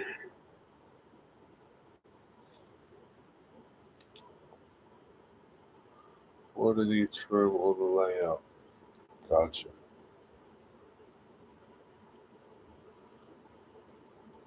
So do the 4 turnouts for one crossover, do they take up more room than the one crossover one?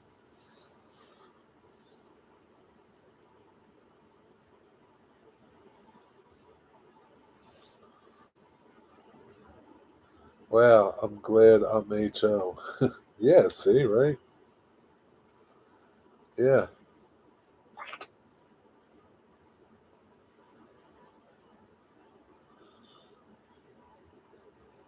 It's kind of like crazy that like you can buy an N scale locomotive, right? For I don't know, like a nice, just a number, 200, $200, right? I've bought a $200 N scale locomotive, or you can buy an HO scale locomotive for $200, right? I understand, there's finer detail and must cost more, but there's not like a lot there. Like there's enough plastic in a HO scale locomotive to make probably, I don't know, 10 N scale locomotives. So it just doesn't ever really like I just don't get it. Like I spent $48 on that HO car that I bought. I've spent $27 on an N scale car, and there are N scale cars that are 40, $50. But yeah, it's crazy how those prices just never seem to, especially in HO and N. HO and N, I think, are closer than O scale because O scale stuff, O scale cars could be like easy $100 a pop for just a nothing fancy, right? And a low crossover would take up less room than the way I do it. Yeah, that's the only advantage of the double crossover, right? It takes up less room. But if you have room, it doesn't matter. If I did it all over again, I would have stayed HO. I can't afford my scale anymore. I don't know, man. You got quite a bit of locomotives in your scale. You could sell them probably, but why? You got them, so just keep going, man. But yeah, I mean that's how it is. Like I think that's things have risen so much in price over the last year that your wages haven't got to that either. So like what you could afford last year, maybe you can't afford this year just because. Like, that's how it is. O scale is for the rich and I'm not rich. Huh? I mean you got into it, so And I'm sure there's places to buy O scale stuff cheaper. Trade shows, I don't know, used stuff. I don't know. But it's like that with anything. The new Atlas Auto Racks that just came out are $125 for one car. In O scale, I don't think that's too bad because I've seen HO ones that are like $90. I think when Sparky bought his, they were like 90 or $100 a piece in HO. The N scale ones, they're like $70, I think. So I mean, that's not crazy. I would have thought they'd be like $200. Trade shows where I find most of my stuff. Yeah, that's the best place to find stuff. You can get good money for your layout rig. Well, for his rolling stock. People don't pay you a lot for layouts. You know, you got a lot of time and track and money into your layout. You're never going to get it back, but you can for your rolling stock and locomotives and stuff. Yeah, I see that much for HO scale. Yeah, yeah. So it's not like and like when I was at the train store with John 2618, I saw G scale locomotives for $325. Granted, they weren't sound and all this other stuff, but for a G scale locomotive, 320 $78, something like that for a G scale. Like, geez, you could probably make 100 N scale locomotives with all the plastic in a G scale shell. So it's kind of crazy. Now I have a new problem. What should I use to glue metal to plastic? Super glue? I don't know. Ask Digger.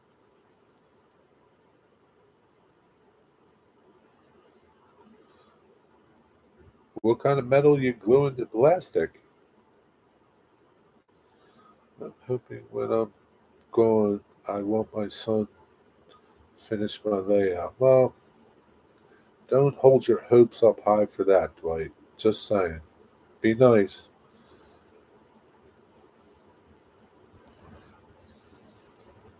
You know, when you're going, you're going. Don't worry about it, man.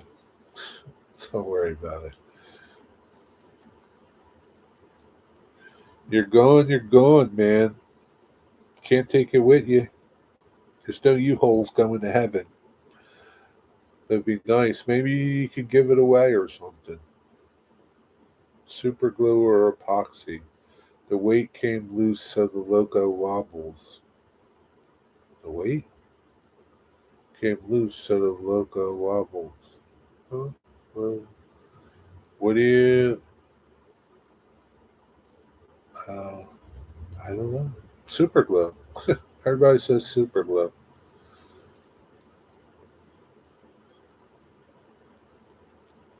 Use some chewing gum. That always works, right? I use epoxy for my weights. And he's working. I, I guess it's like you're talking about like.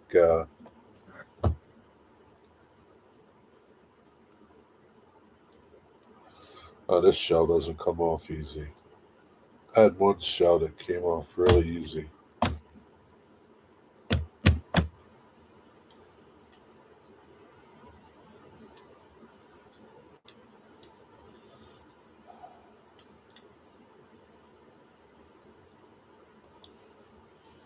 Oh, what weight are you talking about, Mister? Like the car body weight, like the locomotive weight, that big weight that's in the, you know. Let's see if we can see this. Uh, you can see the weight right here, like that weight. Is that what you're talking about?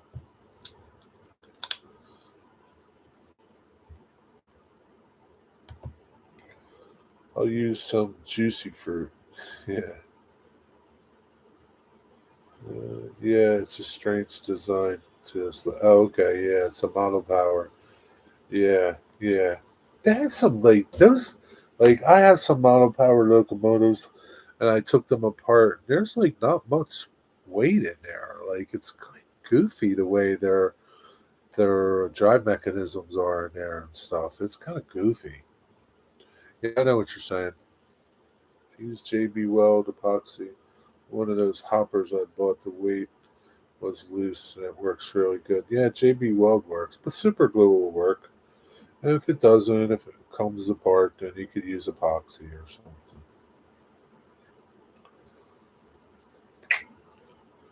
But yeah, you'll be all right. Super glue. It's what you got. Use what you got. And if it doesn't work, then you find something else.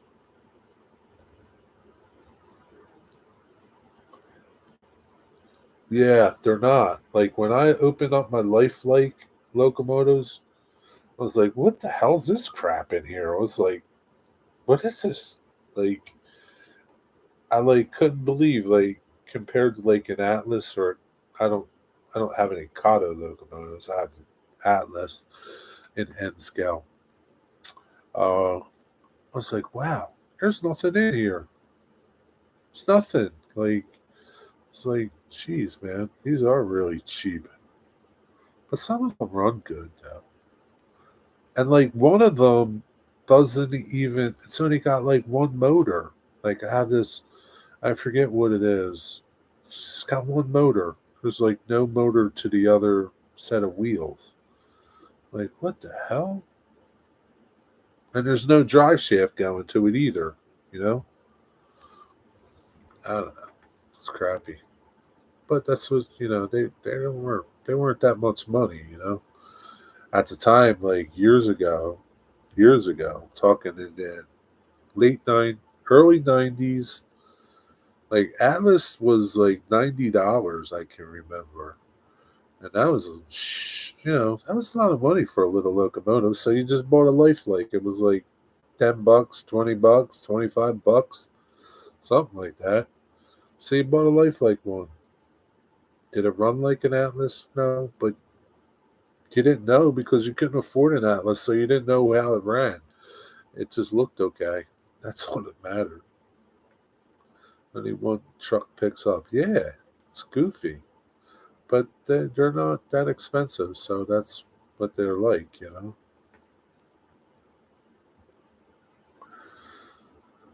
I hope that locomotive continues to give you good years of use, Joan, because it would sure suck if you went through all these couplers and the thing craps out on you. At least you can take the shell maybe and put it on something else. Just a ray of sunshine, that's all.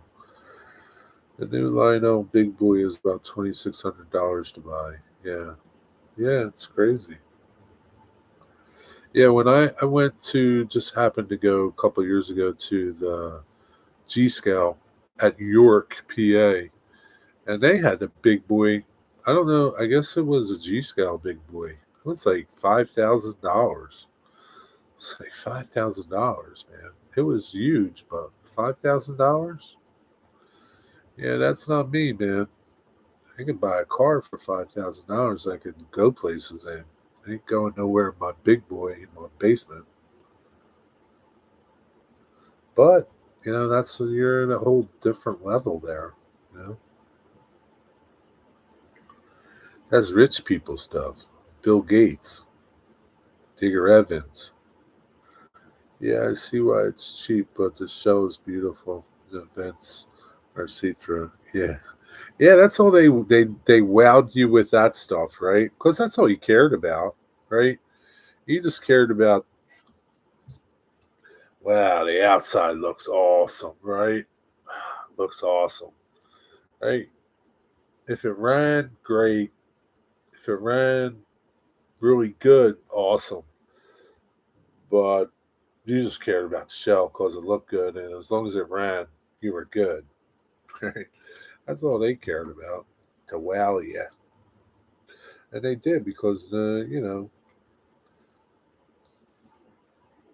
a lot of people even now make that color, that paint scheme, right? So it's just like this few manufacturers that make it, and if you wanted it, that's what you had to buy because nobody else makes it unless you make it yourself. Then you know. It's all great, but yeah. Are you still alive, you animal? Yeah. What's up, Miss or NJ Maniac? Why did you like stop by earlier and you didn't pop in? Am I still live? Yeah. Are you? My voice is starting to go. Paint scheme is rare, yeah. What's up, Maniac? I'll tell you what, dude. Saturday I was up in Baskin Ridge, Wharton, Bernardsville, Morrisville, or Morristown. Uh, where else did I go? I can't remember, but geez, man, you guys got so many freaking mountains up there. I was like, geez, man, another freaking mountain? I don't know, man. I don't think I could live up there. It's too many mountains. I was waiting for like to see bears, seen deer. Let's just wait to see a bear. Wharton's got mountains. Oh shit, man. I thought my delivery truck was gonna die climbing the mountains. I was like, please, I hope you can make it. I hope you can make it.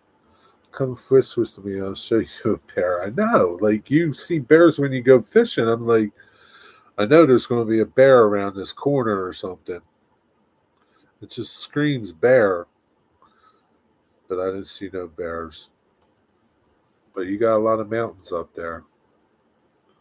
I never realized how mountainy that part of the New Jersey is.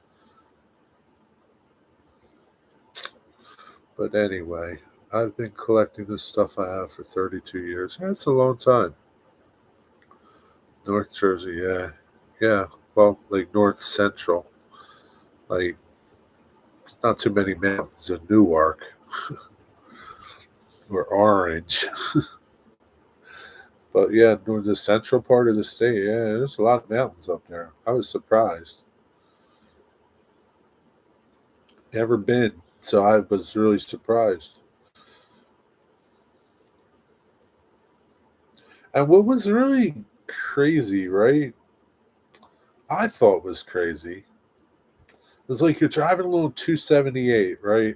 Or 287, right? You're driving along 287, or I don't know, what was the other one I was on?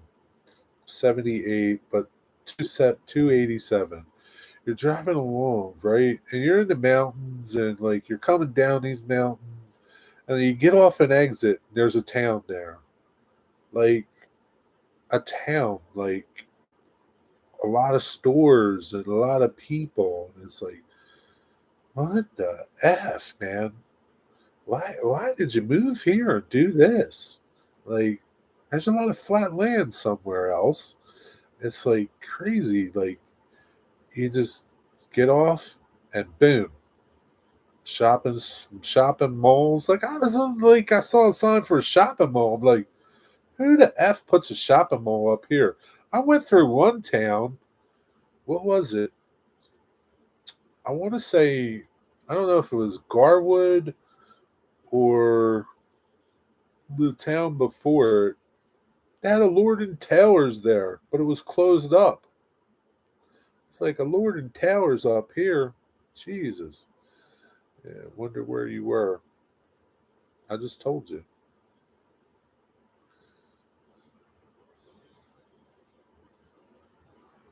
I had to go to ShopRite's up there. I went to the ShopRite in Wharton, the ShopRite in Garwood, the ShopRite in Bernardsville, the ShopRite in Morrisville or Morristown.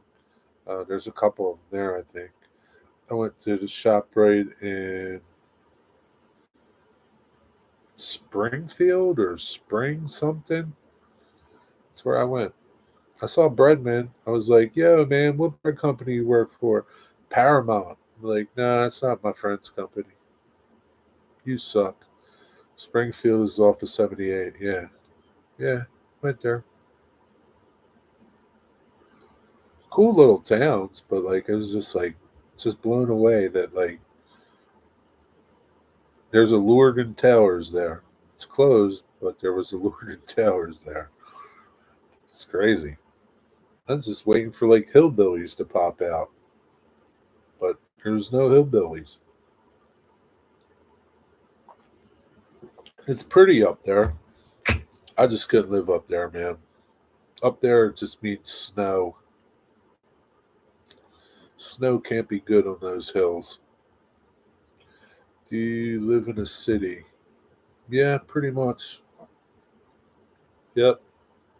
It's all flat here. I live not far from where the Eagles play. You know, the team you love. I mean, I've been to mountains. I've been to like, the Poconos and things. I just didn't expect that from New Jersey.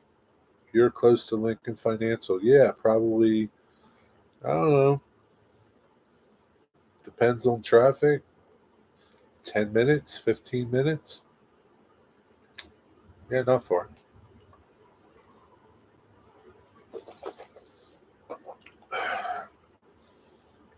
Yeah, it's just not the New Jersey I'm used to.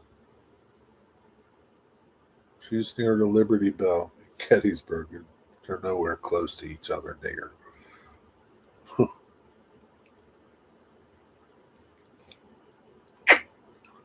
Yeah, but the link's not too far.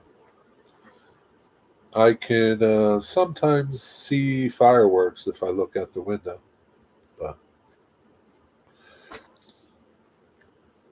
Gettysburg isn't even near. I know, so I told him. Digger doesn't know. He's from the UK.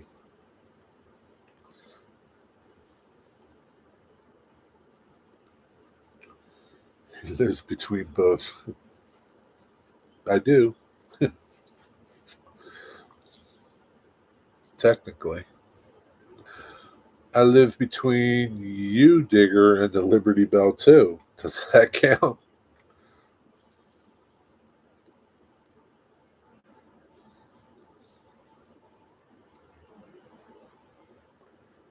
Uh, yeah, man. What's this live stream been going? 4 hours?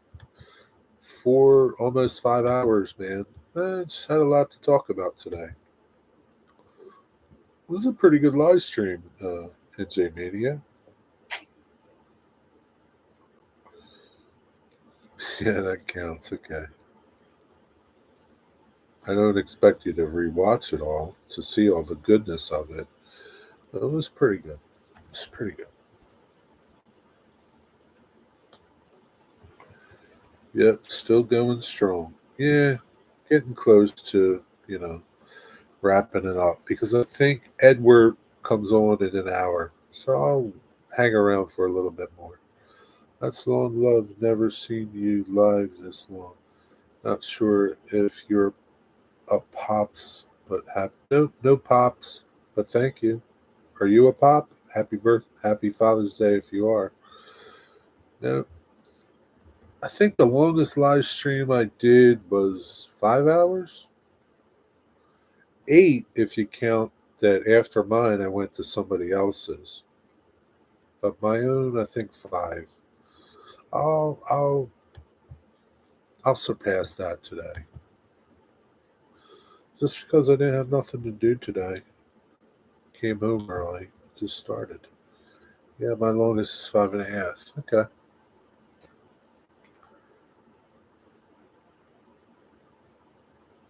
Happy Father's Day. Thank you, Stormy Skies. And if it pertains to you, happy Father's Day.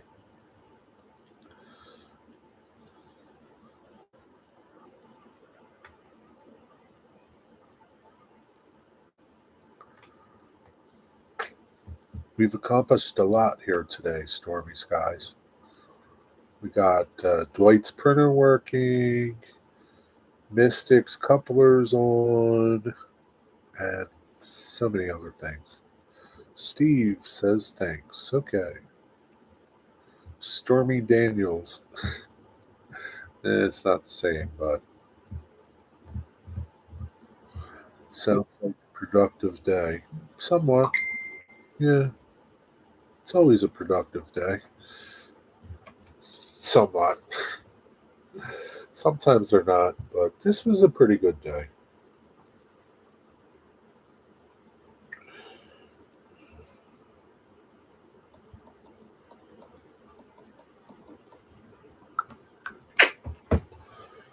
Did you do any fishing today? You don't fish, Mrs. Daniels. Hello.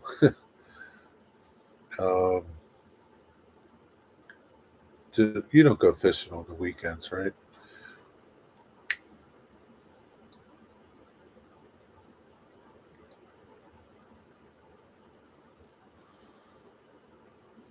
I caught 1 8 pound carp today. Oh, so you did go fishing. That's cool. It's all right. I don't know, man. What's his name was on earlier? Anyfin from down the shore, and then he disappeared. He said he was going to come back, but he never came back that I know of. Yeah, I don't know what happened to him. I was on 2 stands fishing today. Oh, cool. Today was a great day for me. Got to pick up with my GP40. Yeah, it's a great day for you. That's good. Jeffrey's still here. There's a place close to where I live. You can see boats and ships. Yeah, 495. This is a place where I live. I can see boats and ships too. What happened to who? Anything is possible. He was live streaming. They went down to the beach today, and he was fishing and crabbing.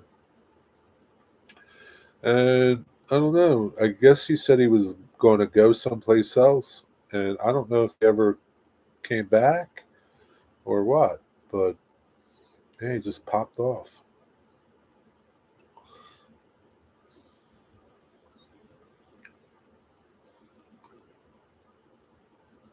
You know him. He comes in here, Mystic. He was in here yesterday.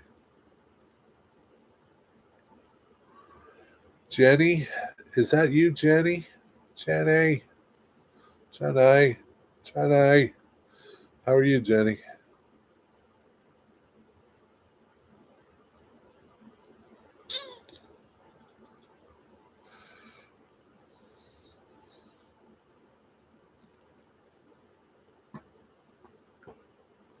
Jenny, Jenny, you're the girl for me. Do do do do do do do do do do. 8675309. You hear that a lot, I'm sure. Steve here too. Hey, Steve, how you doing? Oh, that is Steve. Okay, you guys got 2 devices going on. Yeah, Jerry watches the ships up and down the Delaware. He can fish in the creek most days. Yeah. What are you doing, Jeffrey? What's up? What are you doing over there? Jeffrey, you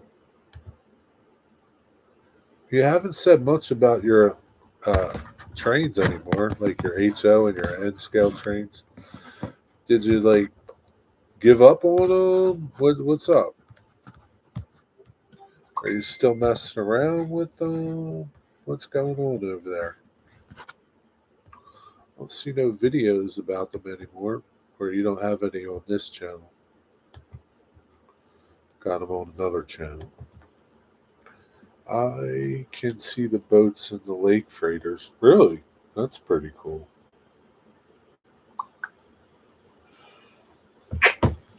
That's pretty awesome. No, just one today.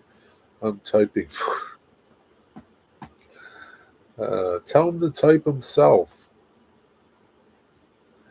Bored today. Going out tomorrow. Yeah, I still run that. Okay. Yeah, I'm bored today too. It's cool, Rick. I don't. That'd be cool to see those lake freighters. They were pretty. be pretty awesome to see them in person. Those things are cool. I live less than a mile from Lake Erie. Oh, really? Wow. That's pretty neat. So you must get some crazy weather up there. Lake snow and all that stuff. Dude, snow. But you're used to it. You're a Michiganer.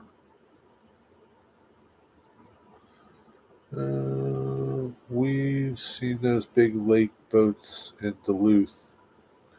Yeah, those things are awesome. They're just like massive. It's just something to see them. Just just going down the river, slow as ever. But they're cool. Not anymore here. You don't get a lot of snow, or you don't see those ships anymore.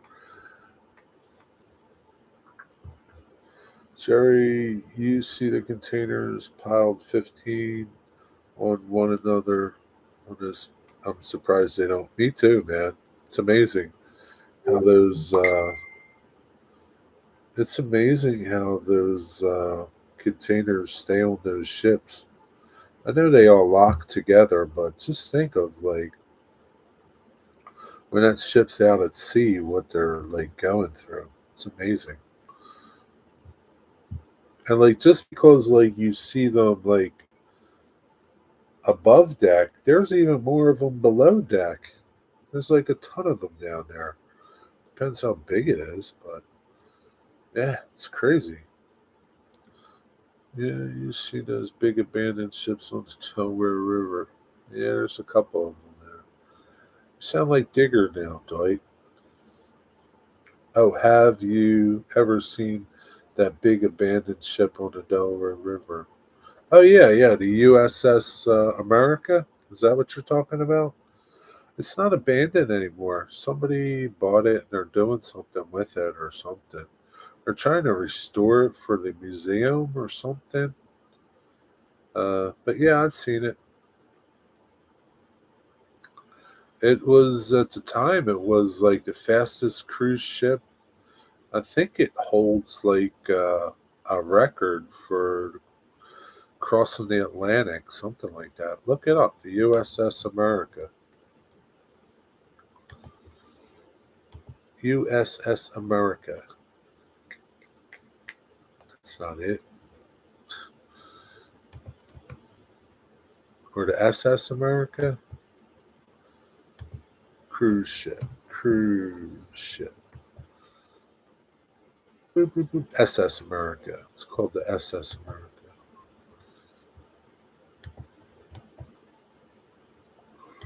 Here it is, Digger. Yeah, it's pretty cool though. Yeah, it's been sitting there for, geez, I don't know, a long time, man. Long, long time. But I think they're starting to work on it, or, you hear so many things about it. I don't think it'll ever run again, but you never know.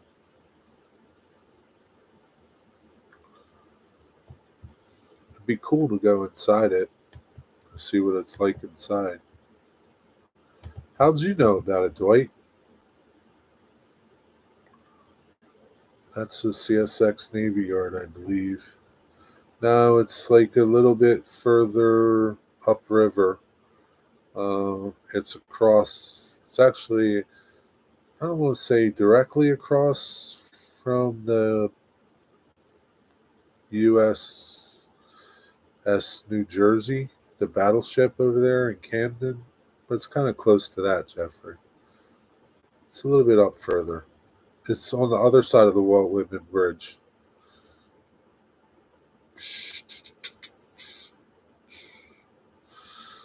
I want to see the movie The Ship That Couldn't Slow Down. No, I've never seen that. I saw it on a show called Americans. Oh, okay. On that show. Gotcha. Yeah. Yeah, I mean, it sat there for a long time. Um, and they were going to restore it and use it. But I guess it cost too much. I don't know, like the condition. inside, but it's pretty cool. Really good show. A lot of stuff from the U.S. is banned. Yeah, that's pretty neat. Um,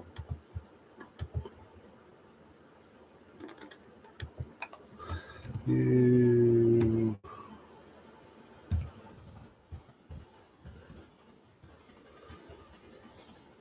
Battleship New Jersey is a YouTube channel, and they did a little piece about that that ship. 'Cause they're right across from each other. One's on the Philly side and one's on the Jersey side. And they went over and did uh, showed you like their engines or something. Trying to find that. Uh, trying to find it.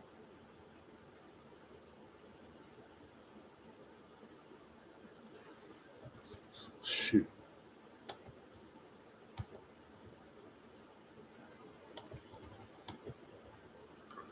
There it goes here. Shoot. Close that. Close that.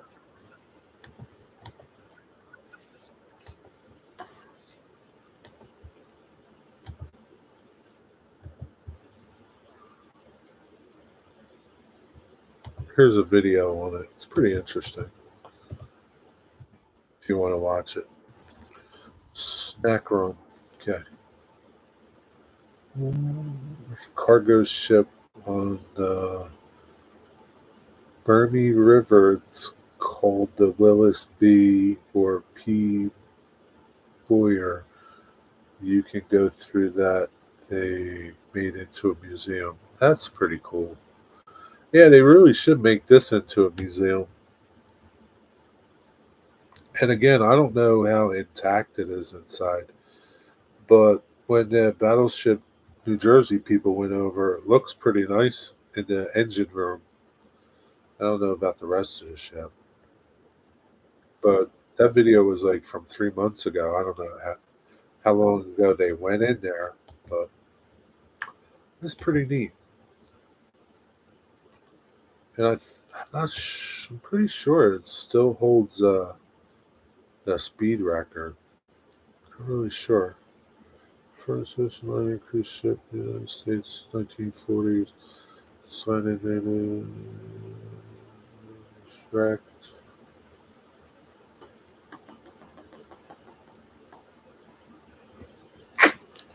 I don't know,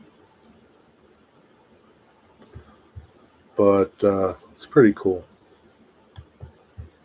But yeah, Dwight, it's not far.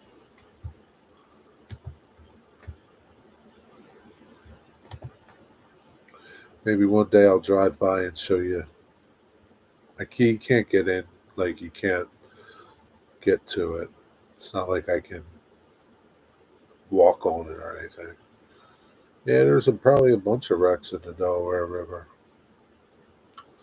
Be cool, Rick, if you go down and video some of those lake freighters. That'd be pretty neat to see.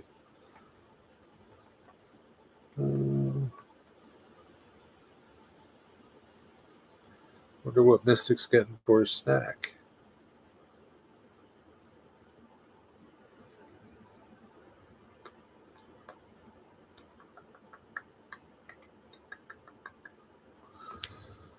What are you getting for a snack, Mystic?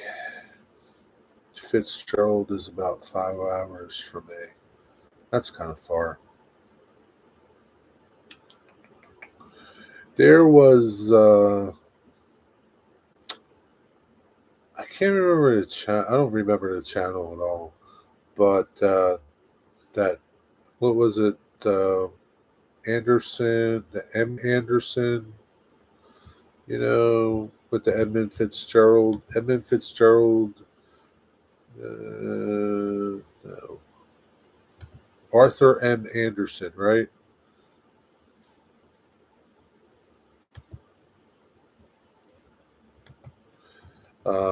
When it came back somewhere or something. I don't know if it was under restoration or something. Uh, somebody did a YouTube video of it, like coming up one of the, I don't know, one of the lakes, one of the Great Lakes. It was just incredible to see it. And it was like, what was even more incredible is like, that was one of the ships that was there when the Edmund Fitzgerald went down. That was like, that was what was really incredible about that thing. That it's still out there and it's still going. It's like, it was built in 1952, it says. Like, that's amazing. It's amazing. Big hunking piece of steel just lumbering through the water. Shrimp, grits, and eggs. It's not a snack. But yeah, the Arthur Anderson. Yeah, that was pretty. That was a neat video to see.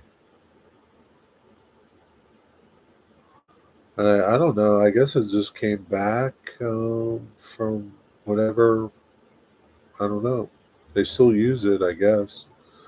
Yeah. So those big lake ships, they're awesome, man. I would love to see those things. Those things are like,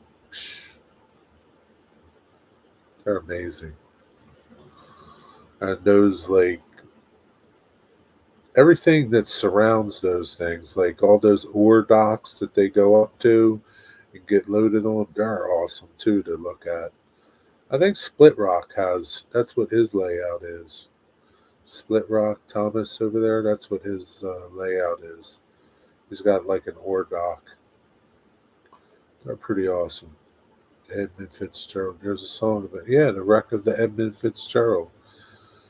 Do do do do do do do do. Jerry sometime age the ghost hunters did a documentary on both those ships out by you some time ago. Oh, the ghost hunters? Oh really? Was it pretty good, Jeffrey? I love that song. That's a good song. The wreck of the Edmund Fitzgerald. Yeah, that must have been that. Man, that must have sucked if it just like happened the way he sang about. Must have sucked, man. You're going down and nothing you really can do. I guess they went down too fast to launch any lifeboats or anything. I don't know. Do those things even have lifeboats on it? I don't know.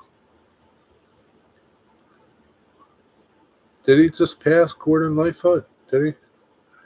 Yeah, that was like it's an iconic song for him.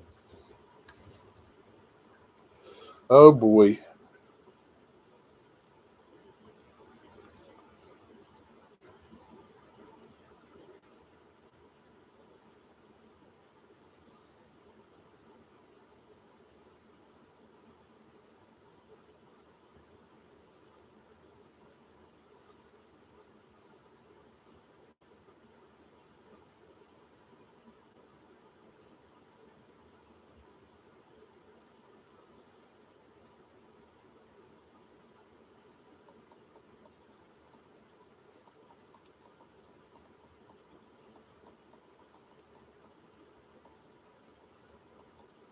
'Just answer the message. Yeah.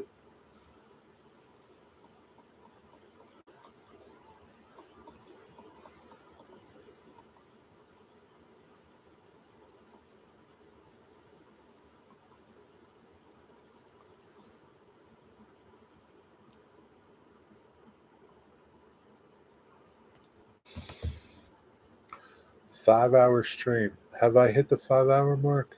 Woohoo! Yep, 5 hours and 2 minutes. I got 30 more minutes. Okay.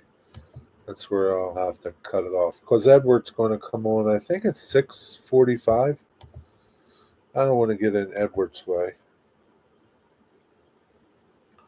Um, ha- Happy Valley hobbies. Good old Edward. Yes, at 6:45 is Edward's live stream. You can go over there after here.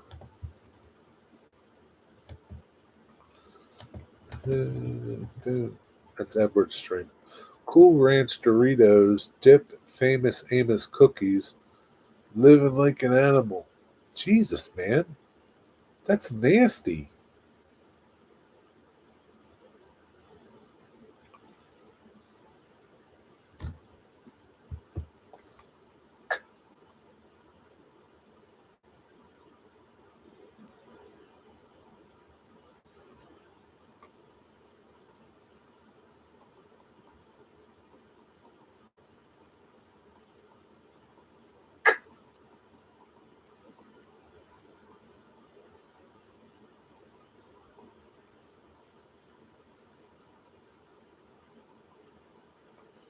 Can't tell you who I'm in conversation with now. Yeah, living the life, Mystic John. That's nasty, man. Cool Ranch Doritos dip and famous Amos cookies. They don't like. It's one or the other, dude. You're living like a college kid and doing a frat. Uh, I don't know. Get old.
Shh. Are you dipping the cookies in the dip? That would be even nastier, Jenny. That would be nasty. Chocolate chip cookies and ranch dip? What kind of dip are you using anyway? Just assuming it's ranch dip. I don't know what it is. Was thinking of taking the wife out for ice cream before the diet starts back up on Monday. Might as well do it. You can always get the custard or the yogurt. Yeah, I'm drinking beer too, so you never know. Celebrating changing these N scale couplers. Yeah, you should.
Culver's. Bean dip. Oh, man. I don't think bean dip would go too good with Famous Amos cookies, but that's up to you. That's like putting baked beans over a donut. I know, I know, man. Some people do it though. Well, they make those maple glazed bacon donuts. I don't know. I don't know. Knock yourself out, Mystic. I hope you don't get sick from it.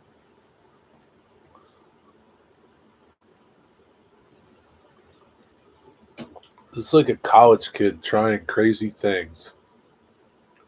It's okay. I'll eat good, healthy meal later. It's fine, man. It's okay, Mystic. You, I don't know. Put some ketchup on that too. I don't care. It's okay. Dip them in some mayo or something. Must be drunk already. Sorry, there's a new cookie store opening up. Crumb Cookie. I never heard of it.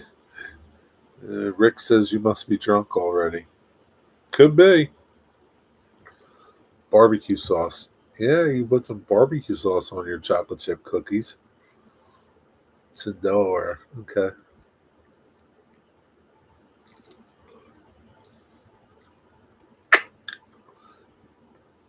Let us know how it is, Jeffrey. Ah, Mystic, you're crazy. Take a picture of what you're eating and send it to your wife. See what she says.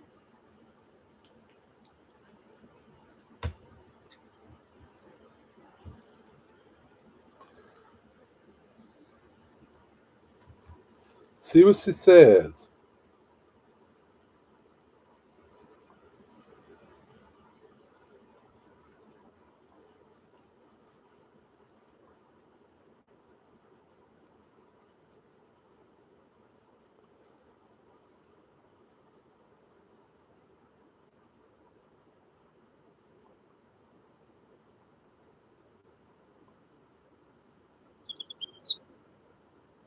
Okay, it worked.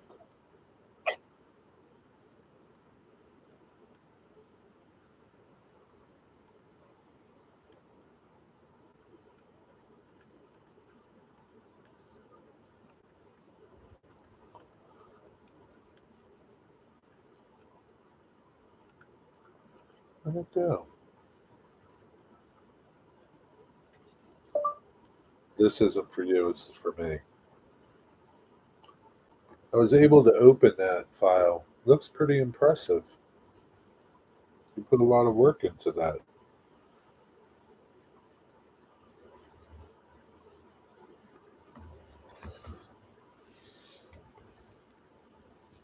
Wigwag, it's Father's Day. I think he's barbecuing and drinking beer and shooting off fireworks. Definitely barbecuing, shooting, well, definitely barbecuing, drinking beer, and making s'mores, maybe. No, he's not napping. He's barbecuing. He said he was going to barbecue. No, he doesn't go on vacation until July. I thought he was going on vacation on Monday, but he doesn't go till July. Jerry, normally you have 18 to 20 people in chat, but I guess I've never had 20 people in my chat. I don't even think I've had 18 at one time. That's okay, Jeffrey. I don't need a lot of people in my chat. I like when there's not many people. Yeah, I'm still running. I was waiting for you to come back, buddy. But I'm going to be leaving soon because it's almost time for Edward. Just waiting for you to come back, Corey. We've all been waiting. We haven't said a word since you left. We've just been waiting for Corey to return. And here you are.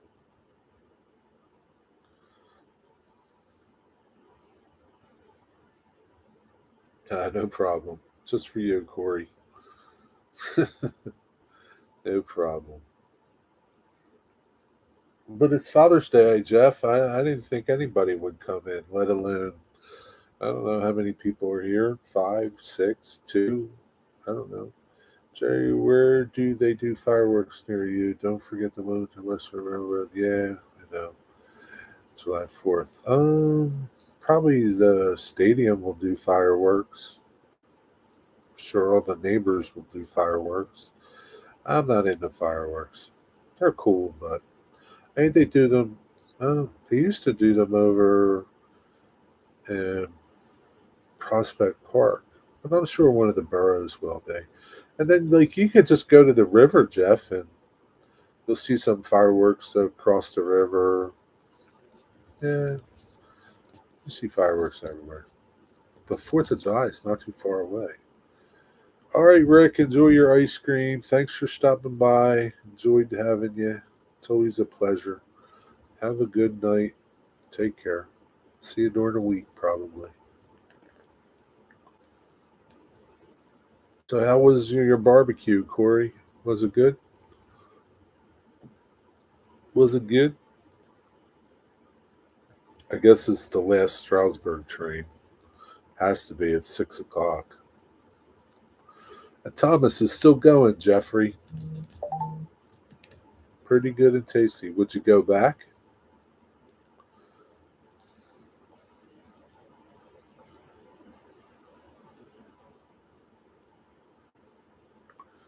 Would you go back again, Corey, and buy it? Or absolutely. That's cool. It's always good when that happens, right? Sucks when you spend all that money on barbecue, and it sucks. And it's like, yeah, never again. That's good because barbecue ain't cheap, man. It's one thing that's not cheap. Barbecue anything, ribs, brisket, pork. They're running Thomas this coming weekend too. I think so. Yeah, it's crazy. All those damn little kids. Damn little kids everywhere. It was a pretty busy weekend. There was a good train at Northern Central Railway out in York, PA, out that way. Uh, this weekend was the McCungie Antique Truck Show. Yeah, there was a lot going on, man. Thomas and oh, it was Railfest too at Steamtown. Did you see Mark? Mark went to Railfest, I guess, yesterday. It was Railfest at Steamtown. I don't know if it was all weekend or just yesterday. But Mark from My Life's Tracks he did a video of Railfest. That was pretty good.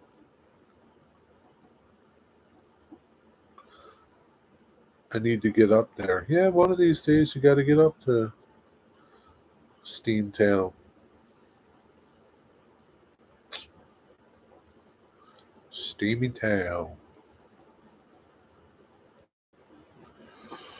I don't know. I just don't know.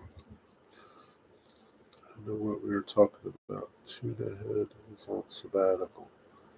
Uh, did John ever answer me about his sending his wife a picture? No. Where's that at? Where's Steamtown? Scranton, Pennsylvania. Way up there. Way up there towards the top of the state. I think it's like 3 hours or something like that. 4, something. It's pretty far. Heck no, she divorced me. You think? She might laugh, but you might be right. You know her better than me.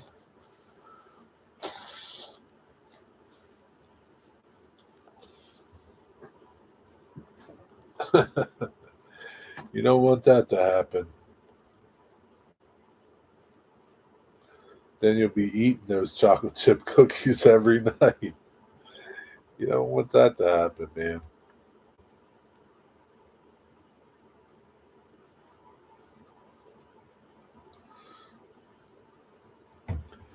Yeah, Stormy is here, Jenny. Jenny's here, but Steve's here too. But Jenny's typing for Steve.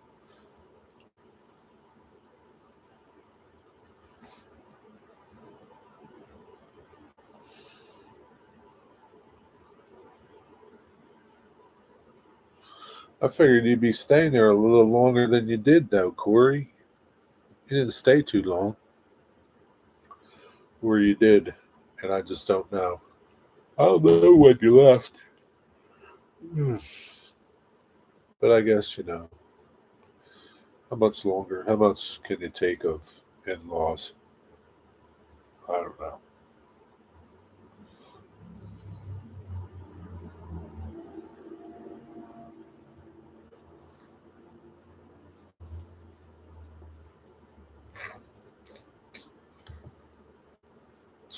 Hey there, everyone. Wigwag's over there.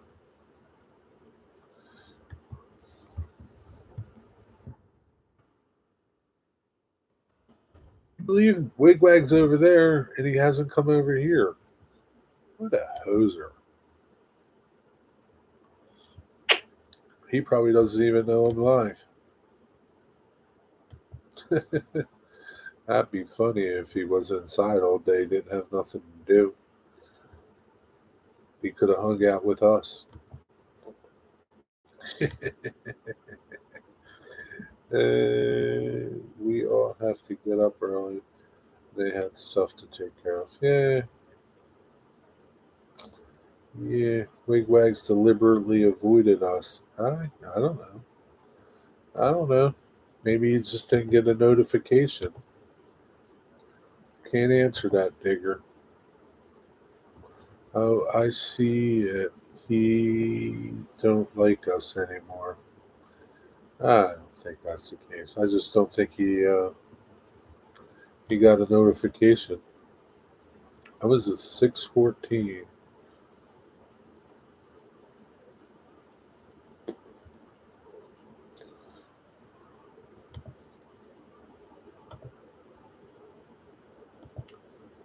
It's okay. We forgive him. I will let him come back if he decides to come back. Dwight and Digger, you might have to give him a guilt trip. I'm sure they will.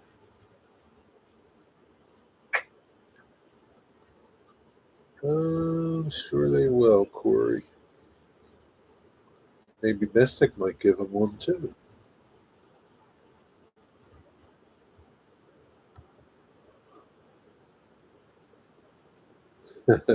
Dwight's already given him one over there on Edward's channel. Here's Edward's link if you want to go to Edward's live stream in 20 minutes or so. 10, 20 minutes.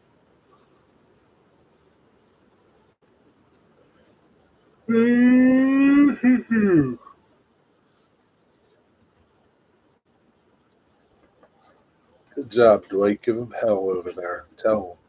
He's probably not even paying attention. Edward is Happy Valley Trains. Don't you know Edward? Happy Valley Trains. That's his YouTube channel, right? That's his stream right there for the live stream.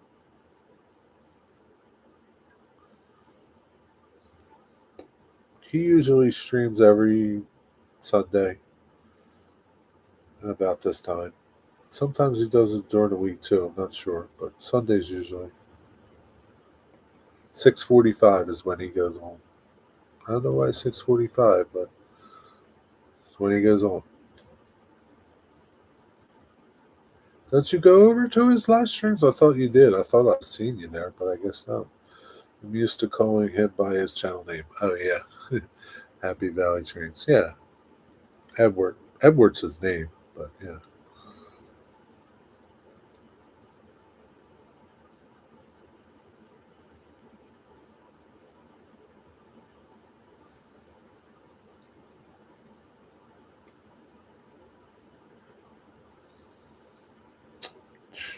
Only you and Digger have your names as channel names. I used to. I don't know more. I sort of do, but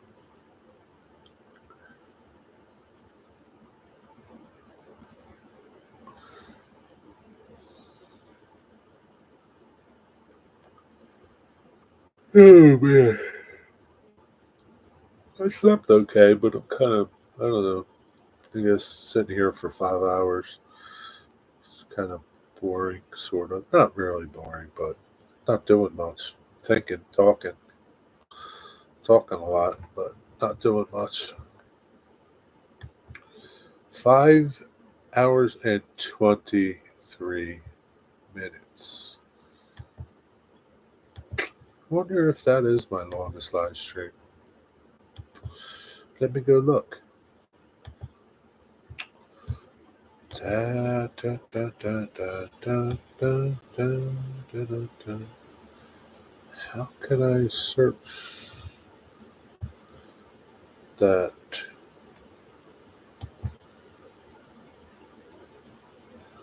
Live streams. Visibility.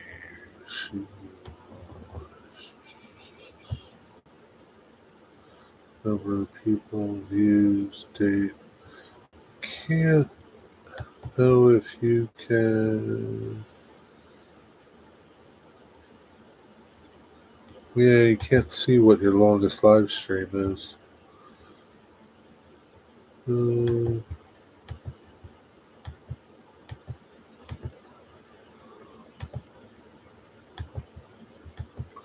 yeah, I can't see what my. But I'm pretty sure I had a 5 hour one. Pretty sure there's too many of them to go through. I think there's like 400 and I don't know. I see a 4 hour one. Just going through a couple of them. I'm pretty sure I had a 5 hour one. Don't remember. Yeah, there's a lot in that playlist. Too many.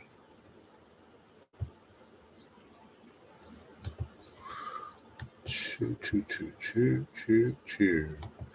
Too many.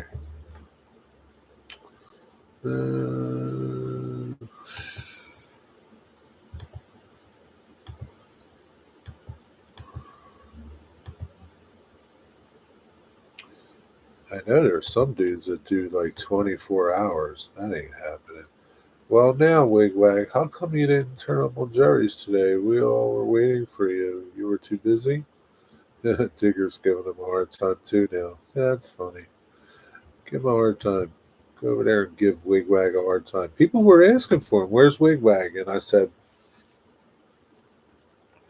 barbecuing. He said he was going to barbecue. So I figured he's hanging out, barbecuing, making s'mores and things like that. How do they count the view? How do they count the view count for a live stream? Oh, just like they do for videos. You know, 47 views, 20 views, whatever, just like they do when you watch videos. Like, I don't think it doesn't count that you're here as a view. I don't think, but I really don't know. But yeah, I mean, just, same thing. And I guess, like, just because, like, say, like, I have just an example, I don't know this to be a number.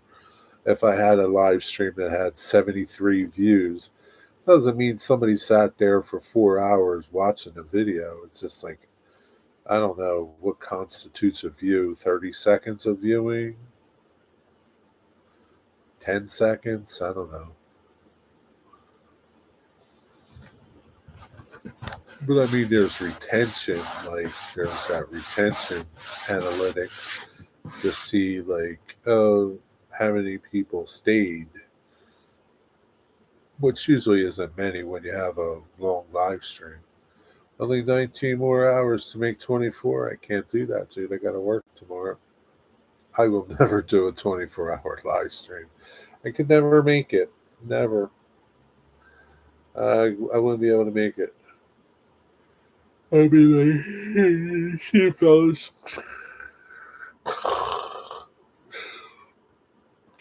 And I'd wake up when I had to pee.